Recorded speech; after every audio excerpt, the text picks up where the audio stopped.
Yo, and we are live. Thank you for stopping by on Jay Takashi. This is Jay Takashi's channel at Jay Takashi. Please, if you haven't yet, hit the link, hit the notification bell, like, share, and subscribe. And also make sure you can leave a comment for the algorithm. It just helps out. We also appreciate anyone who comes in, watches the after show or the replay. Yeah, today is going to be a chill session. Anybody that wants to stop by, talk about sports, TV shows, movies, current news. If you want to talk about anything and everything, you can. It's a plethora of whatever you want to talk about. But in the meantime, right before we start, play the background music for a little bit more. Then you can, start talking. Anybody wants to stop by, drop in. The link is in the chat, so please hit the link whenever you can if you got time, if you want to. Or if you just want to remain in the chat, we'll make sure we address your comments, any questions, critiques, opinions, whatever you want to do. If there's certain subjects you want to talk about, just make sure you leave the comment in the chat if you don't want to, come up on the panel. We understand. And, yeah, but in the meantime, let me just go on mute for a little bit, take care of some things, and then I'll play the background music. Make sure you all stay tuned real quick.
I want to do a quick shout out real quick to Wealth Talk Productions, aka Wally. I really hope you want to jump in, Wally, so we can talk about like UFC, NFL, NBA. There were some crazy ass games that happened. There were some nail biters. There were some lackluster performances. There was some MVP type performances. So we can talk about Patrick Mahomes. We can talk about the Raiders. We can talk about UFC. We can talk about some of the fights that just happened, knockouts, submissions, Nate Diaz's last fight, boxing, what's in store, what's going to be in store this weekend.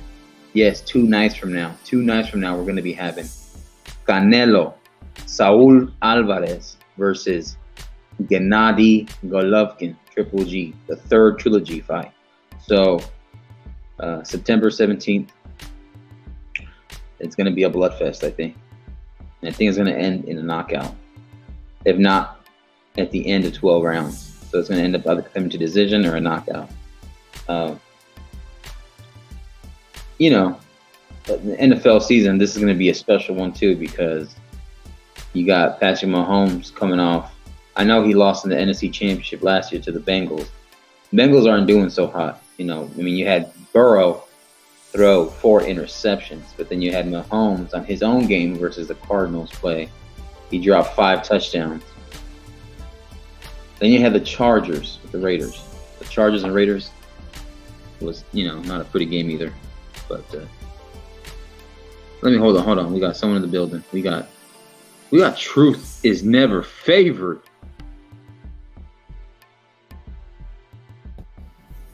Good evening, little bro. How are you? What's up, Big True? How you doing, big bro? I'm doing well, man. Great to see you. Great to hear from you. As always. Definitely, man. Definitely. How's your spirit? Just building it back up, trying to get fortified, putting on this armor of God. I'll be there in a couple weeks. I got you, man. No worries. Anything you have in particular you want to talk about? You want to talk about like something to keep up your mind off, like maybe sports or TV show, movie or something, or anything in general? It doesn't matter. Doesn't matter whether we talk about sports. Doesn't matter if we talk about life. Either way, things. Talking about it helps, and talking about moving forward with trying to become. Essentially, it's just about becoming a greater man. Yeah. And understanding the world around you and knowing how to move circumspectly. The Bible says always be vigilant and sober-minded. Yeah. And a lot of times, like you even said this, even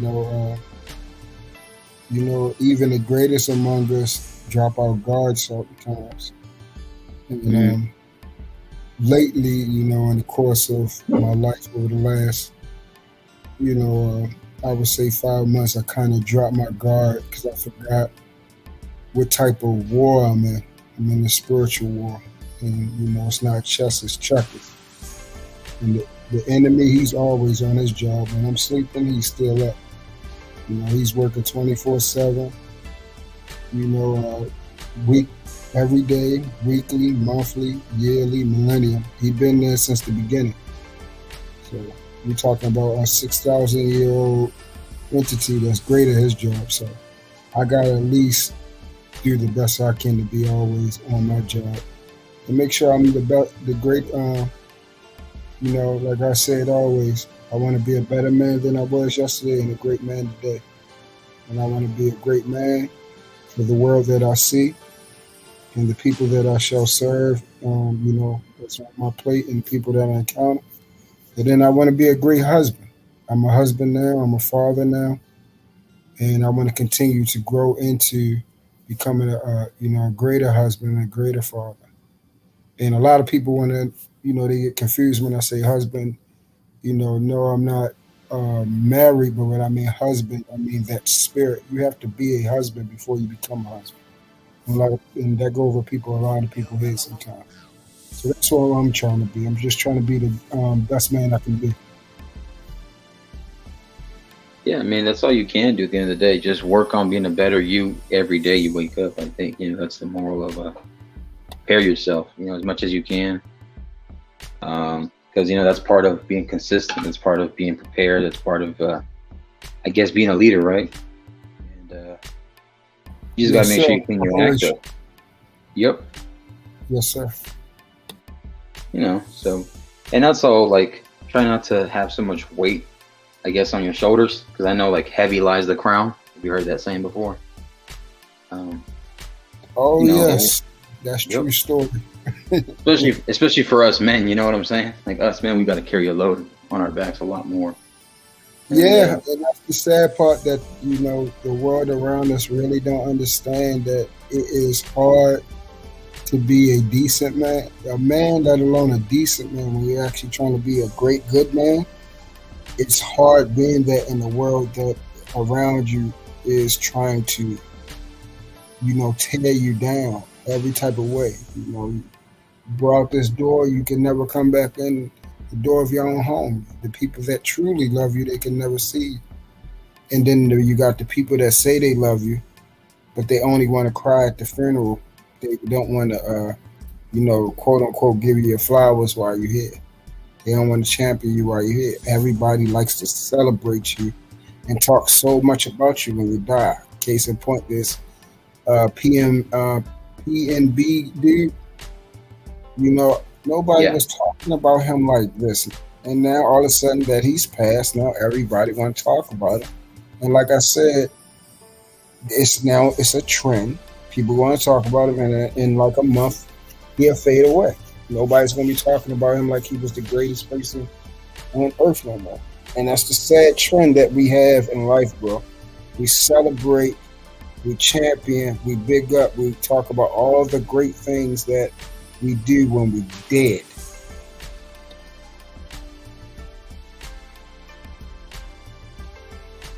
Yeah, no, I know what you're talking about. PNB Rock. He's a rapper, right? Who just passed away. True. Truth, yeah. Hold on, I think Truth is a little busy. But yeah, hearing the story, what happened with PNB and Rock, and PNB at a Roscoe's, and it was in the dangerous part in the hood area of LA. And knowing that PNB had been caught into trouble before over there, then the girlfriend kind of being a little, I guess, not common sense smart at that time. I think she just chose to be ignorant, a little arrogant, and just one of the best things that you can do if you are a celebrity, you're in the limelight like that, is post after you left the place that you were at, and don't post currently when you're there. So that was an issue in itself. I don't know if Truth is there. I think Truth dropped off. In the meantime, let's see if I can fix this.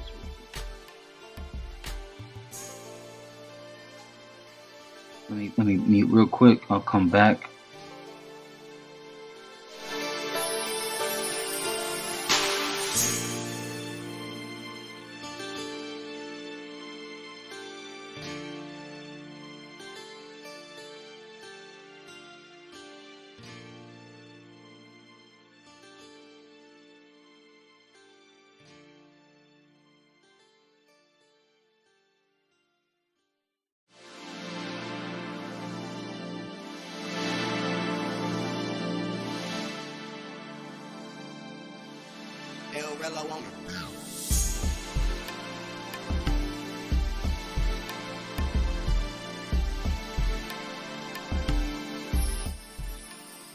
Hey, yo, Truth. I don't know where you went, man. You dropped off. I tried asking if you were there. I don't know if you lost signal. If you want, just click the link again, or just refresh your stream on your browser. Come back in, I'll let you back in.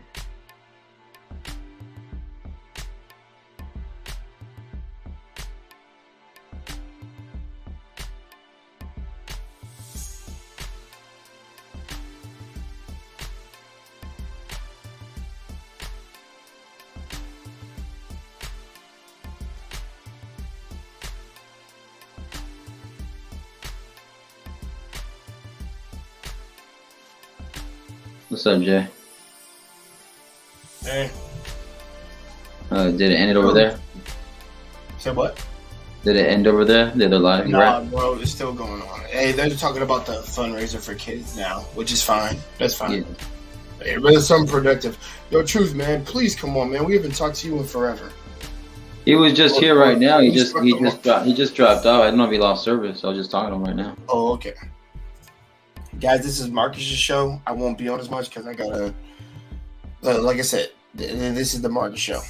And I'm not doing much of anything right now. I'm actually Jay Takashi right now is currently taking care of other business behind the scenes. Yeah, like people understand. People think I might be sleeping and shit. Like, no, guys, I will be going to sleep in about like an hour or something. And truth be told, I'm actually watching myself a movie right now because I'm taking a break. Like I said again, not with YouTube. Just, I need to. Trust me, there are times when my mind is just overblown with shit, but also this is a confidence thing right now. More often than not, like I kind of like a fuel in a drive.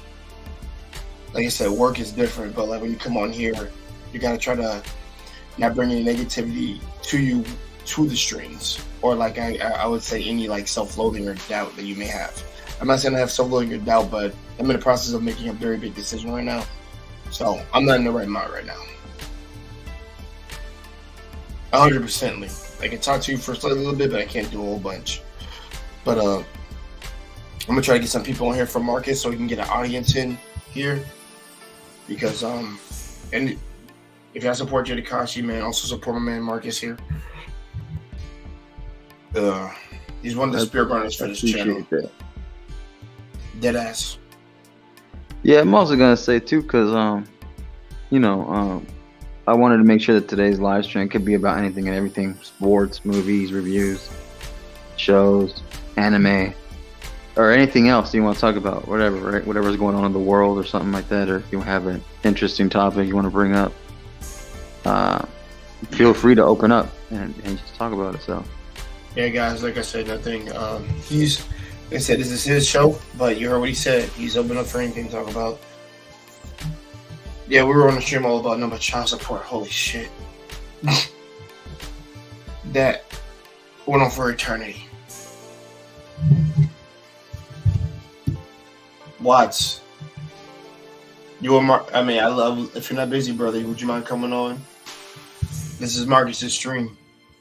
So I'm supporting him today. Yeah, come through. Watts talk about sports. Yeah, for the little time that I have. Oh wait, I'm pretty sure I put the link is in the chat. Yeah, it is. It's at the top.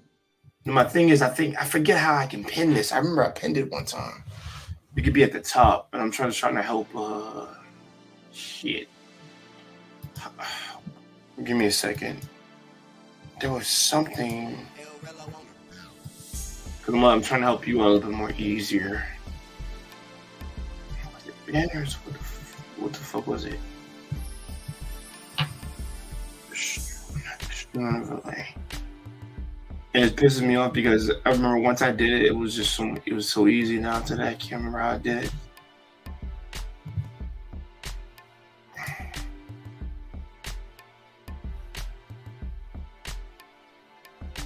Patrick Mahomes on YouTube, Jay.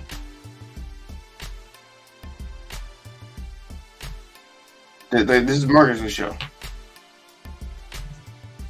I'm getting ready to watch Knives Out right now. I need to watch that.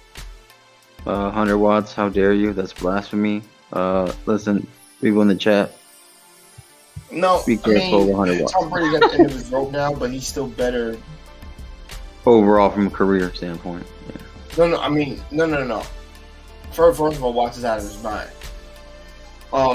Wally said, bro, if I think he's talking about you pinning the stream link on the top. I think that's what he said on YouTube, Jay. Pin it on YouTube. Yeah. That's what I'm trying to do. Oh, no, I can do it from my phone. That's what it was. I think, yeah, hold on. Yeah. I think I remember now. I can do it from my phone. That's weird. Okay, I saw something I don't normally see. Hold on. Marcus, do me a favor. I know this is your stream, but do me a small favor. Just do me a small favor. Don't let Watts up on for a second. Just hold on for 5 seconds. I want to say this. What I meant, Watts is out of his mind. You say we'll be better than Tom Brady? I doubt it. No one can be better than Tom Brady. Yeah, well, I'm gonna let you up right now, but you're insane right now. Shout No, out to he 100 come on now. I watts. just wanted to say that to my brother. But I think this is Other, why other than that, I respect your opinion. I gotta let up 100 watts, aka Finesse Visions. But I just gotta let you know right now, public service announcement: kids don't do crack, and then because you end up saying some crazy things. Watts, welcome to the building. No, this is good weed. This is good weed. That's all. Oh man, whatever, bro. I knew he was gonna say good weed No, too. look, okay, look, That's the only body who touches weed. I gotta do this quick because I gotta give the kid a bath. But I just want to come up here and talk shit because I'm sitting here watching. I'm watching this game with Patrick Mahomes right now. But I honestly do think that he will be. This is what I'm saying. Will be. It's gonna take like another 10 years for that to happen for him. But I think he will end up being better than Tom Brady. And I say this because at the end of Patrick Mahomes' career, the only thing anyone will ever be able to say that Tom Brady has over Patrick Mahomes is championship rings. Because and longevity. Nah, I mean, it's cute that you did over 20 years. Like, that's cool. But I'm saying, like, an overall quarterback, when it comes to athleticism, passing ability, decision at the line, statistics, the team that he has around him. Peyton Manning at that point. Overall, he's a better player than Tom Brady. The only difference between him and Tom Brady is really, at the end of the day, going to be the championship rings. That's literally it. Well, hold on. So disrespectful. Well, hold on. Not to keep you on longer, but like I said, you got a kid you got to take care of. So I respect that, brother. Do you? But for me, it's this. He has a pass. Peyton Manning, because Peyton Manning is more athletic than Tom Brady, but he's not more talented. I've always made that distinction. Have you seen Peyton Manning run? Yes. He already passed Peyton Manning to me. He's already better than Peyton Manning in my opinion. Well then, okay, I'll say this. If he is, I wouldn't say better, but if he's already that good, then he should be around Peyton Manning tier. Okay. Now he has to go beyond that tier and then get to Tom. Here's the magical question. If you were to start your team and you had to pick a franchise quarterback, are you picking Patrick Mahomes in his prime or Peyton Manning in his prime? Marcus, you got to go first on that one. I got to think about that one. Just because from the body of work and because we got to see the history of what Peyton Manning did, I'd have to go with Peyton Manning. But I'm leaning towards Peyton because Peyton's done more. I will say this, but because right now Mahomes in his prime, technically he's been in his prime since his second year. So I will say this because that was his first year where he actually started his second season. Yeah. I can't get mad at you if you do pick Patrick Mahomes because it does make a lot of sense. I think he's probably going to win his. I don't know. Is he won 2 MVPs or just one? He's only won one so far.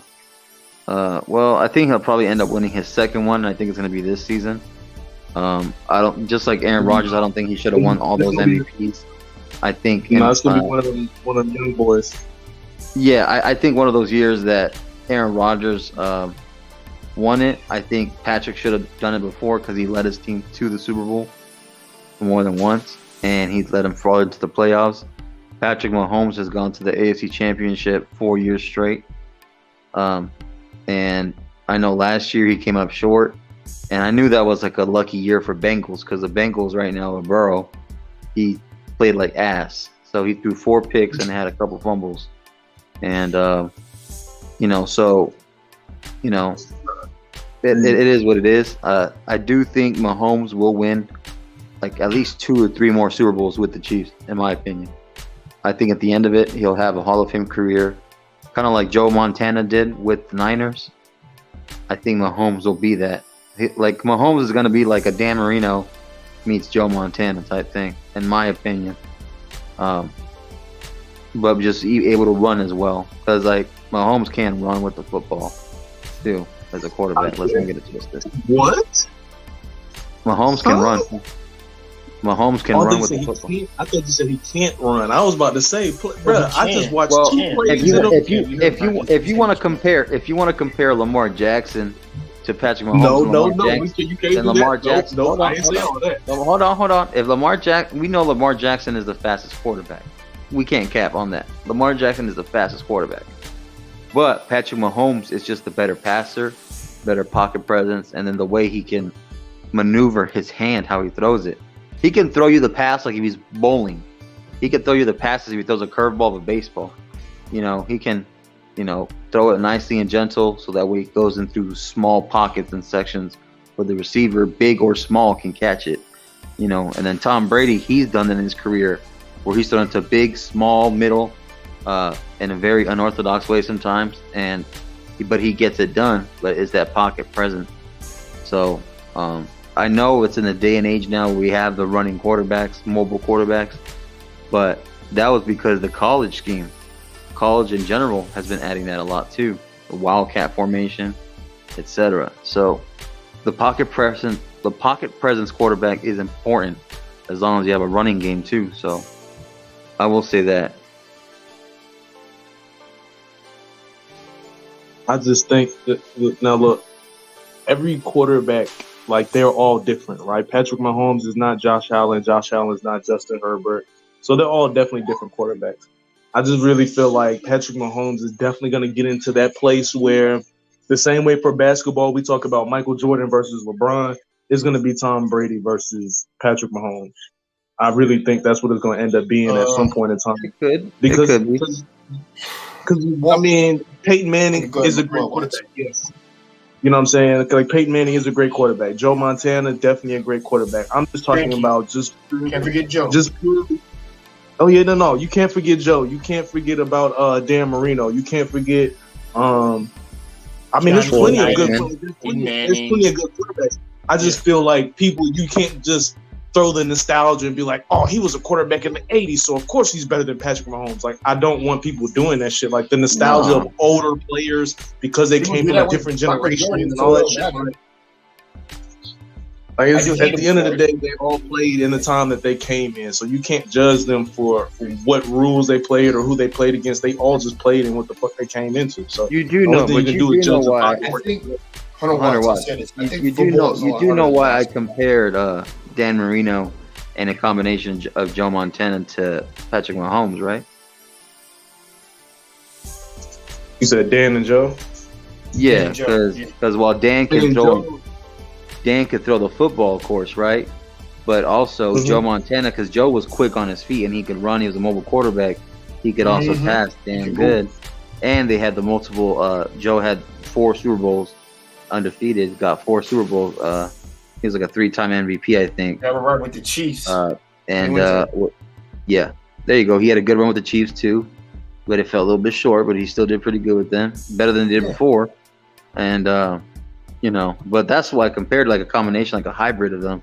Except that Mahomes can just throw a little bit crazy, unorthodox, but it's accurate how he can throw.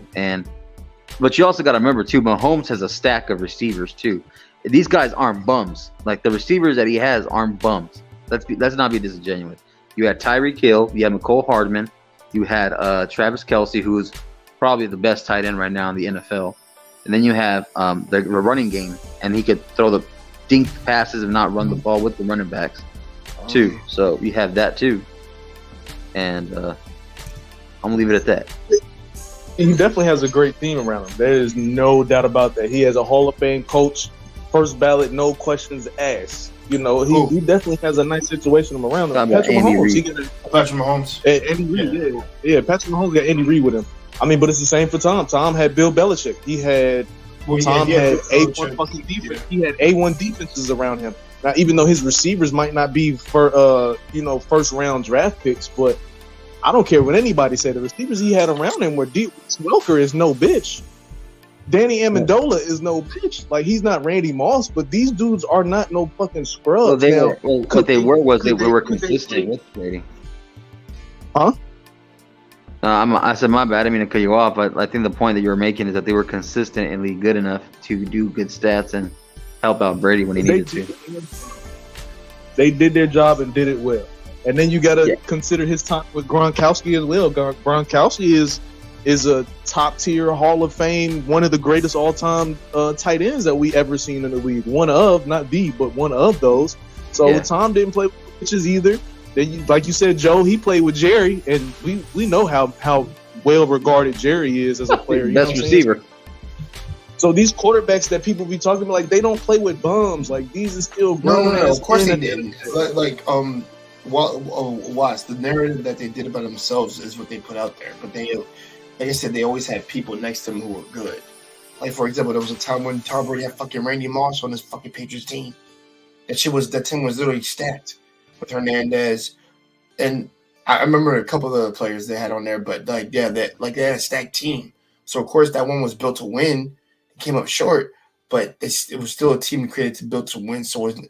You're talking about the one that when they played in 2012 Super Bowl when they lost? Yes, that one. 18 almost perfect season? Yeah, that shit. That shit. No, that was 2008. The 2012 was the one with Aaron Hernandez. Oh, you're talking about the one with the one with Aaron Hernandez. That's when they won the big. Yeah, they won the biggest them again. And like I said, no player does it on their own. Like I said, football is not like basketball. Like one person can't carry the whole fucking team. Football is a lot different. Everybody has to fucking contribute to get that shit done. And honestly, I'll say this: football is a lot harder to win than basketball. I would say that, and the reason why I'm going to fucking stay on that is because it's a lot harder to get a championship with a good football team than it is with a basketball team nowadays. I've always felt that narrative was always there, because there's a lot of shit that goes into freaking winning a championship and building for a football team as opposed to a basketball team. You have to be fairly good enough or at a certain tier to compete with the best, and you may be able to win.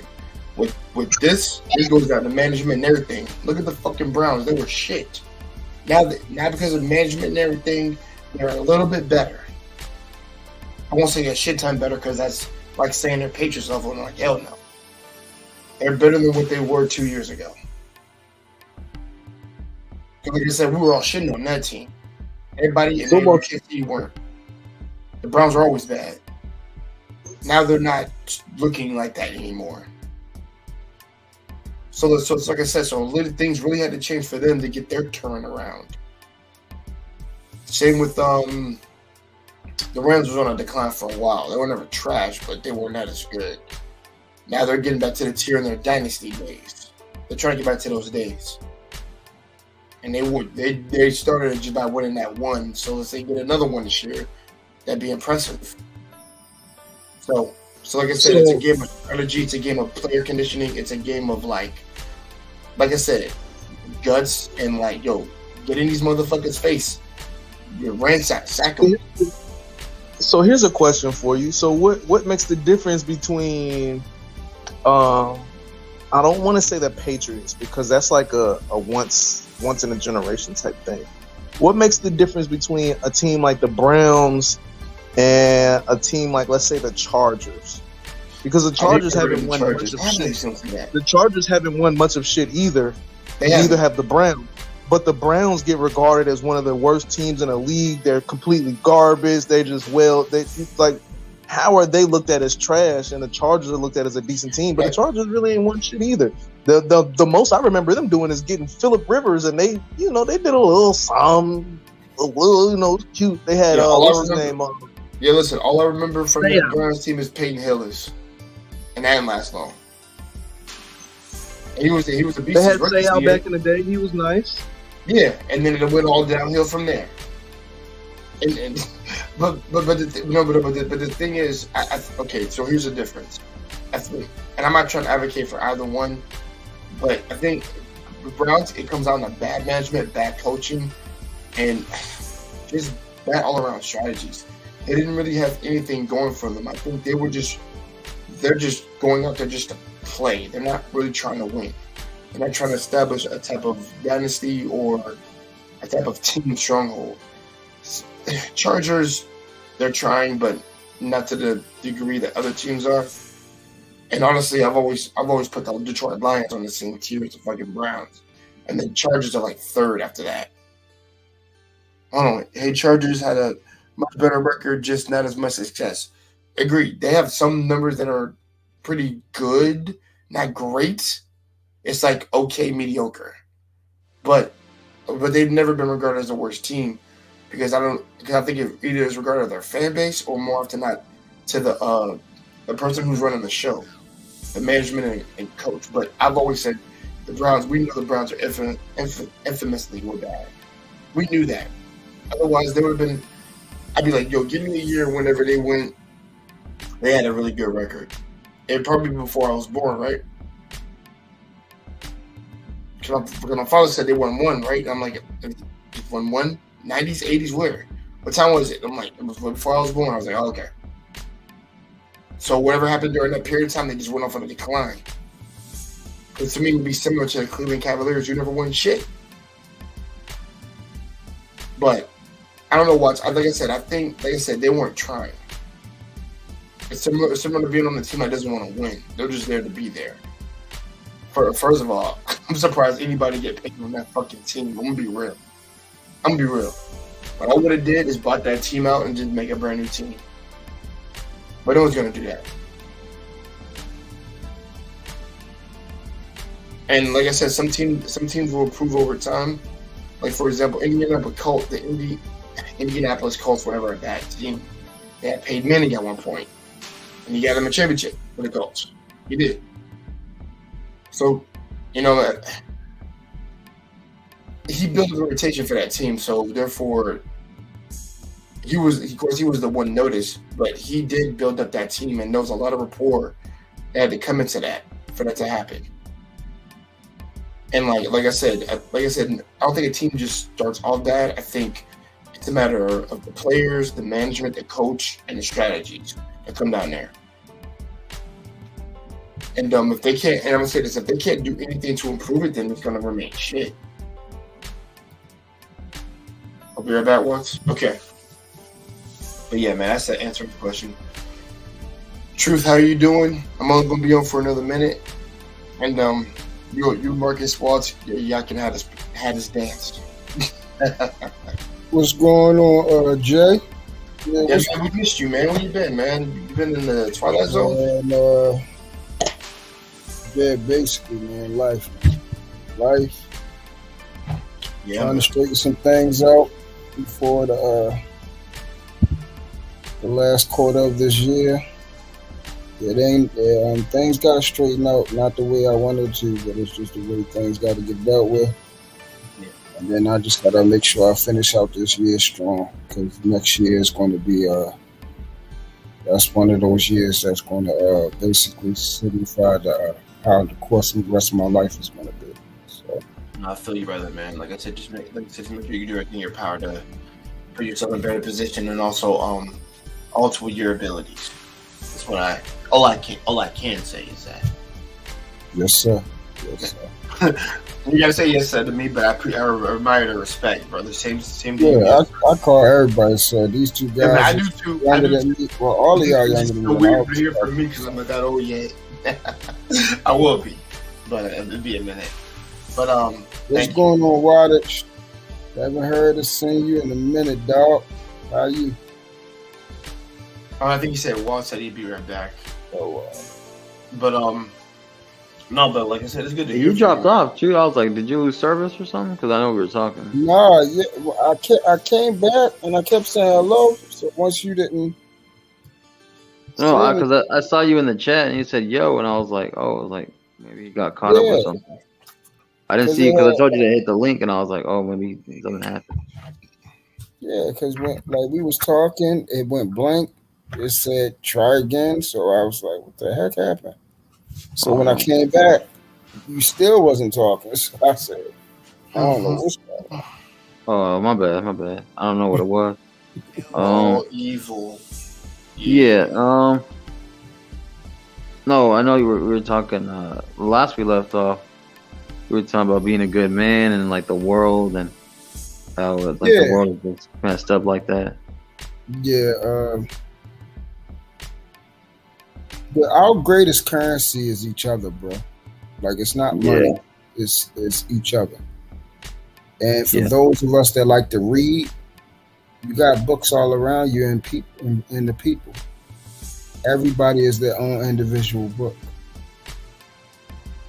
And if you ever want to learn, this is how I've learned the most, is by actually interacting with people in my experiences.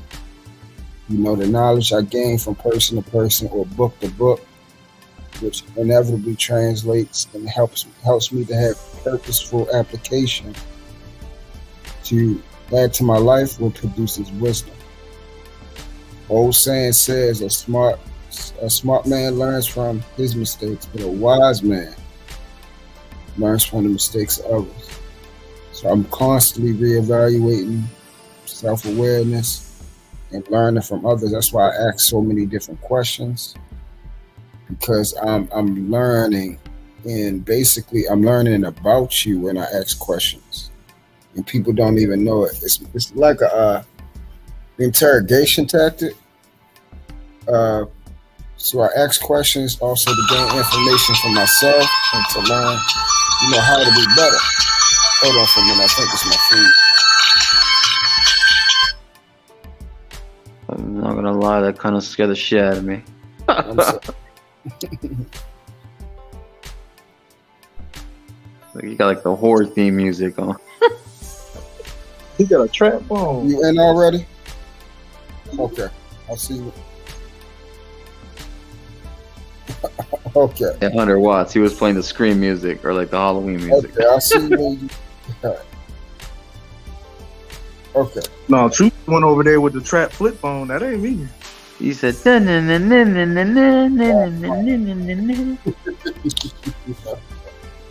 He about to get rid of Brick right now. 100 watts. I was like, Michael Myers just came through. Michael Myers. Guys.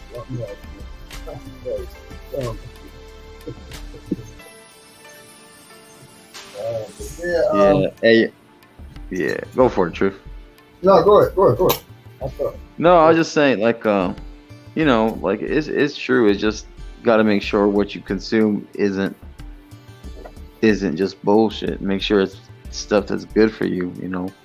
Like eat the meat, like spit out the bones type stuff, and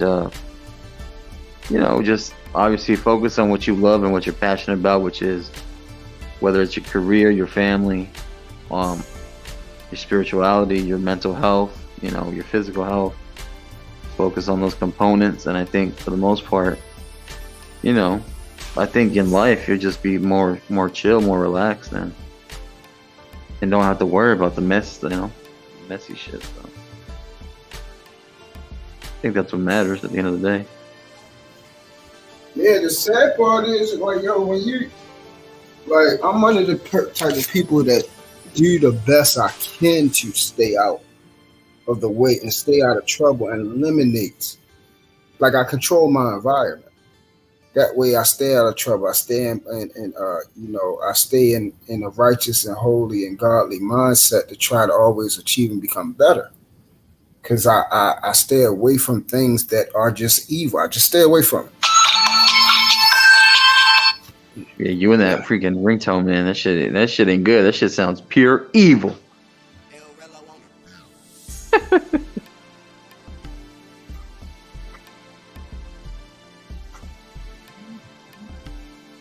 Yeah, 100 watts, you there? Yeah, hold on real quick.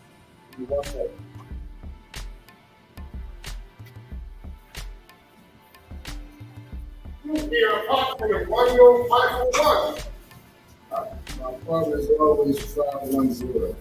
They would say 5 for 1. That's why I said, what the heck? 5 for 1. I don't understand. That's why, I said, that's why I called it. Let's get that. Hello? What's up? Yeah, so I'm back.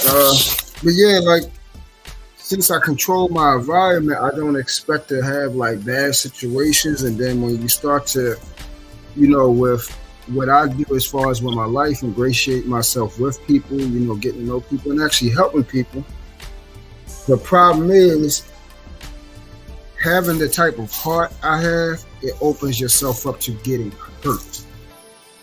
And because you are a person that long suffer, you have patience, you have kindness, you actually do love people. You end up, people don't have the same type of heart you have, so you inevitably end up being hurt because they're going to let you down. They're going to let you down just defaultly because we're flawed and we're imperfect. We're going to let each other down. But then we have actual people out here that are what I call pawns. And regardless whether you think so or not, there is a God, bro. There's a God. There's a war going on. And it's just that old saying is, there's a war coming, like what they said in X-Men. Have you chosen a side? And that's the thing. I've chosen a side. And the type of person I've been, I've always had a calling on my life. Like I said, one day I'm gonna tell my story on here. I'm just trying to find the right person to actually do like the interview. And I'm gonna do it on my page, but that they will be the individual to interview me, the right person with the right mindset to ask the right questions, so I can, dig in my memory bank, basically, to unlock all the things that I've been through, because I've been through so much at 38. Like, half of the people that's like double my age, when I tell them something, they're like, damn, man, you experienced me that I have, things that I haven't experienced, or things that it took me years to experience, and you experienced all that already. And a lot of times, a lot of people don't, like, they like, how are you still basically sane from some of the stuff that I've told them? The things that I endured, the letdown, the betrayal. It's a hard thing when you're constantly being betrayed, bro, by the people. And that's why I'm very careful about who I let in. Very careful. I'm sorry to cut you off, but I'm actually interested in something that you're saying right now. Yes, sir. What? Can you expound on what you consider to be a betrayal, right? And the reason I'm asking that question is because you mentioned controlling your environment. So if you have a certain level of control in your environment, then that to me would mean that you are managing your expectations. So, like, could you just expound on like the betrayal aspect, in conjunction with maintaining your environment? Like, I'm interested in hearing that. Okay, so when controlling your environment, you only can control it to a certain extent until you completely isolate yourself. And so that I won't isolate myself, I do have to create a bridge here and there. Now, when I create a bridge here and there, that's when now I open myself up to betrayal and hurt. You feel what I'm saying? Because I can't control what another person does, or the things that they say or do, or whether they say, hey, all I need this is from you, and then I got you, but they don't keep up their end of the bargain. You see what I'm saying? And over the course of my life, in all my relationships, I've endured this type of thing, whether it's business, interpersonal, familiar, intimate, or otherwise. There's a reoccurring thing, and I understand it more that once I got a relationship with God through Jesus Christ, because it just comes with the territory. It's like it's actually a seal that lets you know that you are His. Marcus know what I'm talking about. It's like he said, understand. He said, understand you will find great trouble and affliction. Understand that the world hates you, but understand the world hated me first, because you are of me, but be of good cheer, because I have overcame the world. So I'm going to be constantly faced with the affliction because of the seal that has been placed on who I am. And that's just the territory. The thing is, even though understanding is it's different understanding and then experiencing, because it's like, damn, ain't nobody different. Ain't nobody different. Ain't nobody gonna keep that word. Like, sheesh. Okay.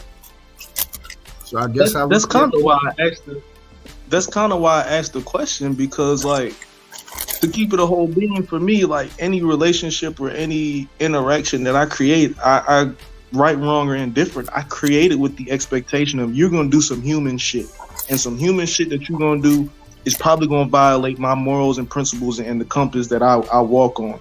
So when I'm already giving somebody the expectation of fucking up, I don't really feel like it's a betrayal to me when they do some human shit and do something foul, because I already expected it. I already put you into this place to where once you did it, it was easier for me to cut the relationship off. So that's why I find it into like the word betrayal. It's an interesting word, and it's one of those words that when people hear it, they instead of focusing on the definition of the word, they're focused on the context of the word. And like betrayal, like, oh, you betrayed. Focusing on both. You know what I'm saying? Yeah, you had said, because you make like what you, I don't know if you understand. You said depending on how it makes you feel. I'm calling exactly what it is. I didn't say it makes me feel bad. No, yeah, that's why I like that word, because it's one of those words. Bad. It could get somebody in their feelings, but it could get somebody in their feelings if you're being irrational about it. But if you are being rational, you're being logical, and you're actually trying to have a complete conversation, that's the perfect word to use for the shit that humans do to other humans. Yeah. But that's what I'm saying. It depends on if you're adult. Like if I give Marcus my word and I don't keep it, the opposite of loyalty is betrayal. That's just what it is. You ain't gotta like the word. Yeah. Nobody wants to be looked at as an infidel. I had a small side question. I don't mean to interrupt you, Truth. My bad. Go ahead, baby. So I'm gonna add this question: because sometimes I think when I hear this point that you said, Truth, do we correlate disappointment with betrayal? Are those two different things, or can they correlate together? They can. Disappointment is when you have given somebody the ability to create an expectation.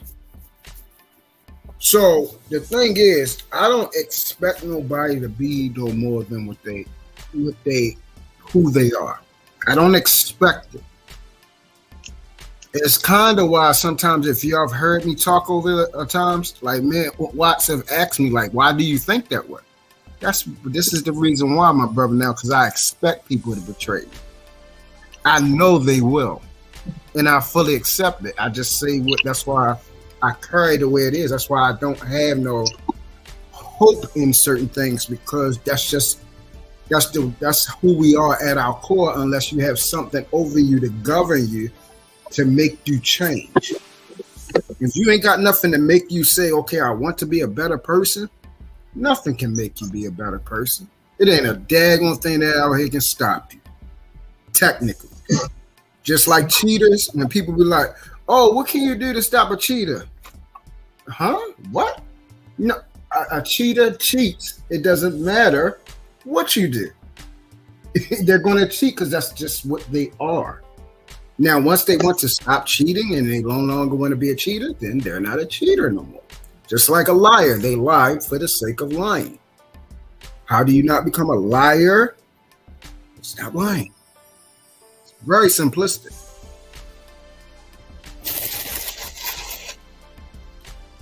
So, yep.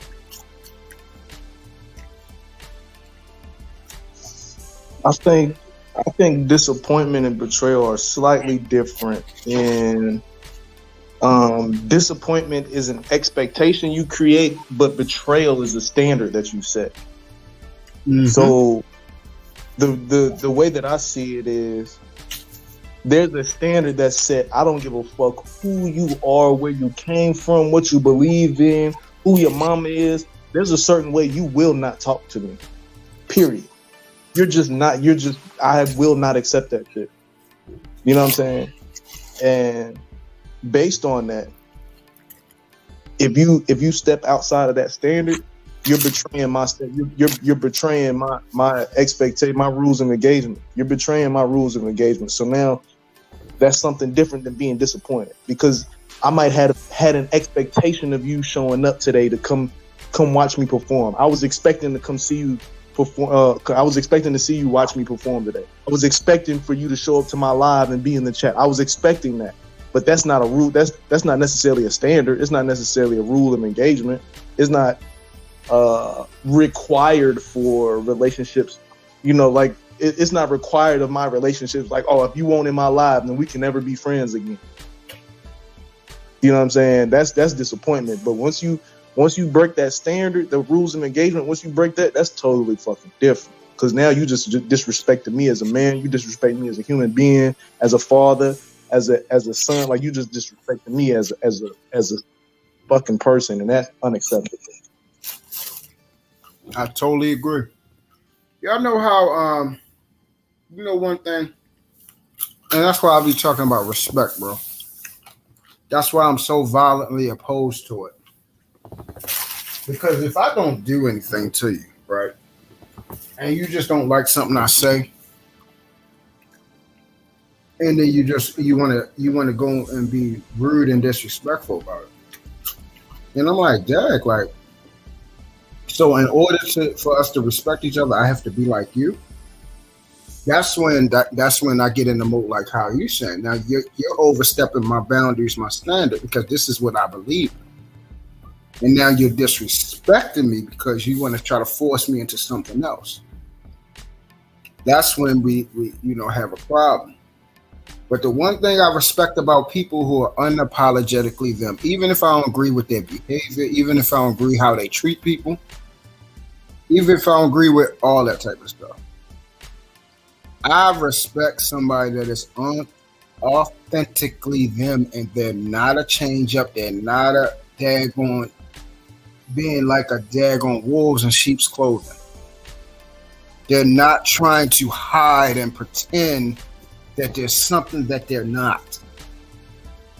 Those are the type of people that those I can't stand. I can't stand that. If you're a mean person, be mean. Be mean.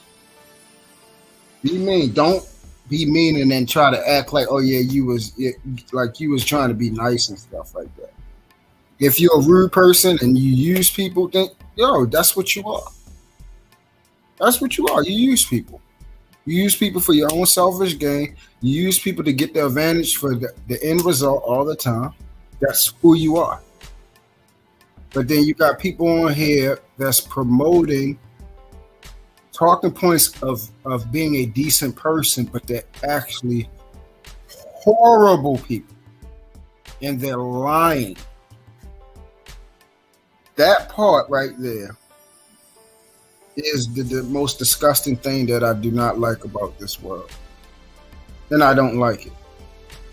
It's a chapter in the book, 2 Timothy 3rd chapter, that describes I know you don't read the Bible like that, Wadich, but if you ever take a chance to read 2 Timothy 3rd chapter,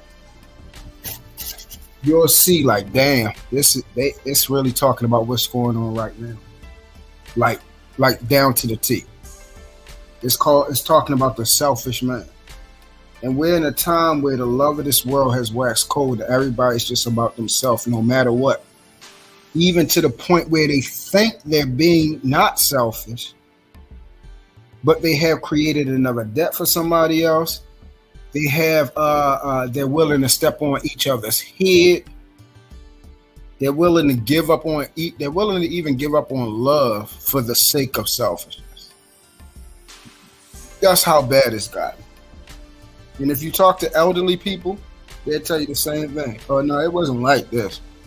Yeah, we had murders and all that type of stuff. We had it, but people just don't like each other now. Like, we really hate each other.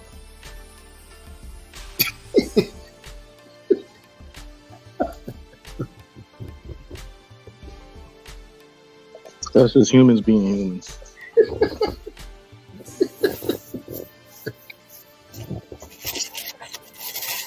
That's all that is to me. Like, there's nothing different now that was going on 30, 40, 50, 60 years ago. Like, nothing's different, dog. Like, when you go on YouTube and you watch all these videos about experiments that was going on in the 70s and the 80s and all that other bullshit, like, all that shit is still happening now. Nothing is new. It's all the same thing. Nothing that happens on this planet is new. It's all recycled. All of it. You understand the difference between something being a new idea and then the way it's being done is new? I mean, and that's what I was going to say. The only thing that changes is the technology behind it. That's it. So but this is what I'm saying. In the 60s, a great example, in the 60s, there was a lot of, I don't want to call it gangbanging because it wasn't necessarily like at that level. But in the 60s, there was a lot of groups that were walking around in communities that had broken bottles and baseball bats and knives and would get into fights and all the other shit. But now they got Dracos and automatic Glocks and shit. It's the same concept, the same principle. It's the same idea. It's to wreak havoc on your fucking community. That's all they're doing. It's the same thing. It's just the tools that are being used is different. That's literally it. And the only reason the tools are different is because there's more technology now than it was then. It's all the same shit. When you change it, now this is a thing that you have to know. When you alter anything from its original thing, you take one thing from it, it is no longer the same. It is no longer the same. I forgot who said this, but well, I'm saying it, but I'm pretty sure somebody said this. When you change something from its original form, it's no longer that. It doesn't matter whether somebody had 5 fingers and now you take away one, now they have 4. They no longer are the same no more. You give them 5, you give them 6 digits. They're no longer the same no more. A woman without makeup and has makeup on, it's the same woman with the same name, same everything, same height, probably same weight and everything, but she has makeup on now. She's different. She's no longer the same no more. So that goes into how the world is behaving. We had gangs, yes. We had gay people, yes. We had people with extracurricular activities, yes. But now what happened? They are organized now. It's no longer shame now, which makes it worse now. It's amazing how point of view can be different on the same point, because I don't feel the same way with what you're saying, because to me, grits is grits whether you put salt and pepper in it or sugar. It's still grits. Yeah, it's grits, but it tastes different, don't it? It tastes different, but it's still going to do the same thing. It's still the same substance that you need for breakfast to get you going. It's still going to do the same shit. Okay, so I'm going to give you said it's still going to do the same thing. Marcus, you eat cream of wheat? I'm going to make it simple and plain. Marcus, you there? Eat that shit. Don't nobody eat that shit. Okay, you eat grits, right? My bad, bro. Keep rocking out. I'm busy right now. Oh, I just wanted to ask you a real quick question. What's up? You got 10 seconds. You eat cream of wheat? Go for it. All right. You ever what you put in your cream of wheat? I'm sorry. Say that again. What you put in your cream of wheat? What do I put in my cream? What? What do you put in your cream of wheat? Shit. He don't eat that. Do you eat cream of wheat? I eat oatmeal. Okay. What you put in your oatmeal? Sometimes honey, blueberry, cinnamon. Okay. Water. Have you ever ate oatmeal without that in it? Rarely, not that much, to be honest. Right. Bingo. Okay. So when you eat it with all your good stuff in it versus when you eat all the with none of the stuff in it, do you consume less? Consume less of the oatmeal? Yes. Probably. I'll be fair. Probably. Correct. So that goes to my point. It's going to change. The one thing that's constant in this world is change. The idea is the same. The idea. Something that is very rarely that something that is created new. That's not new. But the way it's used, the way it's consumed, the way it's internalized, the way it's producing new things to it, the way it's organized, the way it's represented, the presentation of it, all of that's new. All of that part is new and expanding because we're coming up with new ideas how to screw ourselves up every day. And we're finding new ways to get further away from God. And every time, and that's why we got an organization of the alphabet community again. It doesn't mean that they wasn't there. But now they're organized. They're coming out to woodwork. They have power.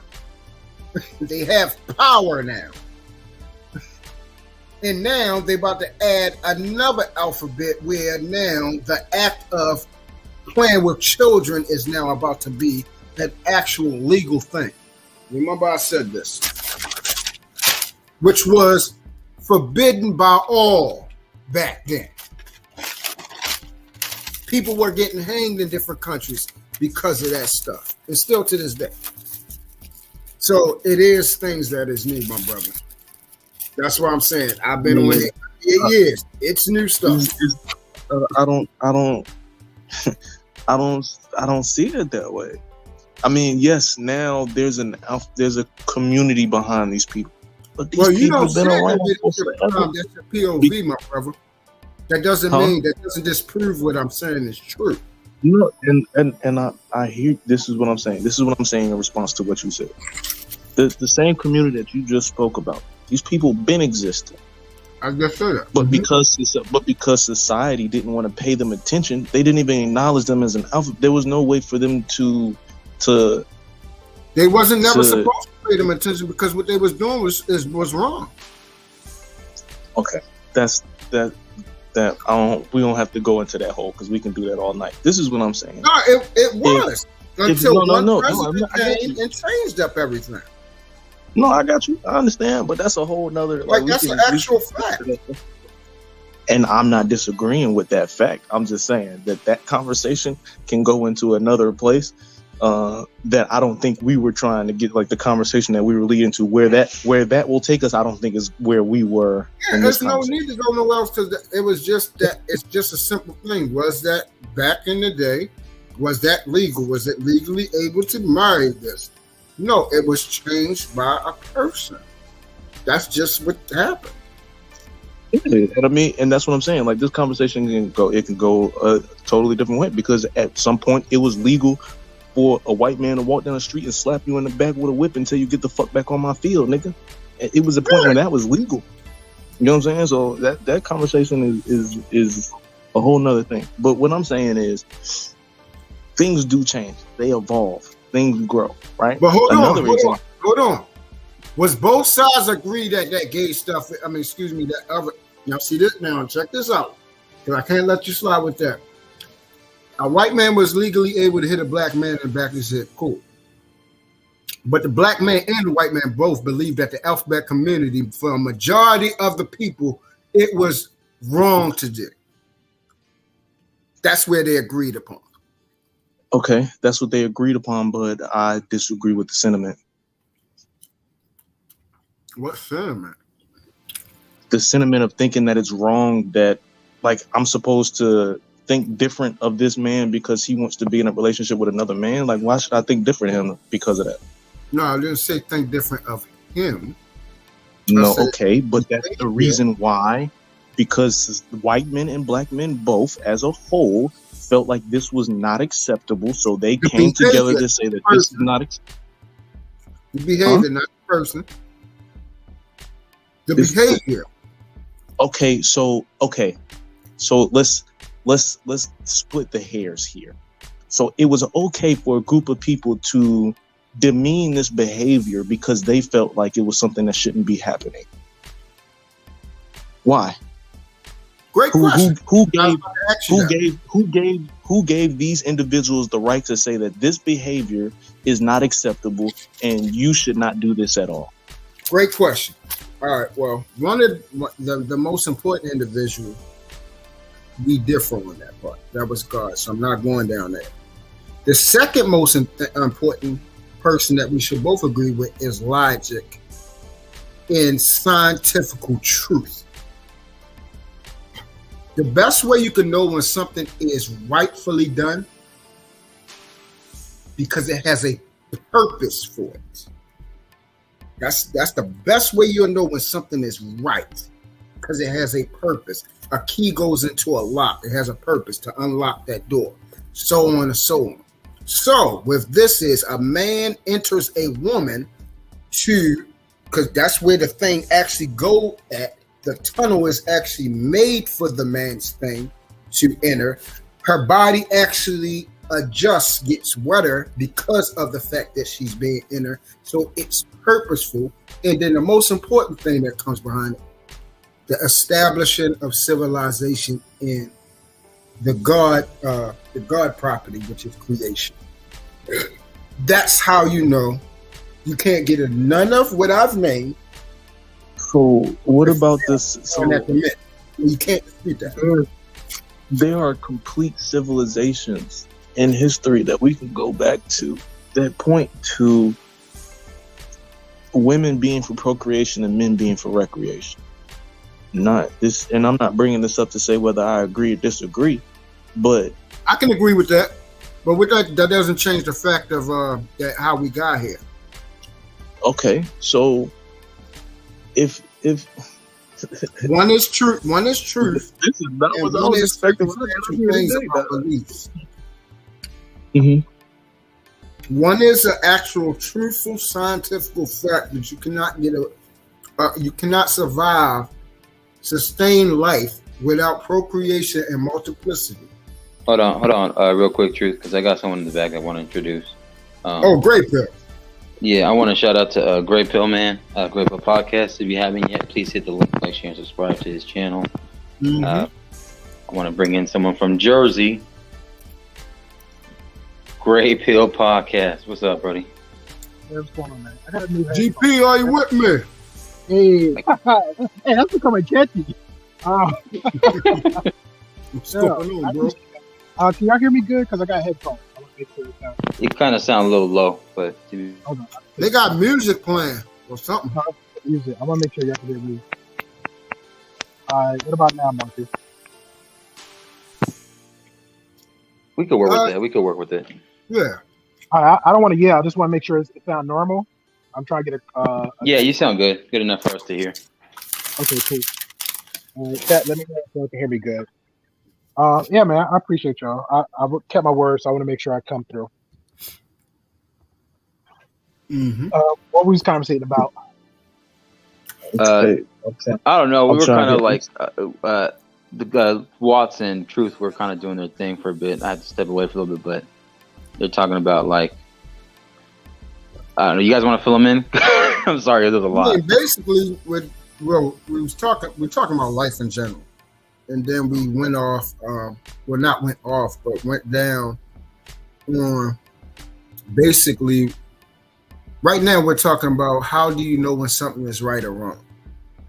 And I said, because we're talking about as far as the alphabet community, he believes that we can't determine that what they are doing is right, is wrong. And I said the best way you can tell when something is right, it has purpose to it. And I said, even though I would automatically go to God says it's wrong, but since we all don't believe that, I will go to the undeniable truth. And the undeniable truth, which is you cannot create another human being without a man entering a woman and releasing his likeness into her. Now I have a question for you. Yes. Is there a place where it says biblically that sex is used only as means of procreation? Huh? You heard the question. Does the Bible say that you're only supposed to be having sex to have kids? No, I mean I heard them saying when did I say only? No, and I'm asking you to quit. No, so I'm asking the question because I didn't want to speak ignorantly. I literally didn't. I wasn't trying to be a smart. No, it's the fundamental first thing is to have children. The secondary thing is for a man and woman to connect and to get pleasure out of it. So it's supposed to while you're creating, you're also enjoying creation. So the pleasure can be measured scientifically. So if scientifically these individuals of the same sex are having sex for pleasure, then it's serving now you're its talking purpose. about something different. We talking about, you said science, I'm following what you're going with. Yeah. I said okay, so listen to us because you went to pleasure. You can get to pleasure and reproduction are two different things. Do you agree with I said before we get to the pleasure, because that's a different subject, we can go there. But do you agree with the reproduction part? There's no disagreement there at all whatsoever. I have 3 kids Okay, myself, cool. so I We can I throw disagree with that. that right there. Okay, good. You know what I'm saying? Okay, now what are you trying to? Let's get into this pleasure thing. So, and I was only speaking on purpose. We were talking about sex, and you were talking about being right or wrong if it serves a purpose. That's Yeah. what you said. Mhm. Understanding if it's right or wrong if it serves a purpose. So if an individual decides to have sex for the purpose of pleasure and not procreation, they are serving their purpose, and that does not make it wrong because it doesn't serve the primary purpose. Correct. You mean that you're serving a purpose? Even though it's the secondary purpose, but it's still serving a purpose. It's not the Yeah. primary; it's the secondary. It's still serving a Because there's a purpose. difference. Because like I think the point is like Hold self-satisfaction on, or others. Hold on, real quick, Marcus. Hold on, real quick. Okay, cool. So now, Okay, cool. Agreed or okay, cool. now hold on. No, because that's why I said that this is where I'm going to go. Where I'm going to go at now. No, I don't agree. Okay. So now, this is where things are, because we automatically, what I stated, that is undeniable.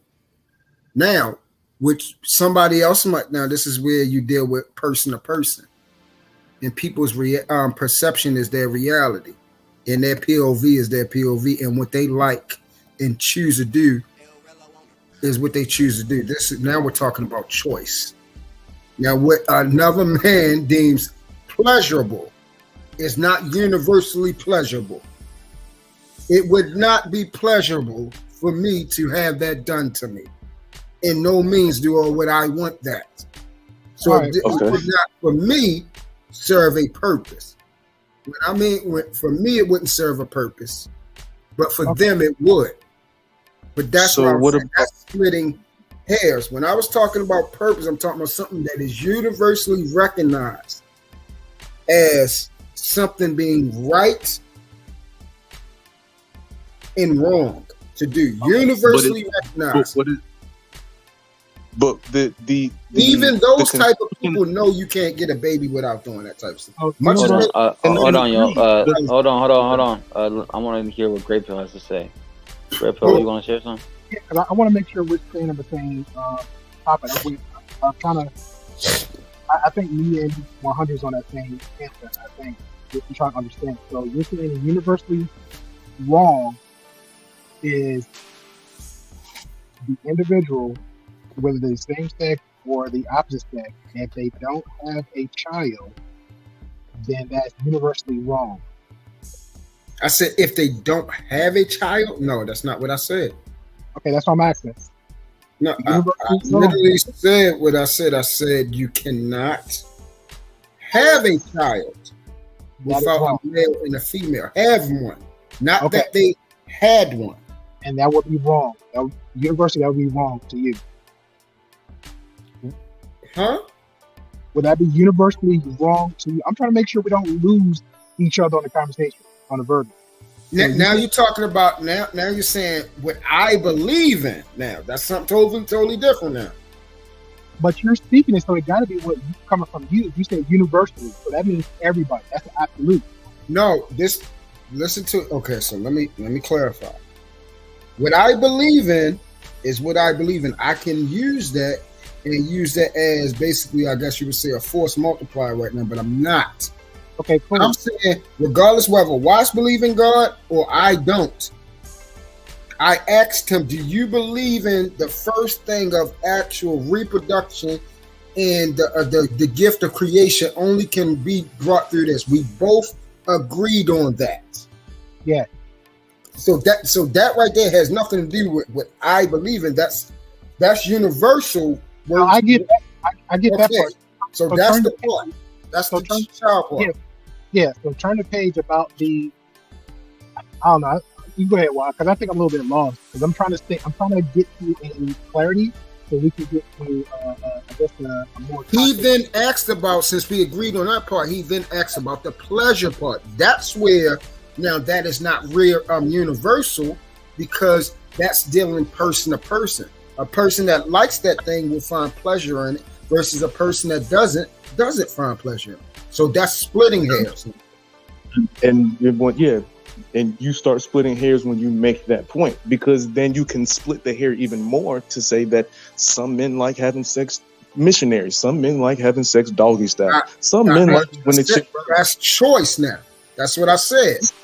That's why I went to the first thing that was universal. Okay, and but men and women create. But our conversation, because look, let's not even focus too much on the specific point, on the specific example. The point you were making was that knowing if something is right or wrong is based on serving a purpose. That's what you said, correct? Am I mixing your words, or is that what you said? Yes. Okay. So once we got to that point and you made that point, I agree with that. If it's serving a purpose, it's serving a productive purpose, something that's not damaging to another person or society. As long as it's not damaging, we're good. Okay, so that's just where I'm at, right? So it's serving a purpose. Now we can move forward. Okay, I'm gonna ride with you. Damaging to society. Let's do that. Okay, cool. Let's go there. As long as it's serving a purpose.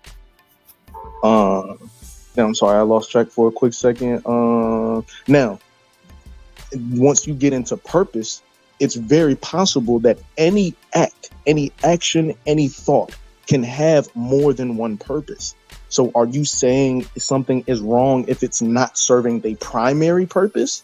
Or can it still be acceptable if it's only serving the secondary purpose? Okay, so this is where we differ at. We look at purpose differently. I look at where you look at purpose, I look at causality.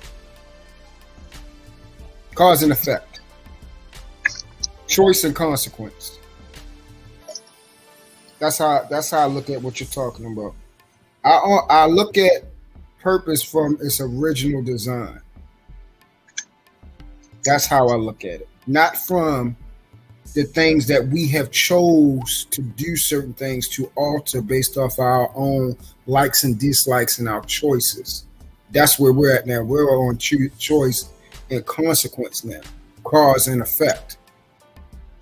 What is your reality might not be my reality, perception of reality. That's where we're at now. We're no longer on what I would deem purpose. Purpose is from its original design. That's what I believe purpose is. Now, if we're talking about consequence, choice and consequence, like, okay, if I'm choosing to do this, and now this happens, which causes a different result. If I do that, that's something different. Like I plug in a television, so the television come on. That's its original design. That's purpose. But that's basic. We're talking about, because you mentioned the alphabet. Purpose is basic. That is simplicity. But you're mentioning. That's what I'm saying. So. You mentioned reality, and you mentioned the LGBT community. So if you're saying your reality, my reality, so their reality, your reality, that doesn't mean that they're wrong, you wrong. It could be, hey, what's best for you? I'm giving your word, your choice. So your choice, actions you taking, also not damaging to anybody else. That's your reality. Their reality could be, hey, whatever I do, as long as I'm not. My brother, you're convoluting everything again. No, I'm not. I'm taking your word. No, exactly. And you're convoluting all of my words together because I separated it. Yeah, so I'm gonna separate it one more time, so we can get what he's talking about. Watts is talking about choice. You mentioned the LGBT. Let's keep in mind that's causation. Causality, which is cause and effect. I'm trying to get to what he's talking about.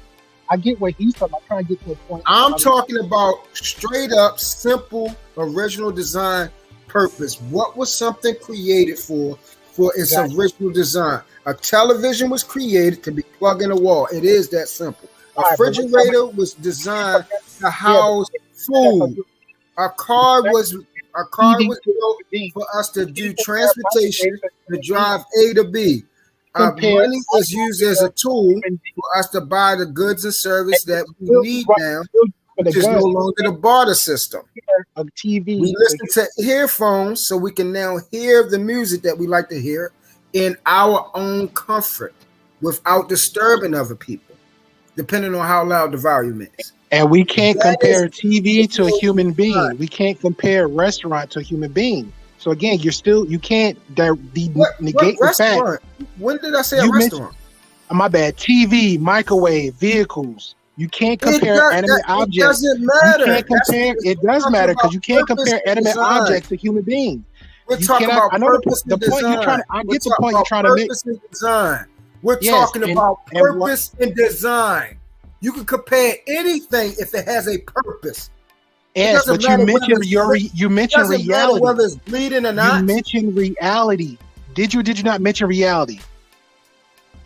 See, once again, you can't. I'm gonna say it one more time. I said it's called reality when what Watts is talking about, not me. You're talking to me now. Yes. Okay, I'm talking about purpose, not reality. Original design. Whatever something was created to do, that's what it does. That's the purpose of it. It doesn't matter whether it has other things that we later on down in evolution when we get in 27 and 6. What when the person created it, what was it used for? A light bulb was used to bring light. Now we have light bulbs that all you got to do is touch it. Now we got light bulbs that turn blue and stuff. Okay. That's evolution. The original design still ain't changed. What it do? It So illuminates if it the does, room. so the point we're making is if it doesn't serve a purpose, it's morally wrong. Is that what we're saying? Yeah. Okay, Yeah, cool. basically. Thank you. Hold on. All right, cool. Yeah, Thank you. We finally got to clarity. Hold that. If it doesn't hold a purpose, it's morally wrong. Okay, now let's go on not the same sex. Let's go to the opposite sex. The opposite sex, sometimes a lot of them do not have children. They cannot reproduce. So does that make them morally wrong? Okay. Great question. Well, not a great question. Actually, it's not great. So does a person, so let me get this straight. Does a person that has no control over their functionality, is they morally, so let's look up a definition what a moral is, because I think a moral is something that we don't create. If I'm not mistaken, a moral is something that I think what Watts was saying is something that we both understand, like a standard. Yeah, Like but I still want to like hold on to people- purpose. I still want to hold on to your Okay, thought. so the purpose did not change. Now, somebody incapable of their That original purpose. design Yes. doesn't mean that their original purpose was never there. It's just they can't do it. So does that Hey, make them morally wrong? No, because they you don't just have said any yes. control over that. A person that it doesn't make it morally wrong when somebody doesn't have no control. Okay, over but that. we just went over 3 times. You said if the purpose does not serve its purpose, is You morally added wrong. something. You added a variable when something is out of control. So you're saying the choice. You're saying that the choice makes a difference to you. So a woman who is unable to have A woman who child is burned different. has No, no no, control. I got you. Wait. Hold on. Time out. So a woman that is unable to have a child is not the same as a woman that says, "I don't want to have children." Is that what you're saying? Correct. Yes. Okay. My man. Simple. I mean, and I don't disagree with you there, because someone saying that they don't want to have children, now we're talking about choice and privilege and all of that other kind of shit. Exactly. So I get what you're saying. I was just trying to understand. The only thing I'm pushing back on is I hear what you're saying when you say original purpose, but because of evolution and because of, like you said, things change, what shit originally started out as, it doesn't continue that way. Sometimes things change, and that's just the way of life. As you said before, change is just a way of life. It's just something you have to accept. It's coming. So because of, if we're going to stick on the same premise of sex, because of the evolutions of human beings, sex now has a secondary purpose, and that secondary purpose is pleasure. Because I've been on a panel with you plenty of times, my brother, and you talk about the purpose of a man needing to just get a nut so he can have that clarity. Huh? Sex. So we've been I on heard panels that too. before, and I've heard you have conversations about how men need to have sex to relieve the what'd you say, post nut clarity, to relieve the pressure and the things that get built up from not having never, not one time, Truth. Not one time, my G. I heard that too. Well, you can hear whatever, because this is the thing, my brother. Not one time, my G. And listen to me. I'm gonna tell you why. I'm gonna tell you why. I'm not pulling this on my ass because I fuck with a lot of shit. I'm gonna tell you why. Please find that video, because I'm gonna tell you why. How can I? And I'm a firm advocate if you having sex out of freaking wedlock. I mean, not wedlock. If you having sex without being married. I didn't say anything about. I didn't say anything about unwed sex. I didn't say anything about unwed sex. I didn't say anything about unwed sex. I said sex. No, listen to what I said. Okay, so listen to what I'm saying. If I'm not promoting sex out of marriage, why would I say? Why would I promote having sex out of marriage? When you be on a panel talking to a woman and talking about how important it is for her to give up sex and not hold it from her man, if he's supposed to be responsible for taking care of the house and all this other kind of things. I know that. I didn't say anything. Truth. At no point in this conversation. At no point in this conversation did I mention anything about unmarried, sir.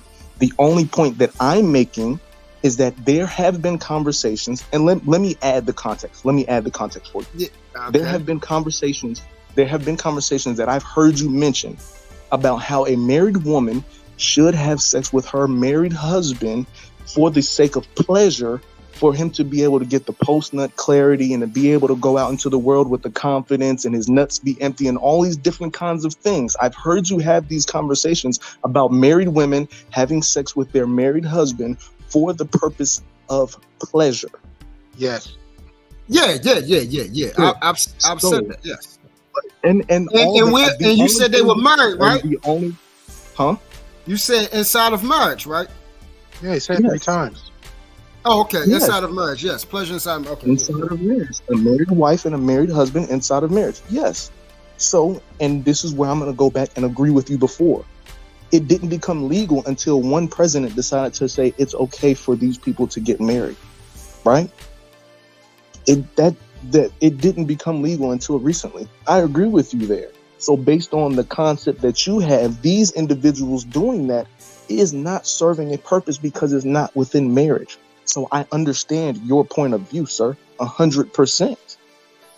But I also need you to understand that everyone doesn't have the point of view about marriage that you do, biblically or not, because there are plenty of Christian individuals that I have had many of conversations, and I'm talking about devout Christians at church every Sunday, Bible study and everything, devout. Bruh. And they don't necessarily have the same point of view about marriage that you do, sir. Hey, well, this is what you guys are real quick. But you guys are reading the same book. This is one thing that I got to roll out. Hold on. I got to roll out after this. I just want to finish. I know it's gonna take like 10 seconds, real quick. But please, leave a comment, like, share, and subscribe.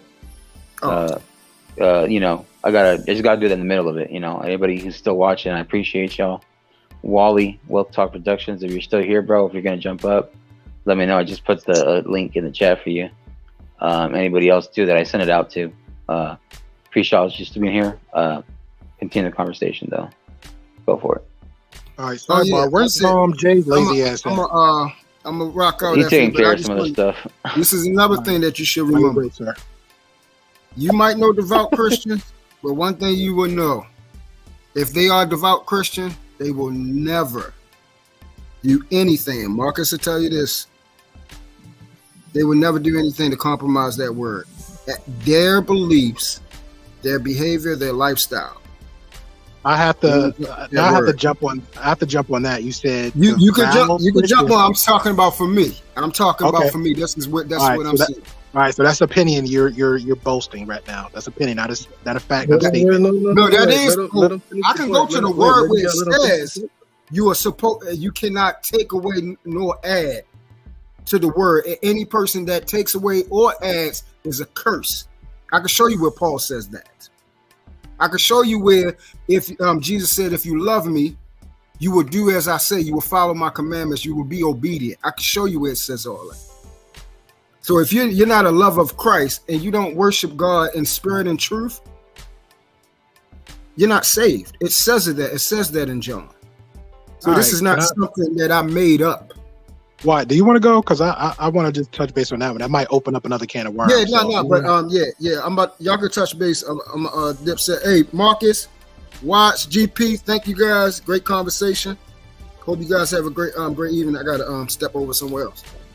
No problem. All right, man. Peace out, Truth. Thanks for stopping by. Damn, that was a lot. I'm gonna break him. That was a lot. But I'll go for it though, because I heard GP you wanted to say something. So I'll say this, man. Just on the last stuff that he said. I'm not gonna knock him. I'm not gonna knock anybody's faith. You know what I'm saying? But we do have to understand this, right? When we're talking about AKA the Bible, and Watts is 100% right, because I paid tithes at 3 churches. I know a pastor that actually studies the word. I know a woman that I grew up that's pretty much like in her 80s. She literally, you could say the numbers, the Psalms, Luke, John, and she can off the top of her dome quote it. That does not make you a Christian. I've seen horror movies, documentaries where people actually goes for just off the strength of the word of the book. That does not make you a Christian. That doesn't make you a true believer of Christ.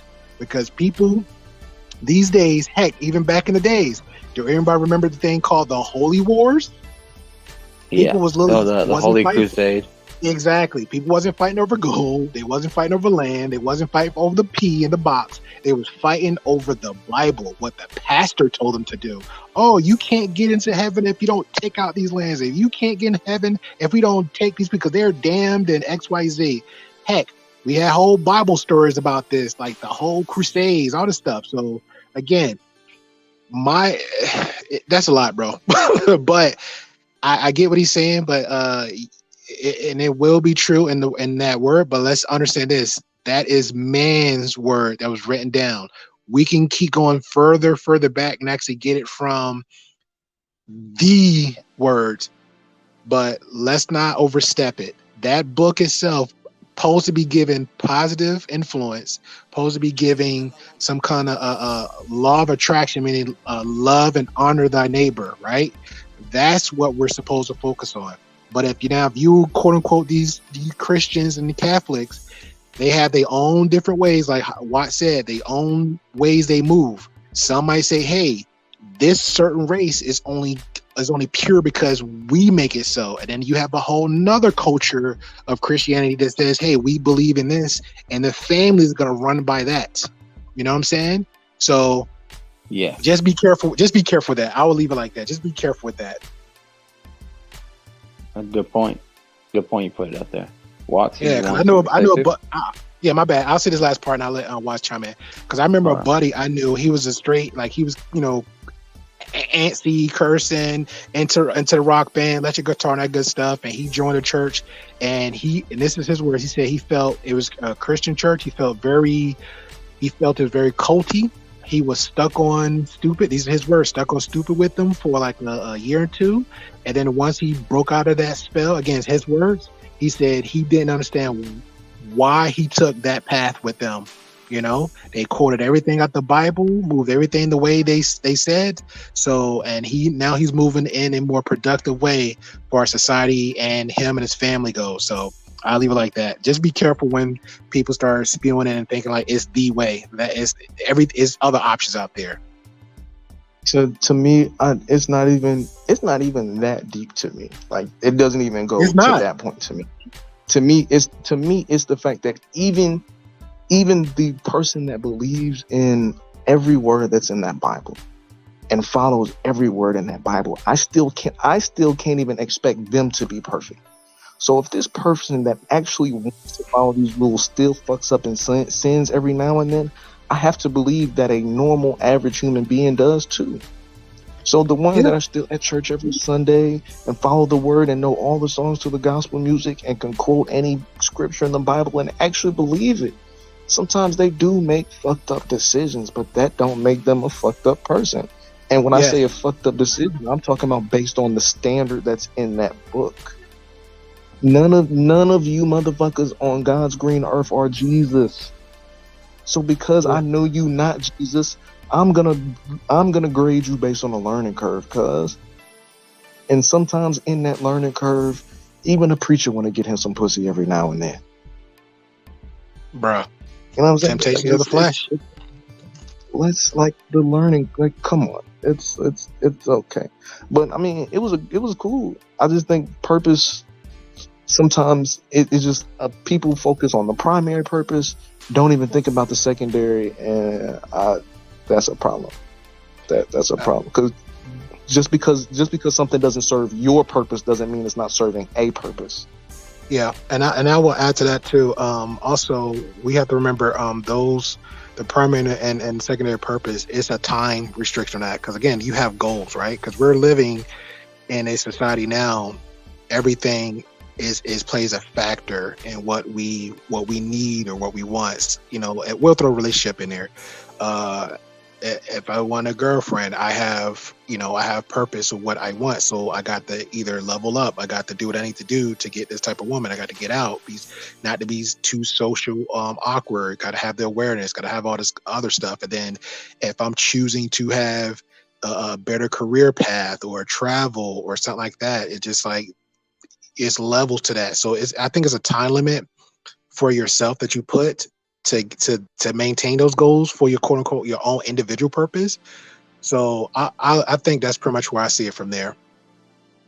I mean, but if you want to get that specific, and I'm not trying to put a cape on for the man, but in where I can understand what he's saying is once you start getting that specific in terms of goals, like that's a choice at this point.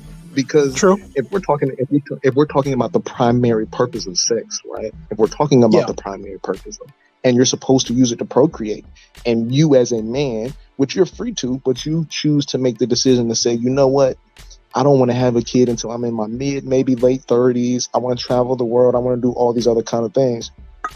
You can make that choice, but are you also going to make the choice to say, I'm not going to have sex until I decide to have a child?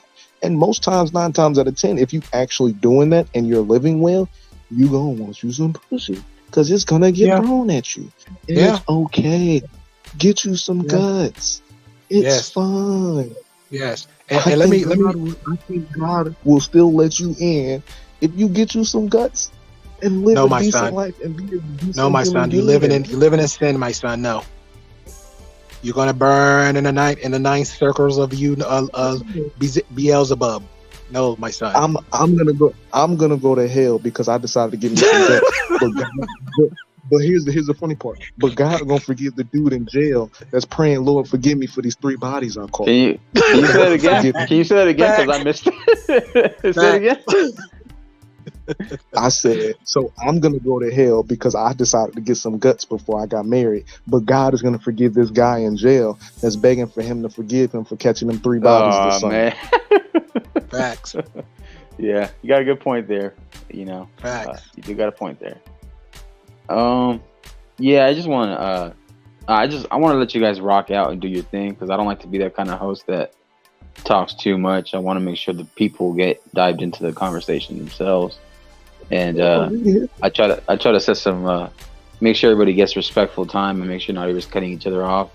I know at some point we were kind of over talking a little bit, but maybe it was like a lack of communication and lack of listening a little bit. I think we kind of got passionate and that's just and I'll take responsibility for myself because I was eager to him. No, your thing was that your fucking headphones was low. That's the issue because your shit was. Well, that was the low. first part. But when I straightened that out, my thing was, you know, I got a little bit passionate because I was trying to get him just to get to a point, and I didn't know where he was going. I didn't know he was going, and this is me just guessing at the beginning.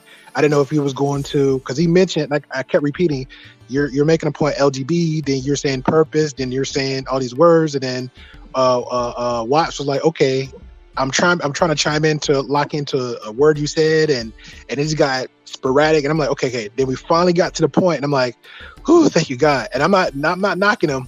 But I swear anything, I swear anything I love. He reminded me of the 5% as we sit in the corner of the bean pile, like, yeah, my brother, the red blue bean box, and I'm like, huh? And he's like, yeah, you said, huh? So let's break that down, huh?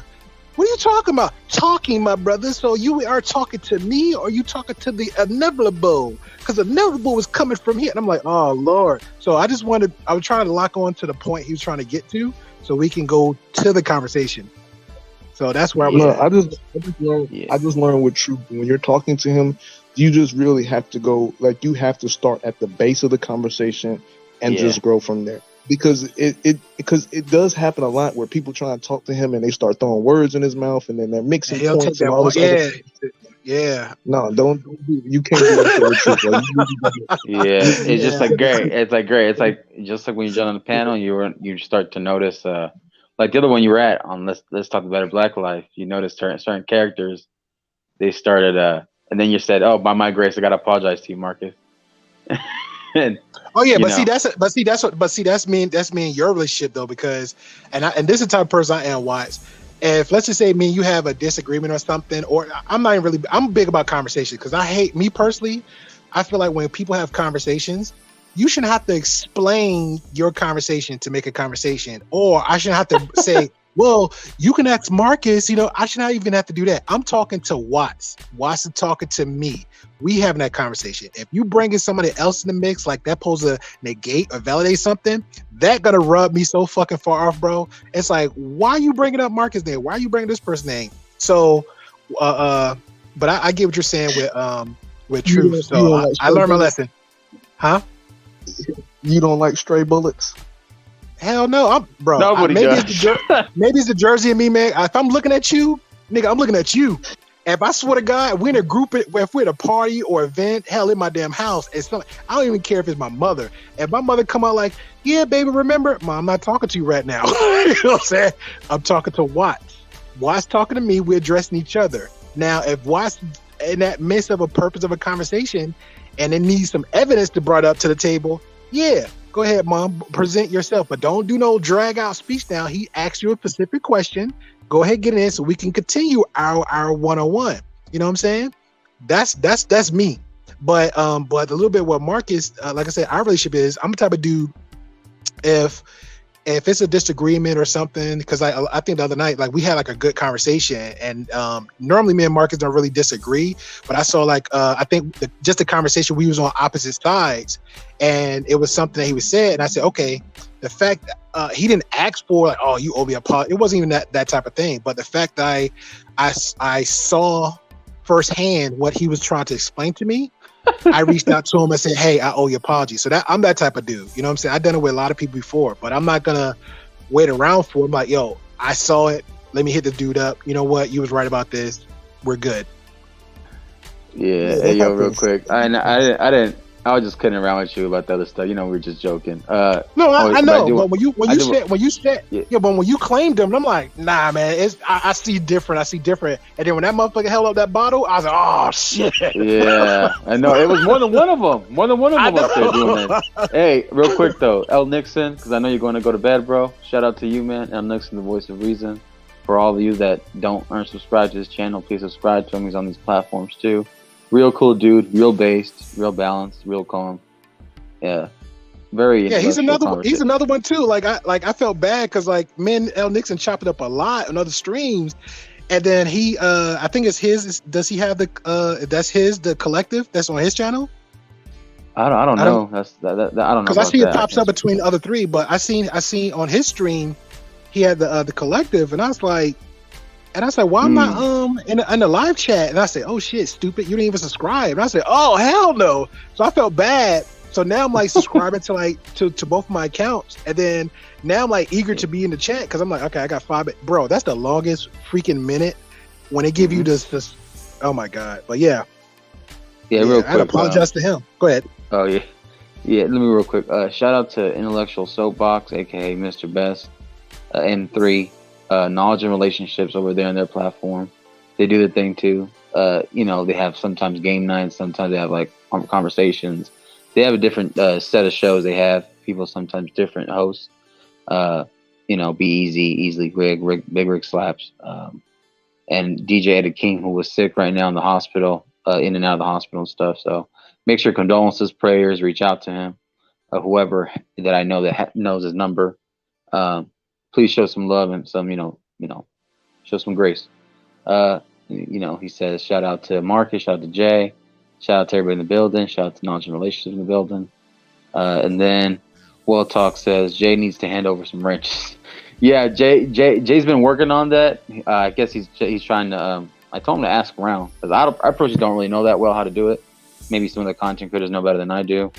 All you have to do is click on the name. Just if he see you in the chat, click on the name. It is again. It Great Pill. You and me both know Jay. I know, bro, but I'm saying like Jay did the right thing by making you the admin here, bro. So cool points to you. You know what I'm saying? And I have to give you a lot of your kudos, bro, because it's amazing to me. I be on other platforms, and Jay's and I'm gonna say to me, and this is how I felt. I felt like Marcus is the guy that's neutral, be on other panels and just be chilling, right, and have neutral conversations.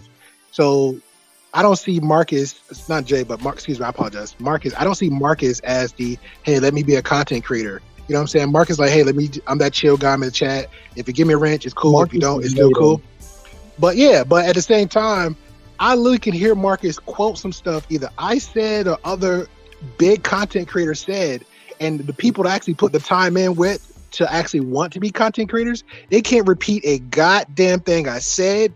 They can't even act accordingly to be a quote unquote content creator. And then Marcus just come in, I know we're just kind of like, yeah, it just be X, Y, Z, and B. And I'm like, oh my God, what was Marcus should have been that guy. So no, I'm just saying, I'm gonna say this too. Who's that? We know this guy, Great Pill, and Hunter Watts know who we're talking about. Push it forward, don't push back. Yeah, I was like, whoa, that's what's going on, man. So also, inside joke real quick, cooking sandwiches by Intellectual Soapbox, because he's kind of quoting what I said, like just GP was just saying. We all have our favorite, infamous quotes that we do. I guess I'm known as the guy that tells a girl, hey, are you good at cooking sandwiches? And it just carried on from there. So little inside humor. And back to the Wealth Talk Productions. He says he has to click on the 3 dots and click add moderator. Okay, now I know that. Thank you. I didn't know that before. Thank you. But I don't know Wealth that well, but I will say this, and I'm sure Marcus passed information on. And I'm not trying to deter him to not make your wrench monitor, but I would say this. There's other channels. Do the homework first to understand what it takes. If you haven't, that's fine. I'm not talking to you. I'm just speaking in general. But there's other links and stuff out there to explain to you what's the responsibilities of a wrench holder is to hold the blue wrench. And also work with your YouTuber. That's Marcus, and that's Jay Takashi. Whatever they say goes.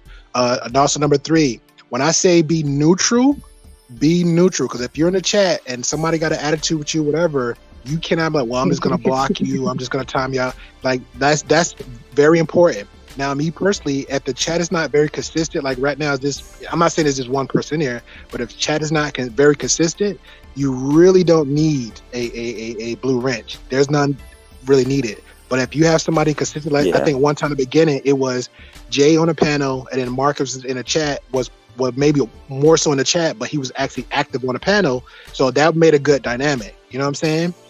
But both of them actually they swapped. The roles has changed a little bit. So it's like, okay, well, if that person is active in the chat and me and Marcus and Jay is on the panel, then we might need another person as a blue wrench holder. Now, I will say this as a caveat. Maybe it might be a cherry for Jay if he actually hold into it. But I'm sure Marcus, you're tell him. Repeat what I said.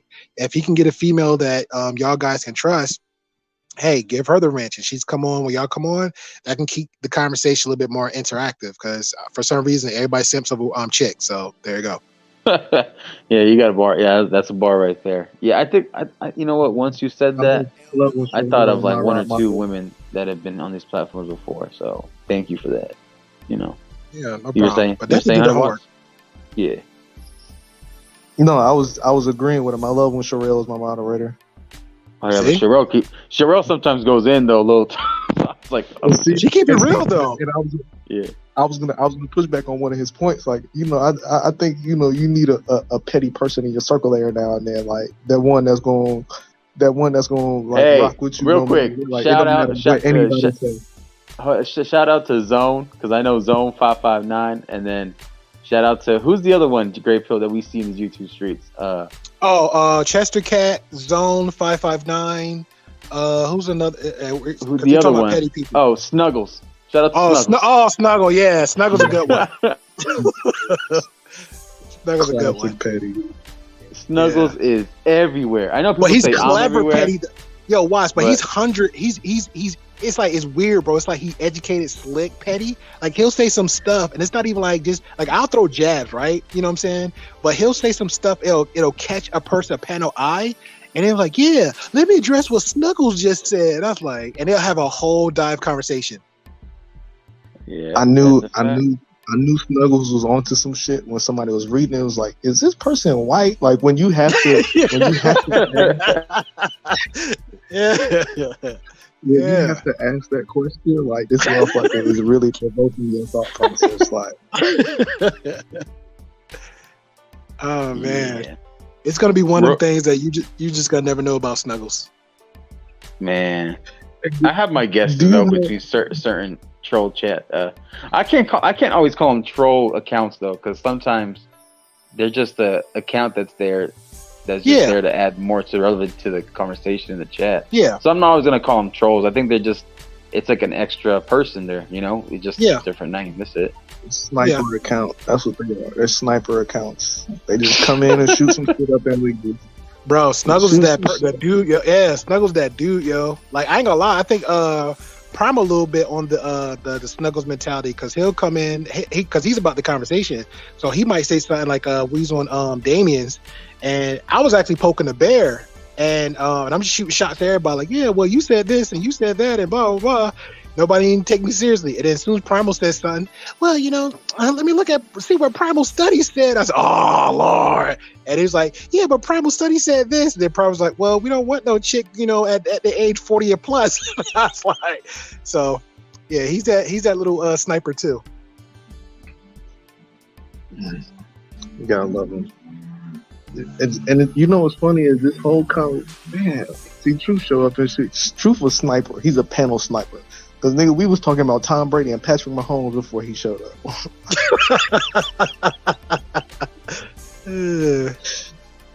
Oh, that shit funny. He a panel. It's all good. Get the brain cells electrified just a little bit. Get somebody blood pressure up. Yeah, at least he down for the conversation because I just can't argue with people, bro. Like it's a healthy argument, but if it's come like one sided, it's like I can't. I'm already tapping out.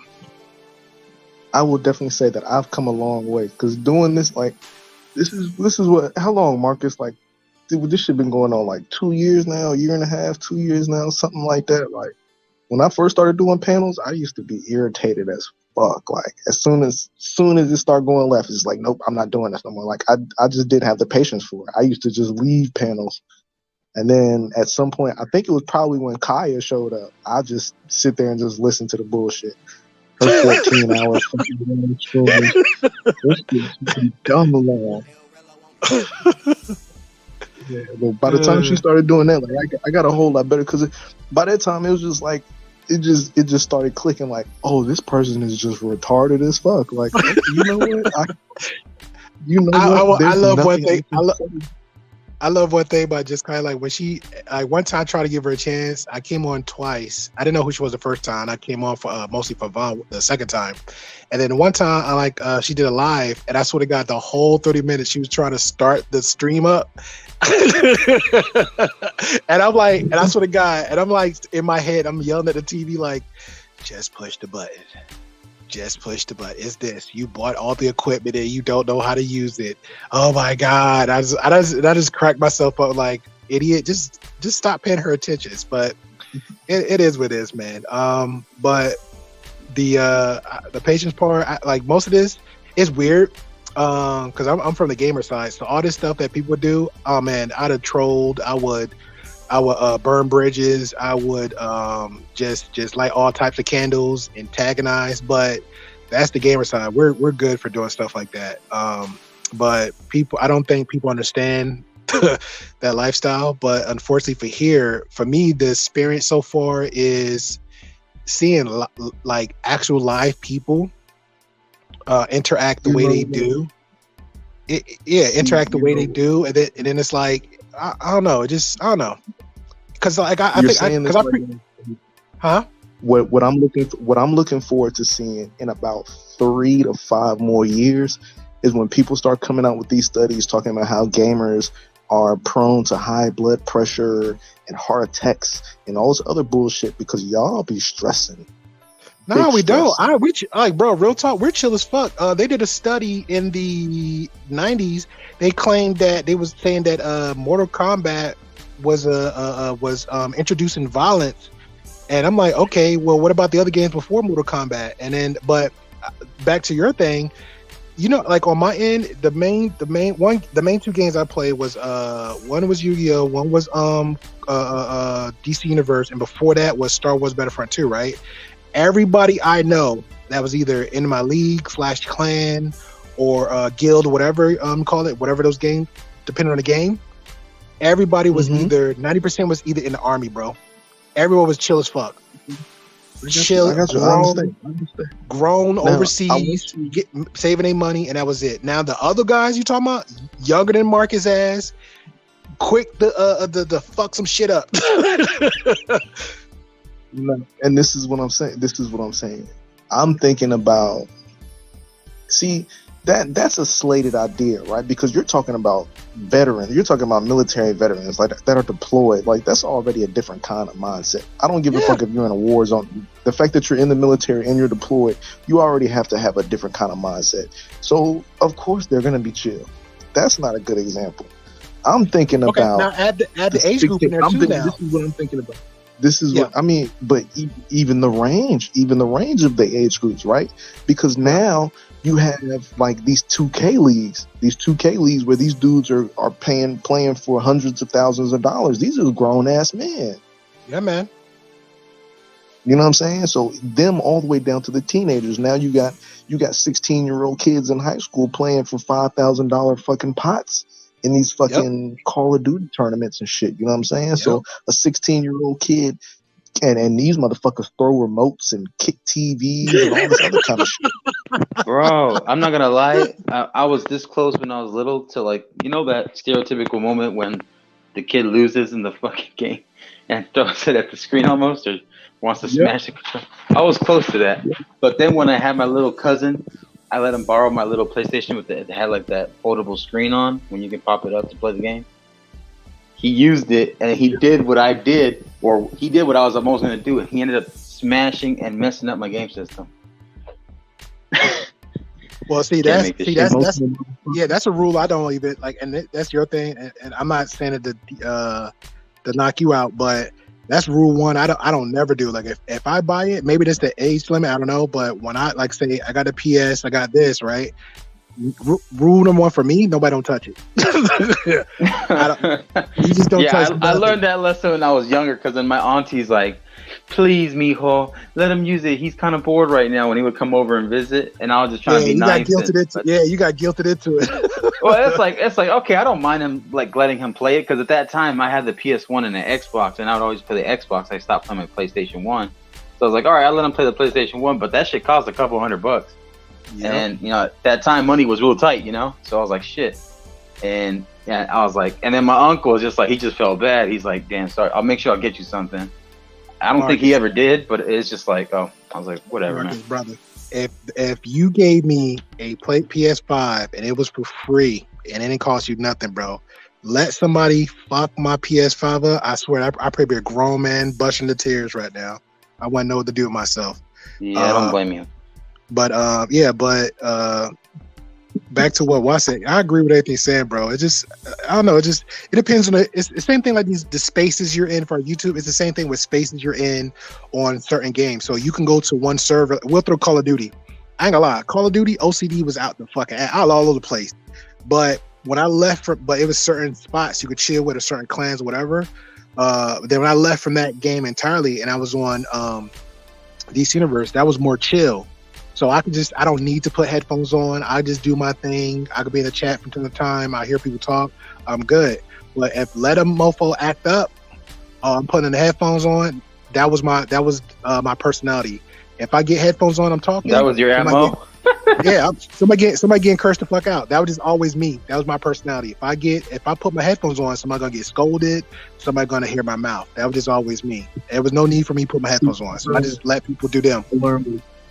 I learned with gamers, y'all have one of 3 positions when it comes to your headset, right? So if it comes on, y'all put it on, but it's not really necessarily over your ears. It's just like on your head, so you can kind of hear what's going on.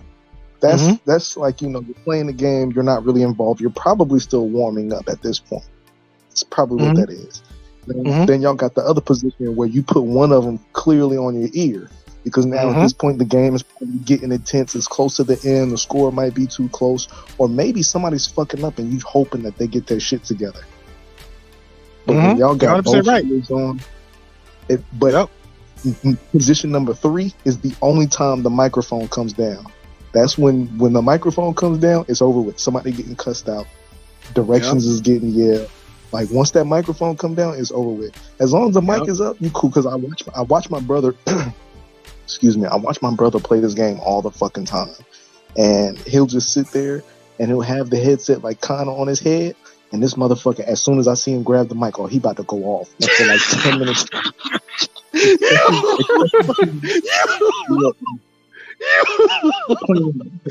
I wish, Hey, Hunter, watch. It has begun. I swear to God, he ain't lying. He's not lying. Yo, hey, Hunter Watts, that Kill Bill theme.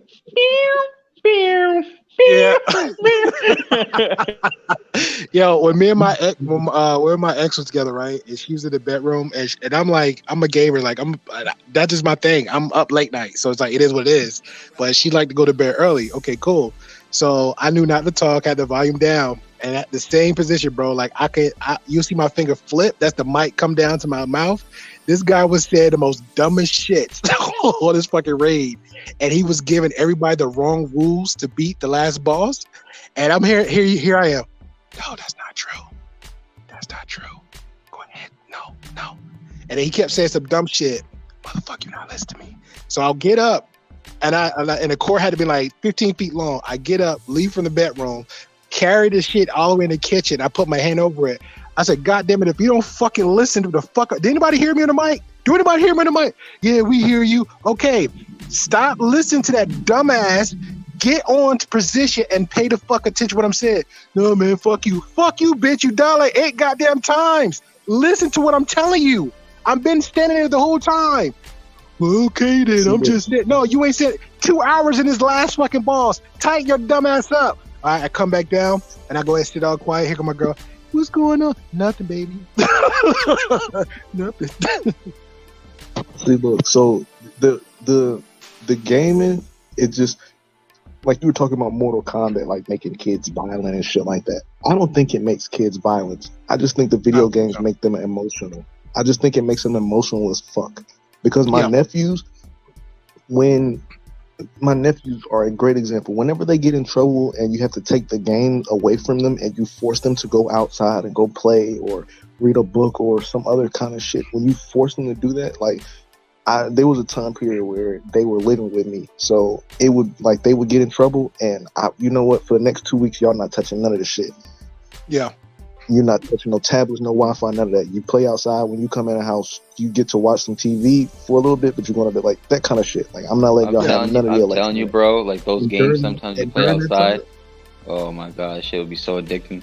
Because I remember back in the day when like you play outside and you didn't want to come back inside at all. Like you wanted to spend more time with your friends playing outside. Yeah, but see, that's Yeah, I was gonna say I agree with that because I see that what he said. That's a different caliber of generation of kids versus mine. Because like the guys that like I was the outside player. I had the Nintendo, but I still go outside and play. But when the internet got involved, like I remember the first one was the first PlayStation Xbox. Was not. Yeah, I'll give you that Xbox, and it was a PlayStation because PlayStation had the back, that little big ass box in the back, and we had the bandwidth with our dial up, right? So I remember that far back. So, and even that time, I think I was like early 23, 25. So I would still go outside, I interact, whatever. But now, my generation, we use it as recreational. Like for example, oh man, I got 9 to 5, Monday to Friday. I get off home for work. What I'm going to do? Clearly, I'm not going to party. I'm not going to waste my money. I'm not going to be running around trying to smash every check because that's time consuming. I'm tired of going home, so I either I got food ready, or my girl already there, or I go shop around, grab some food. I come home, shower and change. I got maybe 2-3 hours. Boom, I jump on the game. You know what I'm saying? That was just my downtime. Or I might binge watch some shows. Boom, that was me. And then let's say if I got the weekend. And I'm not, again, because I know most people are like, oh my God, I got to get the pee. No, it's Friday, Saturday, Sunday. I can binge watch all my shows. I can hang out with my buddies, drink with my buddies, or I can just jump on the game. So that was me. But now that caliber as far as the gamer goes, the type of game I play, if I feel like, because I even look at kids like, why you triggered so much? And I tell some kids, 16, or the ones that not the millionaire gamers that get the money, if you so good like you think you are, you wouldn't be doing all that screaming out and jumping out the chair and bashing TVs and all that. So that's the type of gamer I am. I feel like I'm so good, I'm not going to get that trigger like that, especially consistently. I might get on a mic and just say my little piece, then I'll dip. But children are 30 times more emotional than you are. True. And the only reason that is because they still kids. Like that's true. It's not their fault. They just emotional as fuck. But them games just pull a different level of emotion out of them that I just. That's true too. But you know what it is though? It's some of these games are like the open world games, like the ones where you get to not only communicate with other people around the world, but the story itself, and I think the adventure, and like it gets people drawn. Like I remember playing that's a chill game though. That's not even a high drilling like kids gonna throw a slap. Call of Duty. Oh, the kid has slapped somebody. No, well, I'm speaking only maybe. I'm just speaking on my own behalf. Like on Xbox, like when I got the first Xbox, I remember playing. My first game they got me was Halo 2 because I never played Halo 1. I only heard of it, but because a teacher of mine, like I don't know how old he was, but like everybody was like always saying, oh yeah, you're a teacher, but you like playing video games. That's cool. So that's what the kids got to gravitate towards him. He's like, yeah, my wife, she got me an Xbox, and I remember him playing Halo and stuff. That was like one of his favorite games he played.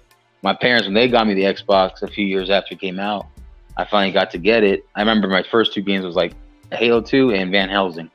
And I remember playing like their adventures and stuff and like the open world and stuff. So that got me drawn to that type of game for a certain span of time. And I played in Call of Duty. I remember playing the first played Call of Duty 2, and that was like the World War II era.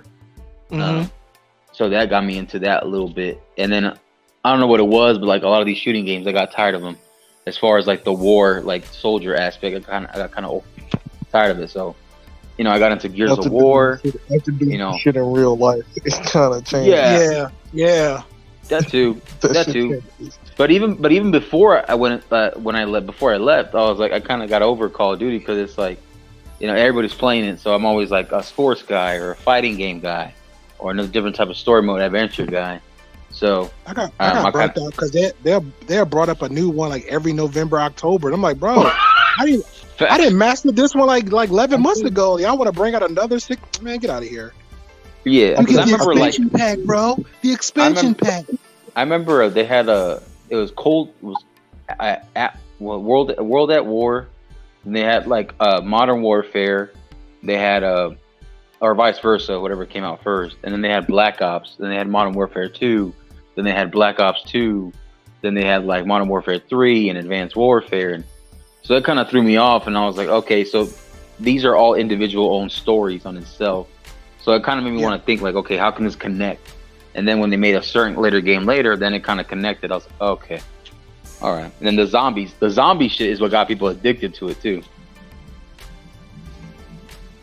Yeah, because Jesus Christ, my bad. I was playing around my lighting, but yeah, I agree to that. But everybody had their own thing because I knew most guys were like they love the campaign mode, but they didn't care about the zombie mode. Most people only play zombies, but never played the actual game. Like I did. I didn't like the versus, like it'd be like the 20-on-20, whatever, 8-on-8. I didn't really too much care about that because everybody was kill hogs. And then I was more preferred about the bases like A, B, and C. And then it was this one thing they mapped out was like capture the flag or detonate. I thought that was fun. Yeah, but that was nerve wracking. Like it was like 4 and 4 and 4 or 5 on 5, and you got to trigger the other man's bomb. So everybody would go and try to kill each other first, and then you'll see like what's that other one? Crap, I had it saved on my PS3. I can't remember the name. One in the chamber.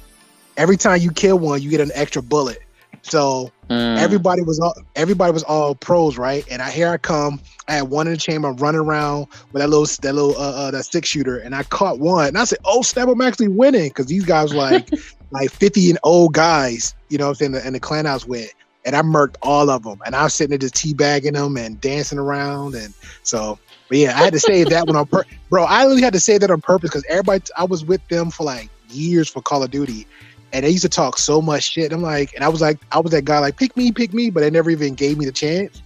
And then slowly I start out killing everybody, start getting all the bodies, and I just start screenshot shit. So every time motherfuckers start talking smack, and I said, well, remember when I did this? Remember that guy you keep saying to do like a 50-0? I did that. Yeah. So, good times. Hey, because that's the thing. Because I remember when the Call of Duty was like the thing to keep constantly come out. I used to notice little commercials, and then each celebrity each year, like they would have their because it was basically advertising the online playing and stuff, the multiplayer, and the skins and like the guns and like DLC. What's it called? Is it DLC, right? Downloadable content, whatever. Yep. Xbox was actually perfect for weeding out a lot of hackers, cheaters, because people was actually hacking for the gold camo, which I was like, why would you cheat for that when you could just like it didn't take much to grind out to get the you had to the prestige, you had to level up, get the prestige, and once you get the prestige then you can get the gold camo, whatever. But people actually would glitch the game to get it. So Xbox, anybody at Xbox just report, huh? Time the fuck out. How long typically does it take you to prestige? And back in my heyday, when I had, I think there's one Thanksgiving, like, and I call this why I call it no life in it. Friday, Saturday, and Sunday, a good 3 days if you catch them on double XP or triple XP weekend. How many hours during those 3 days did you play? 72. You kiss I'm my gonna ass. say something real quick. I gotta introduce somebody to the panel real quick. Shout out to this man that comes up. He always does the petty slide shots. He says he's for the bullshit. He does the OBS. Definitely good with his OBS. Mr. Tristan Draper. That he's say it? Yeah, Tristan y'all? Draper. You know what time it is? It's about to be that time. Yeah, he's known for that. I ain't gonna lie, that was pretty cool. I actually thought it was him. What's up, Tristan? What's going on, bro? I said, how y'all doing? What's up, man? You're kind of low a little bit, bro. Hold on, let me fix this thing. Yeah, it's okay. That quicker wireless. I got you. Home good in this fucking game. Huh? But you were saying 100 watts about the 72 hours Grape Hill? Oh yeah, no, there's 72 hours, bro. See, come on, dog. Like a motherfucker like me, a gamer like me. At most, I have maybe 3 or 4 hours to spend on playing a game a day. You ain't about that grind life, son. Shit, grind life, nigga. My grind life different. As soon as I got out the military, I had to work 2 jobs.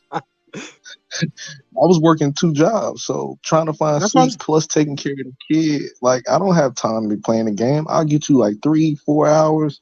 All right, that was fun. Now I need to go to bed. Hey, shout out to real quick. Let's talk with JBJ. He's over there. He does like a lot of like different type of content. He does like maybe whatever's current news, current trending topics. He's an anime guy. He's also a sports fanatic too. Among another thing, other plethoras, Marvel and stuff like that. So be on the lookout. Also, because y'all are talking about other stuff, I got to do a side note. Okay, Cobra Kai season 5. I'm halfway through it.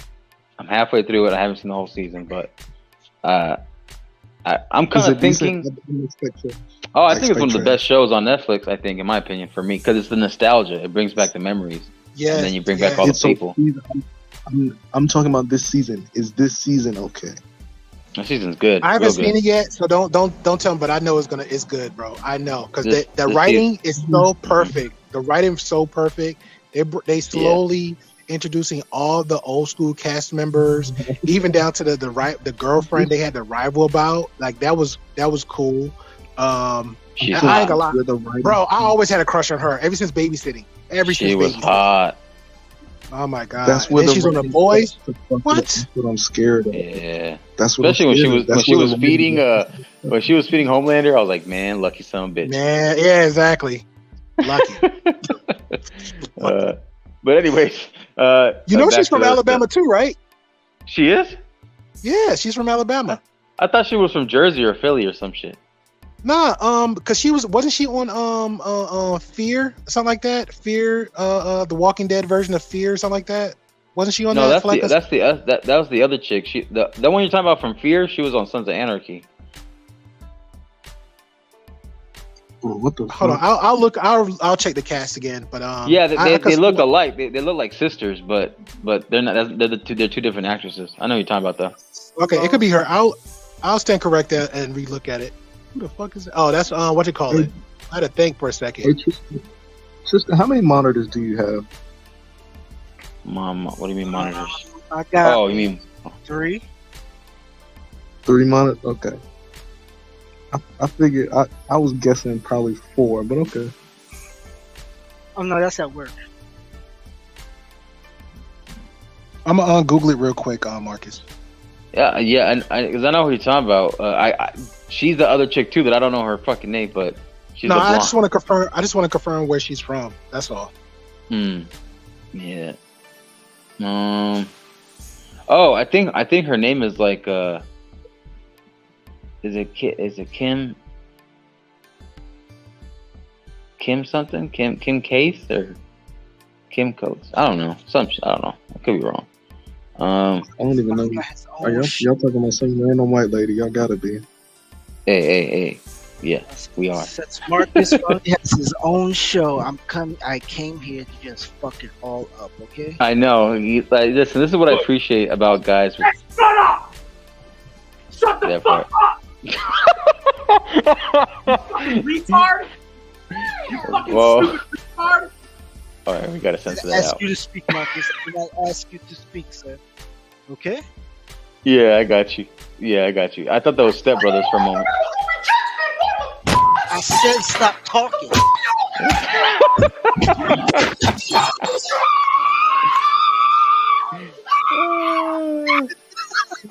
What just happened? I just saw Ronald McDonald beat the shit out of a kid right now. What's going on? Exactly. That's all that matters. It's the pure randomness. Okay.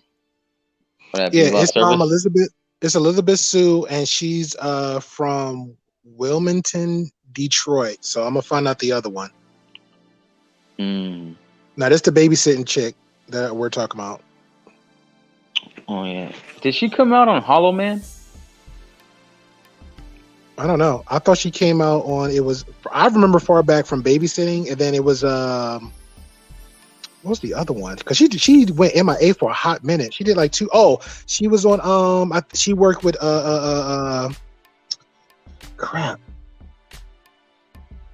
Back to the Future, part 2.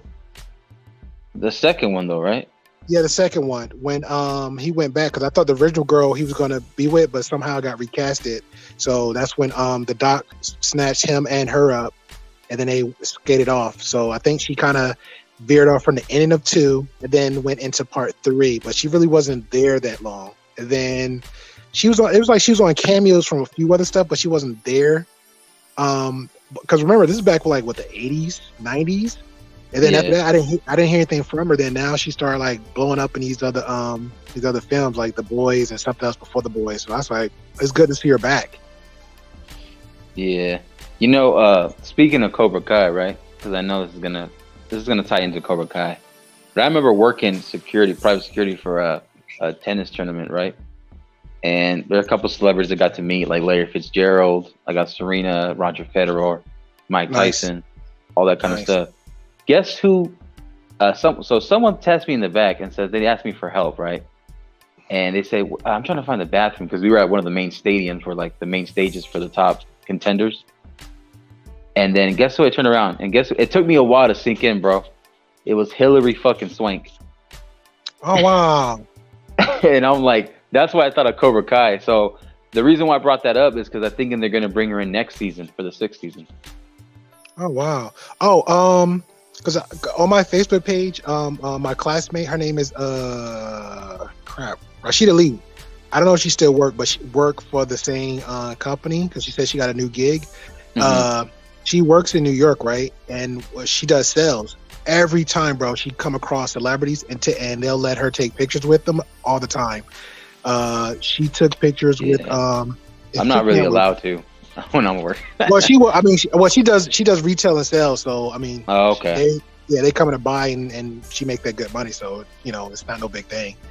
But yeah. But I used to get my employers were dicks. My employers are dicks. They're like, can't take shit, can't take pictures. I'm like, man, but. I remember meeting a Kurt Russell and Goldie Hawn.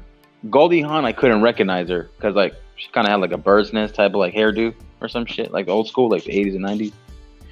And then Kurt Russell was like, he's that man, right? A lot of people remember him from all the classic movies he did back in the day. And David Arquette, I don't know if you remember David Arquette from the Scream movie. I have to see the face. You remember the officer from the Scream movie? Officer Dewey. Oh, Dewey? Yeah, Dewey. Yeah, yeah. Man, I was disappointed in the new one because I'm like, oh, they killed him. They killed him, and Dewey knew effing better. He knew all the rules, everything. They killed him off, and then you know what? It is dumb. I watched it because I'm a fan of all the other Screams. I think the third one and the one before that was like the best one because the twist of it all. This new one, because I think what he was trying to do is, because Whoopi did this, and she stated one time that she said us veteran actors and actresses, she liked to leave, step aside and let the new young generation step in and get that and take the hold the torch. So I say maybe I understood. So maybe that's what everybody else was doing. But the writing was just so trash for the screen. Yeah, I didn't bother to watch it. I think the last one I watched was like the 4th one, and I was like kind of about it because I was thinking, oh, they're gonna delete one of the main characters of the original 3, right? Do you want to know Do you want to know the ending for the latest Scream? Yeah. No, I read it on Wikipedia. So like Dewey passes away, right? Yeah, Wikipedia. Yeah, I mean, like, and plus, like, I would see like the leaked clips on YouTube. Yeah. Before they take them down. And I remember I see them, they stabbed him multiple times or whatever like that. And I'm like, really? Like, you would survive all 5 movies being a sheriff, like, he lost going to Hollywood. He lost his job. He wasn't even a sheriff on this one. He said that because the relationship between him and Gail, because he decided to leave, retired early and go with Gail with her career, and which is kind of like a red pill moment right there. But and he wasn't feeling it, so I guess they didn't have the talk, so he just like went back home, and that was it. And then so when the killing came, he was trying to reach out to everybody, even her, like not to come, but Gail's character is Gail gonna do what she want to do, shout out to the red pill again. And then she came and everything happened. He got killed, everybody got killed off except for Gail and the main Sydney. And the only reason I could think of they held on to those 2 characters because of their popularity. Well, mainly Gail because she's been in Friends and other multiple stuff, so he got the influence, and then Sydney because she's pretty much the main cast from all the Screams. So I think the fans was like they'd rather have her alive and keep it moving. So, but I'm not gonna lie, bro. Sydney in her young years in the early Screams, she was hot, bro. And then remember Sydney in that movie that she played with the other chick? I forgot the name of it, but they was both the bad guys. Huh? Were they witches? Nah, it was you're talking about Wild Things. Yes. Oh, with Denise Richards. Oh my lord. when they had that scene in the pool. Oh, Yes. oh shit. Yes. Yo, I'm sorry. Yes. Yo, hey, shout out to Tristan for that background picture. I think I remember. P had actually did a little clip because she's really big. She's a real big fan of the 80s and 90s movies. So she did a scene like that, like she's like, "You want to see what I'm saying?" or something like that. She just walked out the pool. I said, "Yes, Lord."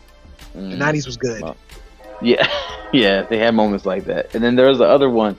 There's a movie with what's her name again? The girl who plays Gail. Courtney Cox. Courtney Cox, right? I think so. Yeah, so Courtney Cox was in a movie called 3,000 Miles to Graceland. Have you heard of that movie? It's like an early 2000s movie. Yeah, and it's like all the Elvis guys. Oh my god, bro! In that movie, that's where I got my real good crush on her. Because I'm not into like real skinny chicks. That's what both of the dudes were playing as Elvis. One was the bad Elvis, and one was the good Elvis. Yeah, that was a good movie. Yeah, and I remember there was a couple scenes, you know what I'm saying, where they get real intimate, and I'm like, oh shit. I was like, oh shit, I never seen her like that. And I remember like Friends, like she was attractive, but I always thought, who was the other chick, Rachel? I always thought she was the pretty one in that show. But when I seen her in that movie, I love how Rachel grew as an actress, because when she was on Friends, I just took her as the silly one. I never took her as sexy until after Friends, and she was playing out all these other different roles where she was doing silly comedy parts. Then she played that one as the asshole boss, but she was the nymphomaniac or horrible bosses. yeah, that was, oh my god! And she had that outfit on. Oh man, I said yes. Like she just brought me back. And then when that whole and then when that whole scandal thing with Mr. and Mrs. Smith, and then when Tom Cruise had cheated on her to get with Angelina Jolie doing the movie, and I said, oh man, that's messed up. Brad Pitt, right? Yes, Brad Pitt. Thank you. And then when she held her the same body, bro. I mean, her body just got tight, and I was like, Brad, why, bro? She was well rounded. She kept the body up, like. And she just seemed like a good person. I was like, Brad, come on. Like, I get it. It's Angelina Jolie, but come on. But yeah, she's my girl. Yeah, if I was Brad, I would have stayed with Rachel. Just because I heard they got back together. I heard them were hooking up. That's what I heard. Oh, well, hooking up, yeah, whatever. I mean, he's still hitting the draws. Yeah, hey, that dude, no pause, no homo. That dude aged well, and he did great in his movies too. Him and Tom Cruise. Yo, they need to do another.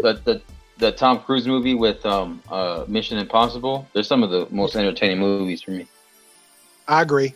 They need to do another Interview with Vampire, because they don't look like they actually age at all. You know what? I haven't seen that movie in forever, bro. Like I kind of almost forgot about it. Well, Kristen Dunst, right? I think so, but that's the most between them and Queen of the Damned with Aaliyah. I think that was one of the best classic movies ever. Wait a minute. You're leaving out one of the two of the main important ones. The Lost Boys and Bram Stoker's Dracula. What's the other one? Yes, with Neo. yeah, there you go. He said Neo. Yo, the guy, oh man, he's like, what is this? He's like, that's Devil's Bitch. He start riding. Bro. What? Yeah, you got to see Tristan. that Bram Stoker's Dracula. Tristan? Nah. I'm gonna put it in the chat. You got to see that. Hold on, I'm gonna put it in the main chat.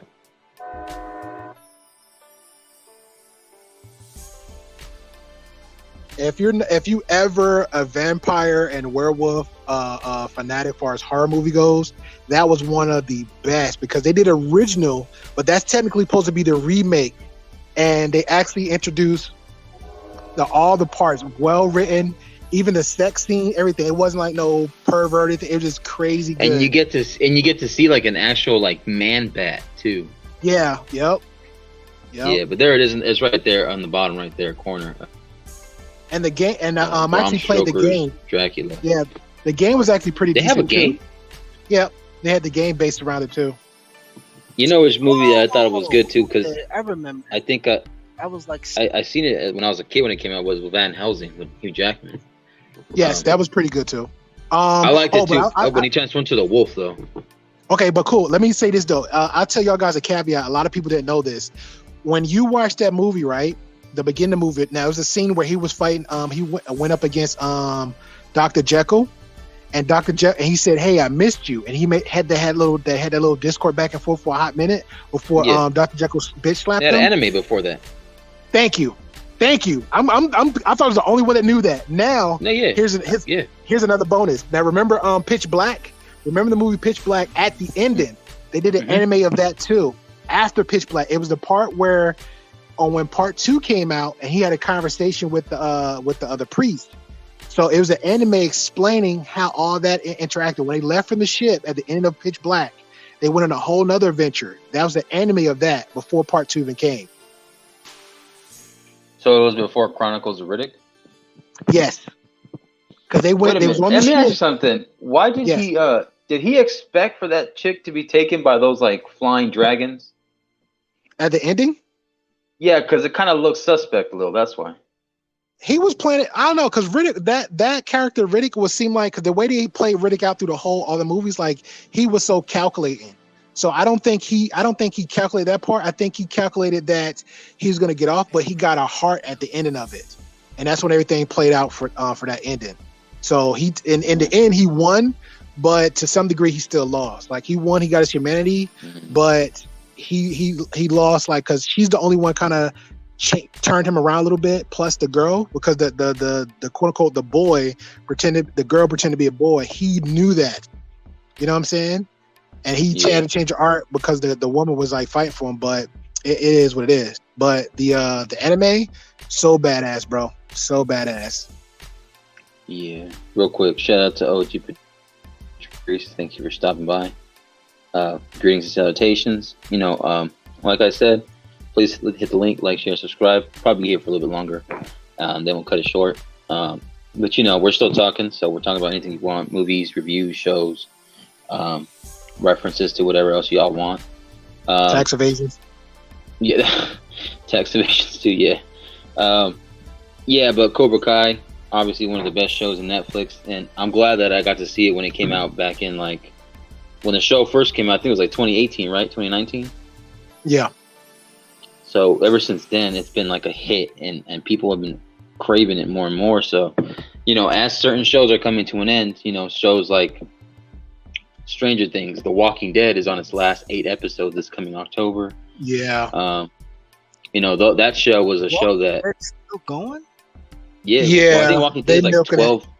Like 12. Like this is the thing that I have okay, I'm gonna do it right here real quick. This is my thing about this season, because I know COVID kind of messed it up and kind of pushed back a lot of shows, and shows had to end and movies had to be pushed back or scrapped.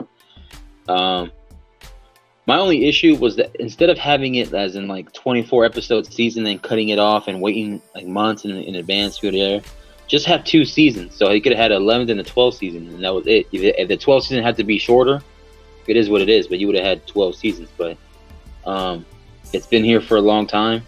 I thought it was going to make it to 13, 14 seasons because of the way the comics were going. Yeah. Even though they kind of strayed away from certain comics because characters are gone, and they switched out and added certain characters to create for the show that wasn't canon to the comics.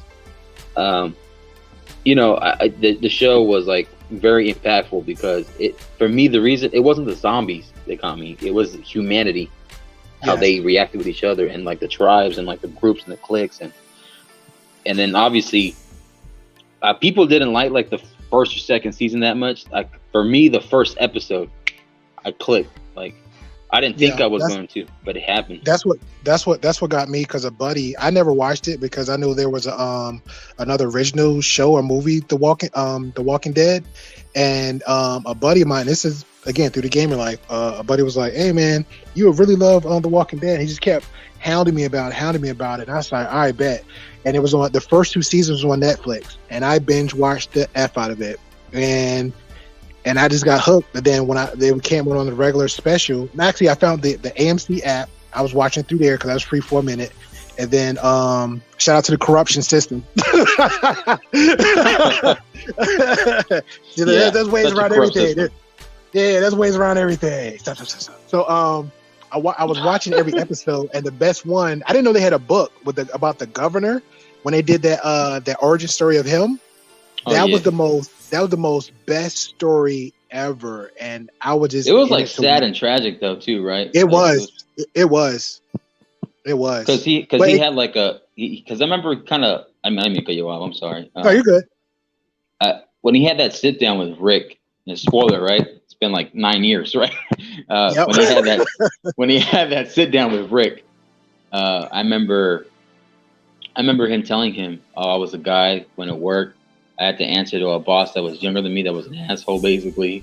And then his wife, I think his wife was the one that got like sick, right? Or an accident happened, right? Yeah. And she got hit or something. Is that what it was? I think so, which is funny because that's kind of like Negan's origin story. It's always a woman. Yeah, well, the thing with Negan's was that his wife got sick from cancer, and I remember they did his comic, his origins before, like after they already introduced the storyline, but they wanted to do like little flashback within the continuity, and they did a flashback to when his wife got sick, and they actually showed it on the episode, and remember him being part of a clique, and then he had to be Savage, and that's how he ended up becoming Negan. That we know for the Saviors, and then the other one that kind of always interested me a lot too was the cannibals, the Terminus and the guys that wore the skin mask. The Whisperers. I think Terminus was crazy because this is when I had hope, and then after them, that's when they found a black dude with a lion, and that was a good one too. Ezekiel. I felt bad. Yeah, Ezekiel, my bad, bro. And Shiva, and I don't know. And this is one thing I love about The Walking Dead, except for like I think after Rick quote unquote passed and got carted away in the helicopter. I just stopped watching it, and then I came back and I watched the part where kind of sort of let Negan free, and it was the whole winter freeze, and then the Whisperers just did what they did at that point. And then I stopped again, and then I kept hearing more about it. So I might just get one of them. I don't give a F days and just go back and catch up from that moment and move forward. But the best thing I liked about The Walking Dead, just watching it on the TV, not on media, is when they did the Talking Dead rat behind it. I would literally wait for that. I'll watch the show, get it on my feelings, then I'll watch the talking, and then everything like you just said, like it's not about the zombies, not about how my man tripped and fell into a mountain of zombies or all these stuff happening. It's about the people, how they work together, how they interacted, how this whole nother person was a regular person, and the governor actually ran and took over a whole town, an army of people. Or Negan, this mofo went from solo dolo to running damn near to having multiple outposts. Bro, he literally had a whole town. It was like a city he had, because the way he had the outposts ran, they had to break off in teams of like 2s and 3s just to kind of slow him down. And then by the time they slowed him down, it took an inside man with a conscience. Shout out to my man with a mullet. It took an inside man to actually foil their whole plan, because if he didn't, it was two of them. It wasn't just Eugene. It was the guy that got burned in the face. Was it Dwight, or was it? It was yeah. But you know what? I think he was giving some good information, but I think it was helpful. I'm not gonna knock it, but it was. I think Eugene made just tip the scales too much, bro, because he messed up them bullet and it blew everybody's hands. Yeah. If he didn't do that, there would have been a wrap. Like Negan was just you know what? Just let them all on fire. Just he took them all out. Yeah, that'd have been it. But the Talking Dead was the best part for me, when they actually had the conversations, how this, because even with my man, I can't remember his name, the Asian kid, that Glenn, thank you. No lie, Glenn had more lives than a cat. When Glenn was on with that dude, when he knew he didn't feel comfortable on the dumpster, yeah, and when my man fell, I thought it was a wrap.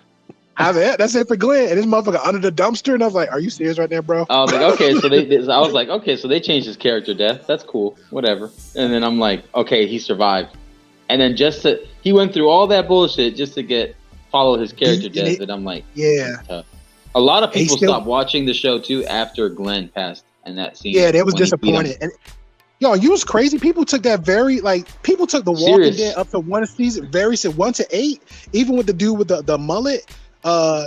Because they had articles and news clippings and stuff of him, like he would just like be walking the airport. People he said people was threatening his life. He had to like shut down his media because he was getting so much hate mail. He's like, people didn't understand like this is actually a character. Even Negan, I said, bro, that's when you know you so good people hate you. He said people literally would come out to me and just like, why you change sides? He's like, it's a show.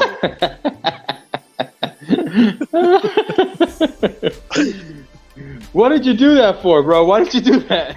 Yeah.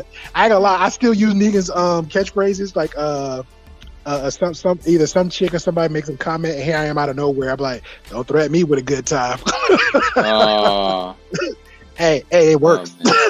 Yeah. Yeah, no, he was always good. Like, that's what I liked about his casting for that character. Like, he was meant to play Negan. Because I know in the comics, Negan looks more like a footballer, like stocky, build up, big guy, right, crew cut. But I know Jeffrey Dean Morgan, the actor's name. I knew him from like Supernatural and like other movies like The Losers and stuff. But when they put him in that role, I'm like, okay, cool. And then when I seen him come out of that RV and he had the slick back hair with the ascot and stuff, you know, I was like, holy shit. I was like, yeah. And then he made that comment to them. He's like, are we pissing our pants yet? Or we about to? It's going to be PP Pan City real quick. I was like, oh shit. I ain't gonna lie. It's a wrap. I got mad, bro. I got mad when these 5 deaths happened. Who was it called? I like T-Dog. For whatever reason, I like T-Dog. Yeah, T-Dog was cool. And the Dale, beginning? Yeah, I ain't gonna lie. I hated T-Dog. T-Dog's like... No, in the beginning, but... Yeah, I get your point, when T-Dog... No, what had me want to slap the crap out of T-Dog, when T-Dog dropped the key... Oh. I ain't gonna lie. But that wasn't his fault, though, because he was actually trying to help the guy. T-Dog retarded. T-Dog's retarded. Well, I ain't gonna lie. At the same time, that dude was being racist and annoying as shit. He was, but I'm just saying, T-Dog would have saved his life. But how T-Dog did, I still can replay it in my head. I ain't gonna lie. I literally stereotyped the crap out of him as a black person, like T-Dog. Black people don't do that. That was just all in my head. Like, why? Like, I'm like, T-Dog. White people trip on shows. The way you fumbled that, like, how you? He just like, ooh, ooh, ooh, ooh, and then the key just drops in there, and I was like, are you serious, T-Dog? Are we serious? Yeah, I think it was. Who was the other death that I thought it kind of hit me? It was the old man. The old man, Dale. Yeah, Dale. Herschel. Herschel was a good. Yeah, Herschel was is a tough Herschel. One. Herschel was a tough one. Abraham was. Abraham was the first one. Abraham hit me, but it didn't hit me that hard. But when Herschel passed and how Herschel went out with like a G. Herschel went out with like a G. That's not going out like a G, getting decapitated. No, but listen. But because remember, he was just like, he was looking at Rick because he knew Rick was that guy. He's like, it's okay. Tristan, are you hearing this? And Governor was like, no, it's not. And just whoop. And I was like, damn. First of all, that ain't a strong blade as you thought it was, because the first swing, she at least took him clean off, but it just gapped his neck open. But yeah, Herschel was my man. Yeah, Herschel was like the father of everybody. That's not he was like the Gandalf or like the or like the Yoda of the tribe, because he was always the guy that like Rick would always go to, and like Daryl, or like he'd always be there to lend that hand over the shoulder, like, you okay, son? You want to talk about this? I see. Since you said that, now you got me thinking of T-Dog. I think T-Dog was the guy from Lord of the Game of Thrones. Hold the door. You're fucking stupid. I thought because you said Lord of the Rings, I thought you were gonna say Gimli the dwarf. No, I didn't rethink about it. Like, no, he was like, hold the door. Yeah, they tore you up. You that guy. No. Expected. Like, everybody was sad, but I'm like, why wouldn't the strong idiot die in that moment? Yes, hold the door. He was. Thank you. He was that idiot. I will say this too. He was getting a little bit tough, and he could not think for himself. He was going to get sacrificed either or. Yeah. Hmm. He See, wasn't the here's the lead thing, man. right? Go ahead. No, here's the thing. I know the one death in Walking Dead that got me kind of pissed in my feelings was Beth. Oh, That shit got me pissed, bro. oh! Did you even on the Talking Dead, bro? I swear to God, I was like, nah, not Beth. Beth went out with like a G. And she cried. And she cried on that shit too. Yeah, on Talking Dead. yeah, I remember that. Yep, I remember that. She was talking and she was like, and it was crazy because Walking Dead, I'm not gonna lie, bro. Real talk, Walking Dead was so good because the contracts that they had written up, nobody knew nothing. And then if you did know at that moment if you're gonna die, you couldn't talk about it. They found out they would only find out the episode before. Yes. Even it was the area they was at, they was always there. Like they had a whole talk about it.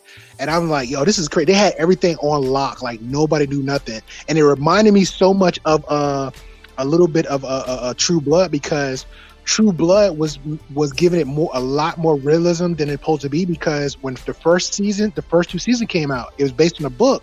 So the I can't remember his name, but the black dude that supposed to died, technically in the book he supposed to died when he got kidnapped, but that fans loved him so much, so they kept him. The script wrote him in and kept him through the whole thing, right? But the realism part is, I'm gonna connect the dots with Walking Dead. The realism part for True Blood, every time they did like a promotion, whatever, if you look up True Blood or you type in oh my God, that church, I can't remember the name of the church. They actually had a website for the church, like it was real. They actually had clips of people like doing POV videos, like look, man, look, I found some bottles of video of True Blood. It's all down here. And then you had like something like creeping on the side, and they'll take off running. They was literally trying to make that sucker like seem like it was so real, and I fell in love with that show. Same thing like True Blood. Walking Dead, because just the talking the characters, the cast at the ending, it was like damn, like we know Mark is gonna leave tomorrow. Like I got all these emotions, so I don't know what to say to this dude. And then it's like I can't. That's the last day I'm seeing him because I'm still on set that run another 6 weeks or 2 months, and then I may or may not catch him because you're scheduled to be on the Talking Dead, and I still can't be there to like have another 2 hour moment with you to have the conversations. Like, man, this is crazy. And the guy that actually did the hosting, best guy ever, because he was actually on MTV Chris Hardwick. Yes, best interviewer. You know which movie I remember him from? That it took me a while to sink in. House of a Thousand Corpses. Really? That's who? He was the guy with the beanie that gets killed when he's trying to open the gate when he's with them traveling to the gas. He's the dude that gets his head split open, and experimented on by that evil dude at the end. I didn't know that. Where I remember him from, oh my God, I can't remember her name, that hot blonde chick. She was like next to Carmen Electra back in the day. Him and her, not Carmen Electra, this other chick. They was hosting something on Pam MTV. Anderson? That sounded about right. She was the only blonde besides Carmen Electra that was a big boobs. That sounded about right. There's another one. It's like a wild chick too. I don't think it was Pamela Anderson. It was another one. It was 3, but him and her was working together as hosts on MTV. That's how I knew him. And then when I saw him on the Talking Dead as a host, and it just seemed like it worked. Like he was a good interviewer. Yeah, I remember when he went through his allegations, bro. I felt so bad, and I'm like, I hope it's not true, and I don't think it's true, but you know, I didn't know that. That's how far. Let's see that around that time, like the '90s stuff, like that, early 20s. That's so much how media is now. How much I don't be in people's business. And then the only thing that was like kind of normal, because like the R. Kelly thing, that was music, so you knew that was gonna kind of leak. For me, it leaked out because I love music, so that could come out. But when it came to like that, him and the TV, the news, it just went over my head. I never paid attention to it. I never locked on. But how media is now, it's like you scroll, whether it's a TikTok, Instagram, or YouTube, something comes up depending on what your range of views you want. But yeah, I never even knew. Yeah. And then the other death that threw me off in The Walking Dead was Carl. Carl just threw me out of nowhere. I didn't expect for Carl, but then I remember going back into the episodes. I remember that time when he saved that dude in the 8th season. I don't know if you watched it. I heard about him. I heard about him through the comics though, because buddies of mine, they'll just because they knew they was hardcore comic fans, so they'll talk about it.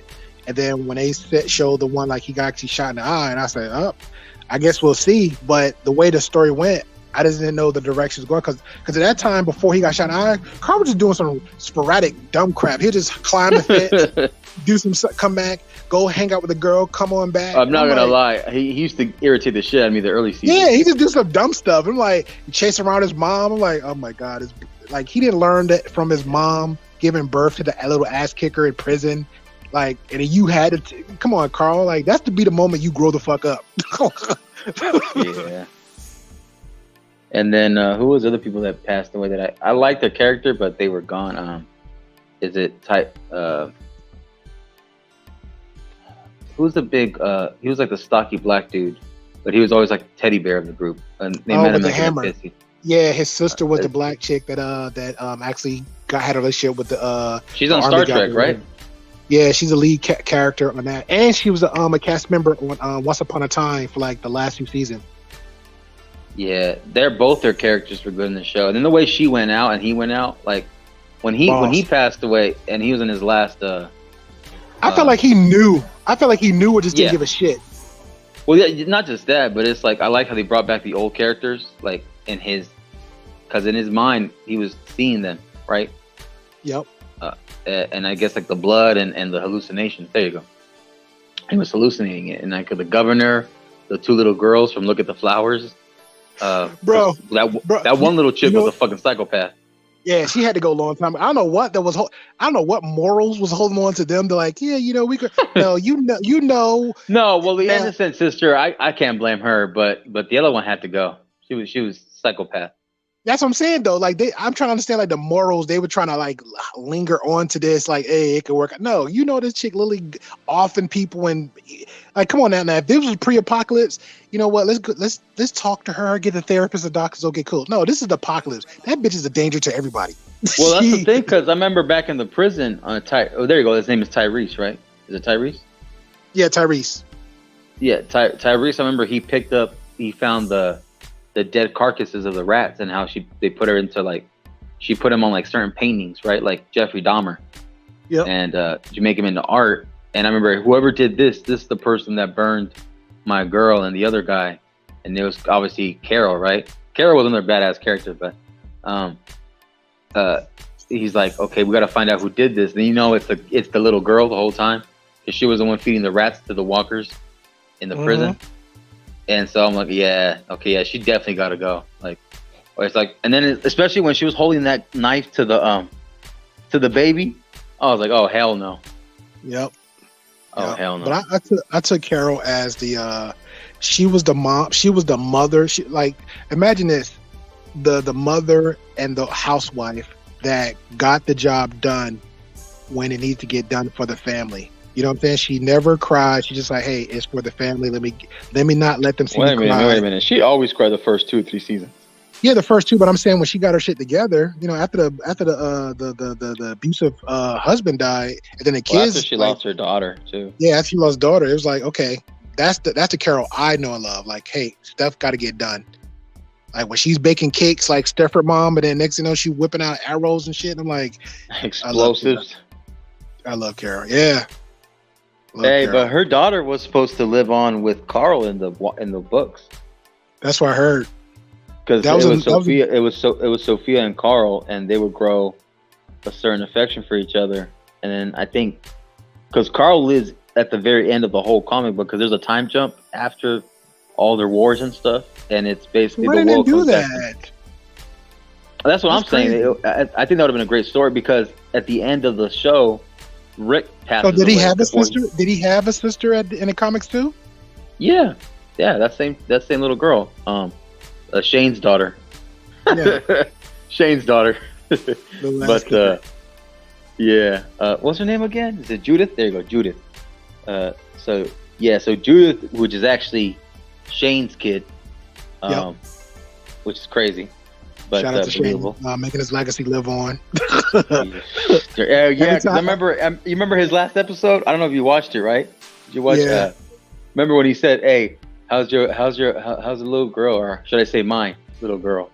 I ain't gonna lie. Every time that girl walk and breathe, I'm like, that's a slap in your face, Rick. hey, that's a red pill moment right there. I know. Yo, blue pill, you're winning. Even though I'm gonna get the last bullet, but guess what? I gave the last bullet. Bruh. Yeah, but in the comics, technically Rick is the one that gets killed off at the end by the last villain of that comic storyline entirety. I thought he got some kind of poison. No, I heard. No, I'm not gonna say that. I heard in the comic that he lost his hand because the zombie poison or something. He got cut, and he had to get his hand cut off. And then remember that scene where he was running down the freeway when they posted like lure the zombies one way, and he came and he was literally running down to try to meet up with everybody to get the plan in action, but he had cut his hand, and he was like shaking his hand. That was the moment where they were saying in the comics where his hand got poisoned or something. He posed like came close to gangrene, so he posed like cut it off. But unfortunately, they didn't put that in there because they said something about probably like gave him a handicap. And I'm like, bro, look at Daryl's fucking brother. That motherfucker. Because technically in the comics, he lost his arm when Governor came back the second time. Yes, that's when he lost his arm. Yeah, I don't know. I think it could have been that gangrene stuff because gangrene is serious because people lose their limbs from that. But remember the Asian dude that played as Chow on Hangover movie. Yeah, he was actually on The Talking Dead, and they was interviewing him about that. And he said, out of all the seasons, he said the one thing popped to mind as a medical profession because he's a doctor and a comedian. He's a surgeon. Yeah, still a doctor. I mean, no, I'm just saying. I just gotta respect the title. You know what I'm saying? Okay, no, I respect. No, I appreciate that. He said the only thing stuck to his mind watching everything else. He said nobody don't get gangrene, nobody don't get no sores. He said the common stuff that that people got actually aspirins for. He's like, you to that timeline, you can everybody could just been wiped off clean. Yeah, because to be honest, bro, because I remember when that show came out and when I got to be stationed in Georgia, I missed out on like a season and a half or something, or 2 seasons almost. So I had to play catch up. I think it was like basically the whole 4th season, basically, and then intro into the 5th, and then and I was like, man. And then I got stationed over in the West Coast, and I'm like, man, the only reason why I want to live in Georgia is because that show is aired in Georgia. And that's the only reason why I want to move back, bro. Like that was how much of a hardcore fan I was. Like let me just move and hopefully I get stationed over there. I'm gonna live close to where they shoot in Atlanta, and in that property, whatever, and then hopefully they can cast me as a shit. I don't care if I'm a walker. You put me as a walker, I don't care. But I don't think military services for that, sir. No, shut up. Shut up, Tristan. It's a fan thing because my homegirl, because she has a Facebook group based on that. And she would buy all these little Walking Dead trinkets and stuff, and the figurines. And she actually was showing the area where they at, like taking pictures, because you really can't get past it. But I mean, low key, if they knew like Marcus had that military whatever clearance, people were like, hey, if you're in the area, maybe you could. It'd have maybe been a hope based on Marcus's credentials that maybe he got past the first front door. Yo, I'm not gonna lie, bro, but this is the thing. I know for a fact that hat that Rick wears, the gun he has, the Colt Python, the crossbow of Daryl, the Michonne swords, who's Negan's bat, the Whisperer's mask, the who else has a memorable thing? Oh, the pocket watch that he got from Herschel, and then passed on to Glenn, then passed on to I forget it, to what's her name, Maggie. She's hot too, bro. She's very hot. Yeah, Maggie. Yes. And I kind of had a respect thing for Michelle. Even too. Glenn's hat, because remember, Glenn's son is wearing his hat too, right? Yeah, the cap. Yeah. Yep, the cap. Yeah, baseball cap. And what else is like a memorabilia from that show? I don't know. The mullet, Eugene's mullet. Glenn's death was memorable. Glenn's vest and a motorcycle. The motorcycle. There you go. Yeah. That's a badass bike, though.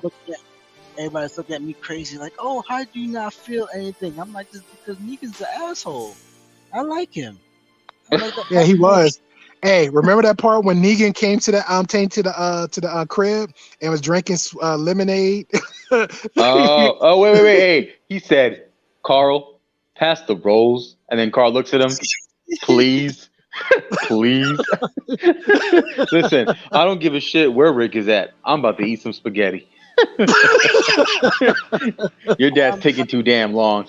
I'm like, this was the greatest villain of all time. It was. He's one of the top. Yeah. Everybody hates him but loves him. I'm like, this should have boosted his career, and I don't know why it didn't. Well, to be fair, he always did. He was he's a veteran in the film industry. Mm-hmm. Yeah, I know that, but you know, he's always on and off. Yeah, because he was picky about I think the last movie he was in before The Walking Dead was The Losers and The Possession. I can look it up now, but that's the don't forget crap, because you said Possession, right? So I'm thinking of was Possession it was based on it was based on that Jewish box, because it was like a I don't know, like some type of like demon or something, and then the person, I remember that movie because I remember the person throws it up and it literally comes out of their mouth, and I'm like, disgusting. But I thought it was in something Netflix in another language. Probably. Like, I'll look it up, because it was I know what you're talking about. It was a gap there, but he was on something else. But he's been around like so freaking long. Like people like 25 years, 30 years. Yeah. People like that can get to choose, because even crap. I don't want to say, is it Glenn? Not Glenn. The crossbow, the vest. Is it Glenn? Yeah, Norman Reedus. Yeah, he was in Boondock Saints. Because he was in Boondock Saints. You know how long ago that was? And everybody, when they found out he was on The Walking Dead, the women just went crazy. And he was on Blade 2 also. Yeah, they just went crazy. He was young. He was like a little young dude in Blade. But when they found out he was going to be cast for that, they just went crazy over him. And then they was arguing over the fact that are they going to be gay or not? I was like, no. I was like, I'm not saying I'm homophobic, but I'm just like, just keep him for what he is. Like, he's a made up character, right? If it happens, whatever. I'm still gonna like his character because of the crossbow. That's just badass, and the bike. But Marvel, because Marvel fans were doing like, who's gonna be casted as Ghost Rider, Norman Reedus or Ryan Gosling? And I'm like, that's tough, because Ryan Gosling is a really good actor when it comes to certain serious movies, but then because it's Norman Reedus, he's known as the guy with the bike. You know, I could see that too. Well, I can see that too, but remember now, they had like as far as comic, I could see it as the new Ghost Rider, but remember, they had like, they could have used the other one too from actually series, the one who got the Charger. Oh, Robbie Reyes? Yeah, that was good, but that was a good Ghost Rider too. Yeah, but they had like originally, I'm thinking of 4, but I just know of 2. The first original one that I knew of, and they mentioned one with the horse, and then I found out about the one Carter Slade. Yes, and then I remember about the one on comic variant when he mentioned about the Norman Reyes on the anime one. Excuse me, not the anime one, the comic version one with the card. That dude from on the comic, he went through a lot of adventures. Him and that damn car. Yeah, because I remember it was Carter Slade with the horse. Then it was Johnny Blaze with this bike, and then it was another dude that had like a blue, because he had like the blue flame, a third one. Yeah. And then there was Robbie Reyes, because like Robbie Reyes was like the 4th, I think, Ghost Rider. Yeah. And that's the one they were pushing a lot. Yeah, and then the 5th one was a chick. Yeah. And then after that, I don't remember, because it was kind of like the girl. It was giving me like Lantern vibes, because Green Lantern, they had Hal Jordan, Jon Stewart, Kyle Rayner. Even the original from back in the 40s, Alan Scott, but he was known as a gay guy or a gay man. No homo. But and then they had Kyle Rayner, Guy Gardner, and they had like a chick. And then after that, I lost count, because there was like a lot of them. Which was funny because even the Guardians were like, damn, like he's like it's supposed to be at least a lantern in each sector, but we got like what 8 in Earth. I was like, God damn, so y'all taking vacation? Because I don't see y'all other motherfuckers at all. Like they taking vacations and shit. Them rings were just flying all over Earth. Hey, it was like a zigzag. It was like a Tetris or some shit. Like they're just, all over the place. You know what's crazy? The girl with the girl Green Lantern that had that little eye, that one eye green over her face. I didn't know she had like she would have episodes all the time. That was crazy because it was I think it was a cartoon with the crap. It wasn't the Sidious 5. It was the something 5 that went up against the Justice League. They went from in the future to the past. The dudes take care of something, but the Justice League from the present time took them on, and then the Lantern there, he was there, and then it was introduced another chick, but she was having episodes. Like she was getting like I forgot what it's called. Like if somebody hold a gun or loud noise goes off, and they like something they have these panic attacks. Like PTSD and stuff. Yeah, she was having panic attacks, and she overcame that over time. But that was a good one. No. Hey, real quick, because I seen you post that Bleach on your shit, Tristan. Did you hear about Netflix doing that? Is it Netflix or Amazon? Trailer is badass. The trailer is badass. I played the song like 5 times. I would say Netflix. October 11th, nobody bother me. That's all I'm saying. Don't ask for nothing. Don't like, oh, can you hop up? Nope. I said you gotta wait. Fair enough. So it is gonna be on Netflix? That's what they're saying, but I think Crunchyroll's gonna get it. Bro, October 11th ain't that far away. Somebody should know something. Mm-hmm. I know certain people in the YouTube streets who know a lot about that shit before it comes out, but I just don't keep up with anime as much as I used to. It should be already mentioned, bro, because I know like Netflix been real hardcore ever since Tressa, the Filipino anime they did, and the talk after that. Straight bad at all the Filipino community. Everybody Filipino worked on that movie. I didn't know they had a whole comic book genre over there. But they on the after talk episode, they actually said that Netflix was hardcore about pulling in more anime. So if anybody got those skills or into animation or stuff like that, they was picking them up. And from that point on, I kept seeing more and more and more anime series and shows like Love, Sex, Robot that came out real quick after the first one. I can't remember as much, but it's so many animes that's been popping up. It's been crazy. Beastar, that was actually pretty good. If that's kind of your taste. I can't remember. I just like to save all my stuff on my favorites. So far, they're just saying it's going to be on TV Tokyo, and that's usually Crunchyroll usually gets that. Usually gets that simulcast. I don't know about TV Tokyo. No. That's the Tokyo station that's gonna be on, but usually like Crunchyroll gets that like 30 minutes after it airs. Okay. So I hope. If it comes on Netflix on October 11th, I just hope Netflix tighten up and don't make it in their language. Like I need it dubbed. Like that is me. Because Netflix been having like really good Mexican, Latino, Japanese, some UK movies and series, and they're more in their language. I seen a Spanish horror movie, like I wanted so badly to watch, but I was like, motherfucker, I can't read this, and then one eye read it, and then the other eye looking for creepy shit to come around. So I had to pass on it. And then they had a new one called We're All Dead or All Dead, something like that. That was a Japanese one. It's kind of remind me of the anime version of Zombieland or something like that, where all the teenage kids trying to survive. But Netflix been doing good. It's just some little things they do. I'm like, bro, like you put it over here, but it's in their language. I'm cool with their language, but you giving us 5 languages, and one of them is not English. Cantonese, Japanese, Mongolian, I like Portuguese. I like, where's the English at? So, I'm really about to get that VPN and slap it on. Bro, but you know what I bought that was a smart investment? That Fire Stick.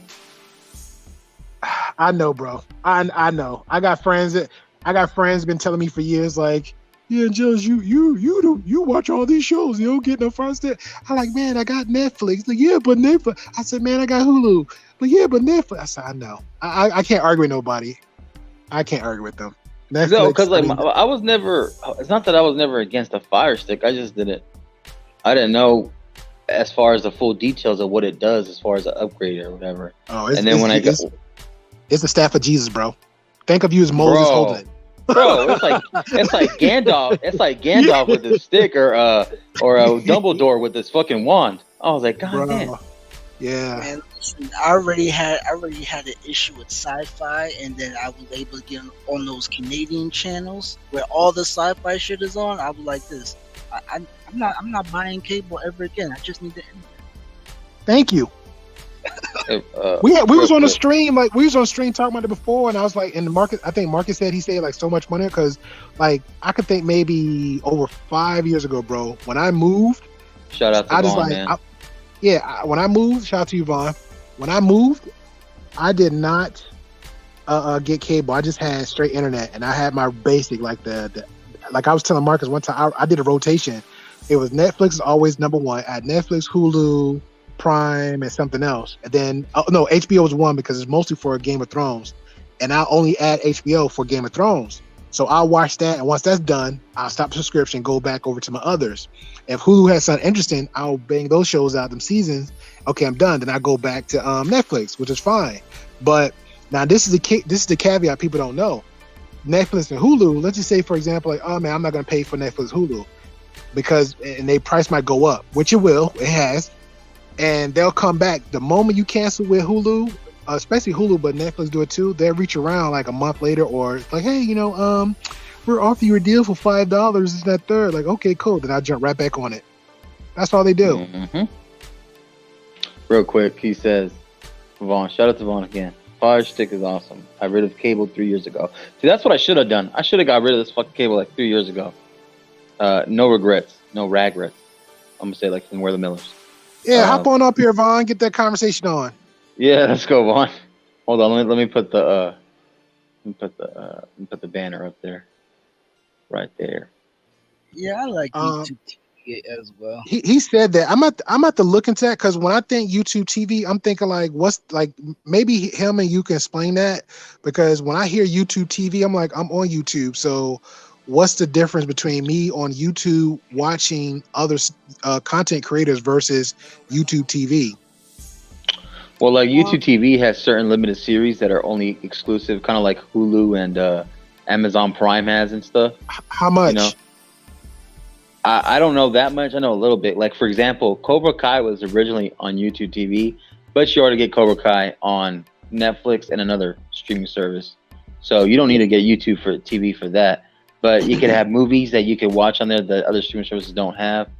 Like, for example, I get Peacock for free, and I get like another streaming service for free on top of certain cable that I get for free. And then I mainly got to pay for HBO Max, which I get a discount for, and then I get hooked up on Netflix. Yeah, you have Verizon, right? No. Okay. No. And then I get Amazon Prime. That I do pay for. But I think Amazon Prime is worth it because there's certain movies that I don't get on these other channels. But then again, HBO Max has a hidden plethora of other stuff on its own that I like about HBO Max and Disney Plus. So I think like about a total of them, I pay for like, I probably just named like 5 of them, but I pay for like basically 3 of them. Same here. Netflix I pay for, but when I'm trying to remember, it was either The Boys or it was something on HBO, and I gave my homeboy HBO, and then he gave me Prime, and then when I ended HBO, and then we was in the PSN chat, and something came up about on HBO, and I was like, oh no, I'll wait to come out, like, because you know, like you got the little Netflix 1, 2, 3 little sites you could check out, watch a little free stuff, and he was like, no, so I got those 2 for free. And the only reason he got it for free because during the pandemic, they was offering. That's why I asked you about it when you said Prime, because Verizon was doing promotion and deals, so they was giving out free services for a limited time, and they was giving you Prime along with it if you stay with them. So that's how a lot of people still got Amazon Prime for free. But you already know with the Amazon Prime, you had the networks within it, like Peacock, which I just happened to join in on. Peacock is good shit, bro. Bro, did you see Fear? Because somebody was telling me about Fear, and I watched that, and I'm like, okay, I need to know more. Hold on, let me just introduce the esteemed gentleman that we like to see through these YouTube streets, Mr. Push It Forward, Vaughn Bryant. What's up, Vaughn? Shout out to Vaughn. Greetings. What's going on, gentlemen? Salutations, my brother. Salutations. We get some good fresh air, Brother Vaughn, from all these YouTube street and dramas. I had to take a breather before I even turned YouTube back on because it was quite intense earlier today. You know what I'm saying? You don't like the chaos? I love the chaos. I'll be rooting for it. See, Vaughn, not when they trying to involve you in it. Let's pray. Vaughn, let's pray for Tristan real quick. Man, wow. Yeah, man, it's so crazy. You know, we don't know how to just agree to disagree. Apparently, yeah. You know, we have to carry it on for hours and hours and hours on end, never getting anywhere. So I don't know. But listen. I hopped up because you all were talking about the Fire Stick, and I was so reluctant to get rid of the cable TV. You know, I had a box in like every room, and you know, it was costing all type of money. And so I finally got rid of it, and I just took a chance on that Fire Stick, and man, no regrets at all. I mean, you know, and YouTube Same TV here, Vaughn. Yeah. And the reason why I like YouTube TV, which is different from YouTube, it gives you basically every single cable channel, but then it allows you to record unlimitedly, you know, unlimitlessly, if you could say it that way. But it allows you to record programs so you can come back and look at it later, and you can do on demand, you know, and a lot of streaming services don't do that. But hey, man, that YouTube TV, that awesome. Well, how much? Let me ask this: so, how much was it for a YouTube TV per month? YouTube TV is about probably $62 a month. Now you're talking to a person that had over a $200 cable bill every month. Oh my! You know what I'm saying? And then so what you can do with it is you're not obligated. There's no obligations to you continuing to have YouTube TV. You know, that's something that I'm going to continue to keep. But all of the other little channels that come up like Peacock or whatever, or BET Plus or whatever, you know, you can get them at your discretion. And whenever you don't want them, you can just, you know, cancel it. You know, and a lot of these other different streams, a lot of these other different places are only like about $5.99 here, or, you know, $4.99. Sometimes they'll tell you, hey, you can get it for 2 months for 99 cents, you know, each month. You know, and that's all I need to watch a series. Hey, Vaughn, how long has YouTube TV been around? Do you know? You know what? I have absolutely no idea because, you know, people were telling me when I first got rid of all of the cable equipment and all of that, you know, they were like, well, damn, Vaughn, you know, join the club. I mean, you should have known this like several years prior, you know, and I'm a late bloomer, I guess, if you could say that. But don't feel bad. I still didn't jump on. I heard about YouTube TV, but I just never thought about it. You know what? But you know what? You have to still be careful because, you know, you can accumulate like you want YouTube TV, then you want Peacock, then you want this and that, and you know, each one they all take money out automatically from your account, right? They're all $10, $15, and it can easily equal up to over $100. But what I do is I make sure that, you know, I have two major ones, which is YouTube TV and Philo, you know, and those two Philo's like $20 a month. So I just keep those two. Now all the other ones are just optional, you know. And then plus you have so many different apps on there that where you can watch free, you know, TV. I mean, it's about like Tubi. Yeah, Tubi and free. I can't think of all the names, but it's like so many different. What'd you say? Is it called free? One's Freemu, right? Freemu? Yeah, Freevee or something like that, which used to be IDMB or whatever that used to be. Oh wow! Yeah, man, so many free channels on there that you could just sit all day and literally, you know, be entertained by what they're providing, and it's free. I feel like we're learning the system and we're taking advantage of it. Yeah, you know, and you know, if you don't have good internet though, it may suck because sometimes you know the internet will go out and then you can't watch it and you blah blah blah blah blah. You know, I have Spectrum. You know, and Spectrum is, you know, they're basically like a hit and miss type of organization. Yeah, I had Spectrum too. I got I remember Spectrum. Hey, they try to don't lie, Bob. When I moved, right, I purposely went to their office to hand them their box and just make sure I owe them nothing. And then like a month later, they got to send me a bill. I was like, nah, the devil's a lie. I know. Yup. Right? I know that's right, man. But that's called like the cancellation fee, right? That's what they're gonna give you. No, it was nothing. Like what happened was because I moved.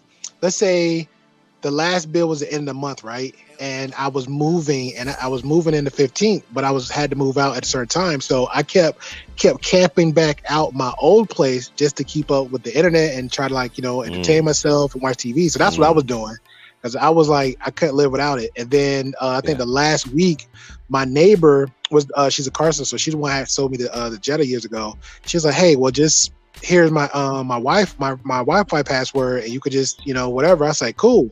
So I got all my crap and I left. So when I did, I missed like the last 15 seconds. I got dropped out. Are you good? All I had was there, Vaughn, was like a pillow or two, the sheet, the TV, the cable box, and that was it.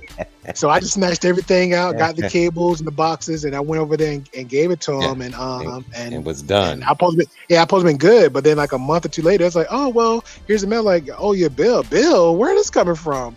So that's how Spectrum did me. The streaming, I haven't missed a beat, because my main concern is, and I'm a TV person, but my main concern was, can I record an episode and automatically just set it to record particular programming, nice. And it has that, and it's unlimited, and not only is it unlimited, but I mean it just has so many different features as far as on demand. You know what I'm saying? You can literally go back and watch something on demand that you've never seen. Now granted, it's gonna have commercials. Yeah. You know what I'm saying? But you can fast forward that. But if it you can't fast forward it if it's something that you haven't recorded. But if it's something that because you have the option, like say that you want to watch whatever program it is that comes on every week, you can schedule it to record it. Now once it records it, when you do watch it, you can fast forward the commercials. You know what I'm saying? About that. What do you think? Go ahead. I'm sorry, I'm talking to my son. Okay. But that's what I'm saying though. As long as you can fast forward that, I really don't care. Yeah, you can fast forward if it's something that you have already set to record.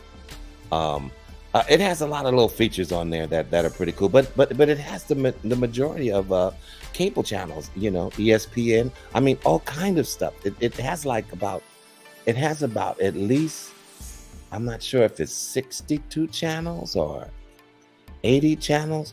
I can't remember how many, but it has a large amount of channels. I'll give it. I'll definitely check it out. I think I'll go with I'll invest in Fire Stick first, and then work my way up. Well, once you invest in the Fire Stick, now what comes with that is the Amazon Prime, of course. You know what I'm saying? And I'm talking about. Maybe I should get a job working for these people. I don't know. But anyway, might as well shut them out, right? I'm doing a commercial like right now. Like, what's going on? Yeah, but with the Amazon Prime, Yeah, there's so many different things that you can do and watch free, you know, and it'll say you can even go to where it says free to you, and I mean so many different programming. Now they do have apps that you can add to your Amazon Prime. You see what I'm saying? Like Showtime, Yeah. like whenever The Chi is on, because I watch that, I follow that programming. You know, I will subscribe to Showtime. And then when that season's over, I'll, you know, let Showtime go, because it ain't gonna come back for it. You know, I don't watch a whole bunch of stuff on Showtime. Yeah, we're And on the so, same path. yeah, so basically what it does, the good thing that it does is that, you know, it doesn't put you in a place like cable does, where you have to get a tier. And if you say, well, I want this, but I don't want that, and they say, well, then that's a whole nother tier, or you know how the cable company does. So this is very, you know, singular when it comes to different channels and stuff. So, hey, man, listen, and I'm a TV person. I would suggest to anybody, get a good internet service and just get the Fire Stick, you know, and then you can figure out what you want to add on to it as you go, you know. Ooh. Yeah, man, awesome. That's literally what I did, Vaughn, like a month ago. Wow. And watch, at first it's going to seem odd and weird, but once you get used to it, I'm serious, you're going to be like, wow, why didn't I do this like 7 years ago? That's how I felt when I got my HDMI They cable. all told me what you just told me, Vaughn. I was pissed. Yeah, just like Wally said, I got Roku. Roku is the same thing in similar ways. You know what I'm saying? As the Fire Stick. So, I mean, it's so much different than being stuck with a contract from a cable company. With Spectrum, kind of, you know, you don't really have a contract with them. You know, you can opt in and opt out whenever you want to. But hey, listen, I've enjoyed it, ladies, gentlemen. I've enjoyed it. You know, Okay. I haven't had a mad at problem with it, other than the cable going in and out every now and then. But other than that, yeah. I'm kind of shocked Programming- because you said about your internet connection. Like, you're in Cali, so I figured the fact that the state itself supposed to be like city-ish, so better internet service should be provided. Because where I'm at, I got Troy Cable, so I'm pushing 500 megabytes. So I don't know. I now see, when you get into that's where you lose me, because yeah, you ask your son about that one. He knows. yeah, he'll know. Right now, he wants me to change services. You know, I'm with him you too. know, as soon as his gaming thing messes up, you know, it's like, can we get another service? You know. But That's probably why you when you mentioned earlier about you said you know, I guess like maybe because your son, he's like playing the game online, so he's pulling your extra bandwidth. Oh, believe me, and believe me, you know, he's already bought some contraption from Best Buy that looks like this huge antenna thing sitting over here. I'm like, what does that do? Oh, well, you know, it gives you better, you know, a reception from my room to here, you know. And I don't know, it just looks like something that has lights on it. You know what I'm saying? You know, but he swears it's working, you know. But hey, if it's working for him, have fun. But I hope you know this one, it ain't gonna last forever, because them bandwidth, boy, they'll suck, little by little they'll suck it away from you. I remember I was living in Georgia, and the internet service I had was, because I was living in the country, so it was so weak, and I was good one moment and I was bad the other. So I called to complain. And this lady said, "Oh, we have peak hours between 3 and 5." And I said, "Well, when y'all gonna peak it back up?" And she started busting out laughing. And I was like, "I'm dead serious." I was like, "We got to fix this." Wow. Wait, she laughed while you said that? Yeah, because she was explaining. She explained to me about the let's say, for example, if you got people getting off at 3 o'clock, so you got school kids, people work from home, so the area there's a tower, but it was only like 3 people, because I was literally living in a country area.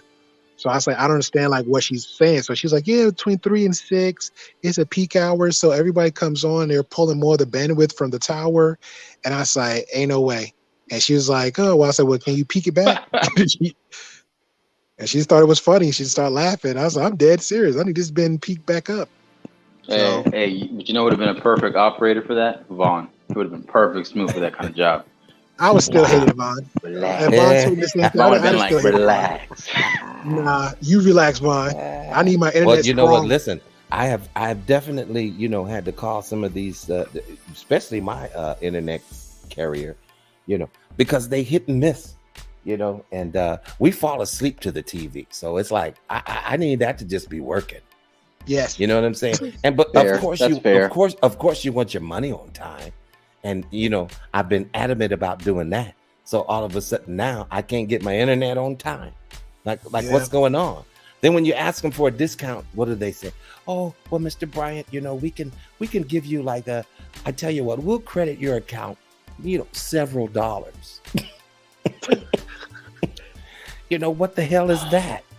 Yeah. You know what's funny, Vaughn? Because I remember when I talked to I was talking to Spectrum about my bill, because it was like at like 170, and I said if I just take all the channels off, if I take off the cable, but I want my superior internet, whatever level you can give me. He said, all right, it'll be like $75-$80 without the cable and stuff. So I was like, all right, fine, I'm sold. So let me just keep the internet, and then I pay for three streaming services, and the other 2 or 3 I get for free. So that's the way to go, man. That's the way to go. I invested in a Fire Stick for the front room, and my son he was using Roku, but he prefers the Fire Stick as well. And then I have one, in my room, me and my wife, and my wife has a TV in the kitchen. We didn't figure that out yet. So, but well, I think for me, Vaughn, the thing is, I invested a Fire Stick for in the bedroom. Pause, and then I got a smart TV. What are you pausing for that? That's a good thing. I mean, don't you pause to have good times in the bedroom? He listen. He just like didn't that. want us to go any further with. Yes, thought. thank you. Oh, Yeah, okay. When you say pause, I know what it means. Just Oh, that stop YouTube there. talking points. My bad. Yeah. YouTube Yeah, there you go. Ah, Manifest. he's got Remain in your masculinity, Grayfield. Damn it. And then I bought a smart TV, and I never really understood what a smart TV was like that, because I would always buy let me get a plasma, or a flat edge, whatever. I got a deal because it was like $400-$500 off on a smart TV. So I bought it. It was like a 64-inch, 65-inch. Bro, I did not expect to know. I didn't know how to do it, because how to operate the remote like that. It was so simple. Yeah. But it has you download the app, and then you can download an app to your phone, so your phone can be the remote to your TV. Wow. See, I didn't know it could can't do operate all like that. Yeah. I don't do all I that. didn't know. but if you had, I don't know what kind of phone you have, but just generally a smart TV, like even with my phone, it'll adapt to the TV, because if I'm in my bedroom, and let's say if I'm watching YouTube on my phone, out of nowhere my phone will be like, hey, do you want to watch it from the TV? And I'm like, which TV? So I have to take that back. Yeah, I have that option as well. I've done it. Yeah, I don't need an app for that. It just literally would my phone will literally tell me like, dude, you want to watch YouTube on your phone? Do you want to watch on the other 2 TVs? And I was like, really? And then I'll do it. Then it'll go on. Like one time I pressed it by mistake, and it went on in the living room. It kind of freaked me out at first, because I came in hand swinging, so I just it just played in there. Yeah. So I was like, okay, cool. I hate that when it does that, because see, when I accidentally hit it, it kind of pisses me off, because now I'm trying to figure out how to get out of that shit. I mean, I don't want it on the TV because I'm already looking at it on my phone. So now do I turn my phone off? I turn my phone off. I power it up, power it back on. And it's just like this whole thing. So every time that pops up, I try to stay away from it, because, that's very cumbersome to me with I'm not tech savvy. So I'm just saying. I am, but it's funny when something surprises me. Like I said, with that option, that feature was fun, because even if I'm outside, it'll come up, but it'll come up, cool. It'll come as an option. Yeah. And it's like, and I'm like, okay, there's a smart TV around that I can actually watch this from somewhere else. Right. So it's pretty cool. But I will say this. Yeah, go ahead. Go ahead. I'm sorry. No. No, I was gonna say the hard story about the when y'all was mentioning about the cable stuff. A female friend of mine, she was screwed over with cable because she was trying to get extra whatever. So I walked her through exactly what to say to them, and it still didn't work out for her. But I don't think she really listened. I don't know. But she said that she was asking for a better service because she saw a deal online, right? So, and it's like, okay, like I think it's like $50 for an extra 100 megabytes, whatever, stronger connection. So she explained to him that's what she wanted, and it's like, okay. And then she's like, well, this would be this and that much. They was adding on an extra bill to her bill to make the internet stronger. And then I was like, that doesn't make any sense. She's like, well, so I told her, I said, did you tell them that you would just cancel it and just start a whole new account? And she said, that still would be, she said to them, the way they explained it is like, it still didn't make any sense. I was like, trust me. I was like, if you did cancel with them, like for example, remember, it was Comcast and it was, it was, I think Verizon, that's right. Comcast, it was Verizon, right? And they had that triple play where your phone, internet, and cable. So people, didn't Comcast turn into Spectrum? Yes, thank you. No, I don't think so. I think so. Yeah. They I think what they did was they combined and then they merged. Yeah. Oh, because it had three different names because my mom used to work for that company. Yeah. Okay. I had friends and family work for that company too. Yeah. Okay. Because what people used to do back then, they were like they will, like say you had a year, they would do year subscriptions. So you do a year out for Comcast, and then you'll cancel with them. Then everybody bandwagon jump over Verizon for the triple play, and then they'll wait a year for that, and then jump on the other one.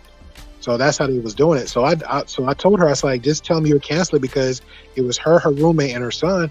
I said, you just add a whole nother account. I said they have to give you what the package saying online, but instead they wanted to add an extra bill to it because I think she was paying like almost like you saying, Vaughn, like almost $200, and her internet was shitty. Her internet was shitty. Yeah, it was crazy. And I mean it's crazy, yeah. And and then I said, well, I have all of these boxes. I have one in the kitchen, one in the front room, one in my bedroom, one in my son's room, but my son is always on YouTube, so he doesn't even watch cable. I said, well, can you just take that box and charge me less? They said no. They told me no. I was like, but I'm not using that box. They was like, I'm sorry, sir, but you just have to use, this is the cost for everything. So man, I would suggest for anybody, get rid of the cable. Did they give you a rental fee? Did they give you a rental fee for the box? I believe it was all of it was tagged on to the bill, I'm sure. You know what I'm saying? Yeah. And I'm just like, well, wow. If I'm not using one, and I'm not using the one in the kitchen, so, let's take two of them off and I'll just have two. Oh, that's on my bad, Juan, but that's what it's called now, Xfinity. Yeah, Xfinity was nice.